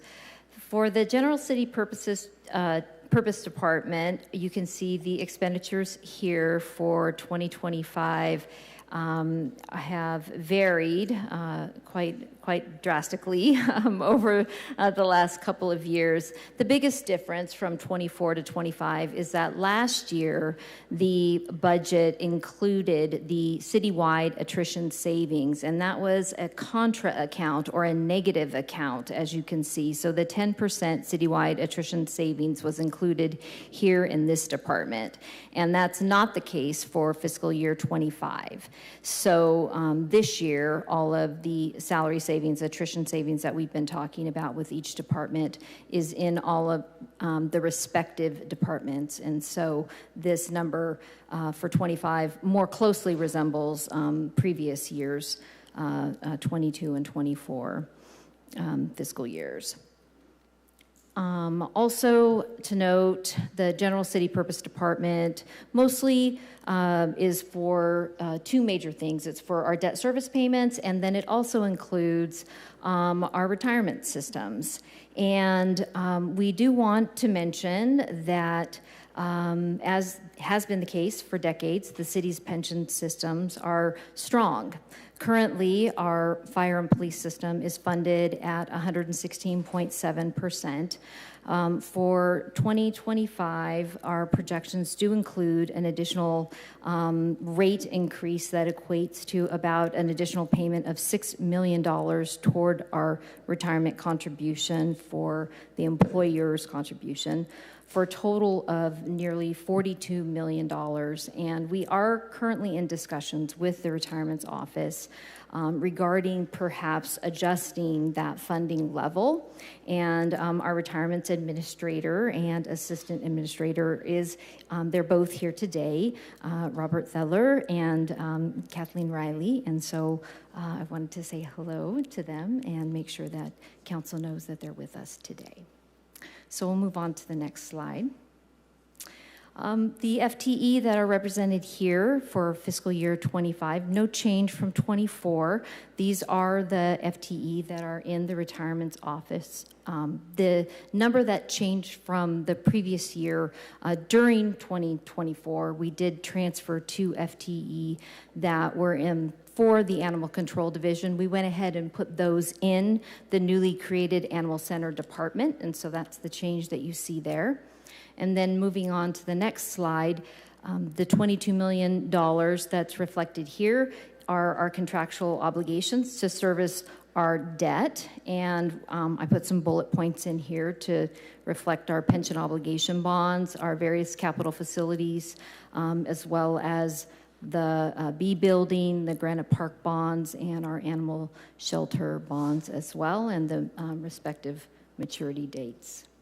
And I believe that's all we have for general city purpose. And of course, if you have any questions, we are here to address them. Thank you. Thank you, Assistant City Manager. Up first, we have Council Vice President. Thank you, Madam President. Assistant City Manager, I'm just going to say Ruthie because it makes me feel better. A question for you, Ruthie. I saw on here the very last point of the first slide, page 2, you talked about your currently discussions with the Retirement Office regarding an adjusted funding level. I believe Councilmember Esparza did make a point yesterday about how we're so lucky, and we are, to have such a strongly funded pension. Unlike the state and other communities, we don't struggle. When we're talking at a time of more austere times, I mean, it's not like last year or the year before, we're starting to make tough decisions and tightening the belt. I suspect next year's going to be tougher. And we're talking about the fire department. I know Councilmember Bredefeld brought that up, about having to make tough choices, and we really want to be able to do it all. Why don't we fund it at 100%? Can the council make a motion, or is there a requirement where it has to go to the retirement board and they make that decision? Can we reduce our, do you need a motion from us, or can it be something that, excuse me, is done, that we're required to do through negotiation? I think it's a bit of both, and I'm hoping that our city attorney is listening closely and can perhaps respond to that question. I think that perhaps we could get some direction. Which one, the regular one or the good-looking one that's sitting in for him? I think the one that's sitting at the dais, actually, who we've been talking to. My question, should I repeat it or? Yeah. So my question was, our current retirement system is funded well beyond 100%. It's 116.7%. What would it take to be able to put it at 100% or closer to 100%? That way we can use that extra money towards fixing some of the budget challenges we have this year. So we are working and advising the administration on paths forward to do that. I think a collaborative approach is the best approach at this point. But if that doesn't seem to be one that will work, then we will provide options. Okay, thank you. Right. Yeah, and I'm not. Yeah. Yeah, I'm not suggesting we not be collaborative, but what's going to happen is when we start talking about things like having to reduce medical squads so we can have 4 firefighters per station, it's really difficult to do that. So we're going to start looking for ways to get the money we need. So I would encourage the retirement board, please work with the administration, and let's do it collaboratively before we have to go to do another route. Thank you. Councilmember Arias. City Manager, is there any changes or motions you'd like us to consider on this budget? Assistant City Manager Quinto. No, I definitely am encouraged to hear Council Member Carbasi's potential motion and or the direction that we are considering, and certainly have been in conversations with the Retirement's Office in that regard. So, thank you. Great. With that, I'm going to make a couple of motions, as I have to excuse myself for the day. Make a motion to set the council operational budget's baseline budget at $750,000. Second. Motion to restore the legislative intern program at $150,000. Second.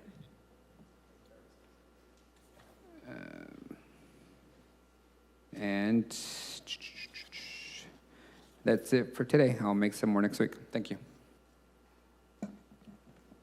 Welcome back, City Manager. Any other council members have any comments or questions? All right, we're going to move on to the Office of the Mayor and City Manager. Thank you, Council President Perea and members of council. And again, regarding this department, if we could have the slide number 2.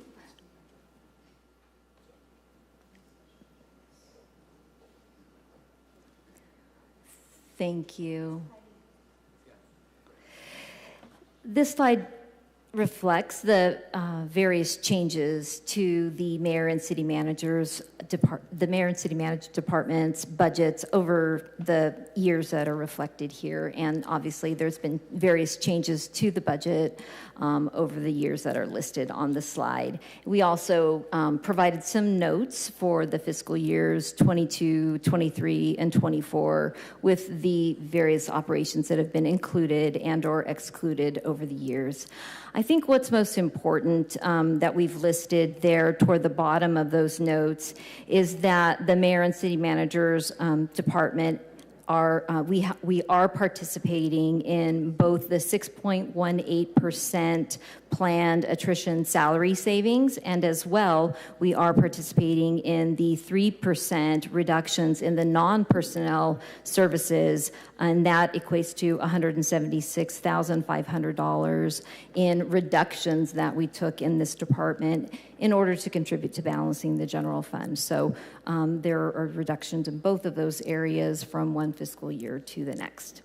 In addition, there was a transfer associated with the warming and cooling centers that was moved, that operation was moved from the Parks Department to the Department of Emergency Office, the Department's Office of Emergency Preparedness, which is in the Mayor and City Manager's Department. And moving on to the next slide. You can see that there was no changes. There are no changes proposed in the number of FTE in the department. And then moving to the next slide, again, the new and or expanded programs. It's the warming and cooling centers will now be in the Office of Emergency Preparedness, which is in the Mayor and City Manager's Department. Slide number 6 is just a depiction of some of the high points of community outreach that have been conducted in the mayor and city manager's office. And I won't read through each of these, but we did think it was important to go ahead and list them here for you. And so we wanted to show those to you on slide number 6 and slide number 7. And I can see that we are just riveted here, so I won't go ahead and read those out loud, and we will just go ahead and move on. And if you have any questions, of course, we are here to answer them for you. Thank you so much. I'm reading the room. Yes, thank you, Council President. Thank you, Assistant City Manager. No questions.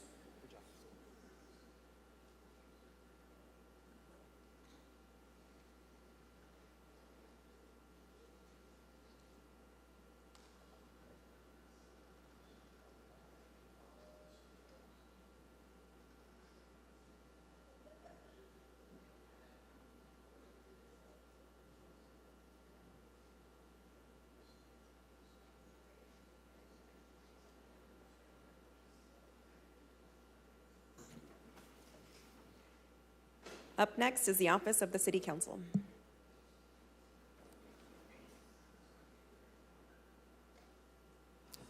Absolutely, and we'll just move right along. And I'm so happy to present the Office of the City Council and this department. Slide number 2. The office, as is depicted here, we can see that the expenditures are very similar in operation as shown as on fiscal year 2023. The anomaly as it appears to 2024 is only because the carryover is included in 2024. Otherwise, the operational budget is actually very similar. We will be carrying over any resources that remain from 2024 into 2025. So rest assured that if you do have remaining resources from 2024, we will go ahead and process that AAR in 2025. We also wanted to mention that we did add an additional $400,000 per council district in capital funds, and those are not appropriated here in this department, but those are appropriated in the Public Works Department. So that $2.8 million is in a different department, not reflected here on this slide. But we wanted to make sure to point that out to the council at this time. I also did want to mention that for council district, for the council president and then the incoming council president, that there are additional council appropriations as per the council procedures, an additional $25,000 each for those terms. And then on the next slide, this slide depicts the FTE that are allotted per each council district and also for the City Council Support Office. And we are not proposing any changes in these allotted or these authorized FTE. And that is all that we had prepared for this department. And I believe we did take note of the council motion that was provided by Councilmember Arias before he had to excuse himself. So thank you. Wonderful. Thank you, Assistant City Manager. Council Vice President. Thank you, Council President. I sound really silly for asking this, especially at this time, but I have to. There's going to be an inauguration of the mayor and 3 council members next January. Do we typically allocate extra funding for that type of a thing, or okay. So I probably will send a motion at some point with a minimal dollar amount possible to cover those expenses, and that'll be forthcoming. Thank you.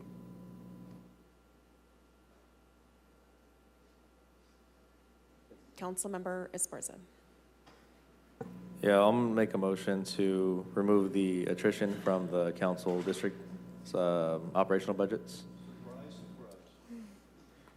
We're a very small unit. We don't really have vacancies. I think we've had the same employees kind of circling around for a long time. And if there is a vacancy, I think it's usually filled pretty quickly.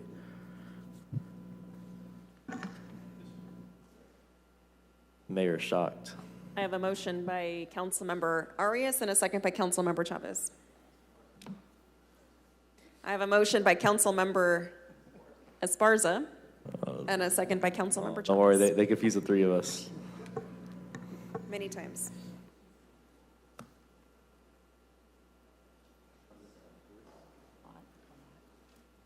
Councilmember Chavez, did you have a comment or question? Okay. I knew the 1.2, 3, what is this? Touchscreen, oh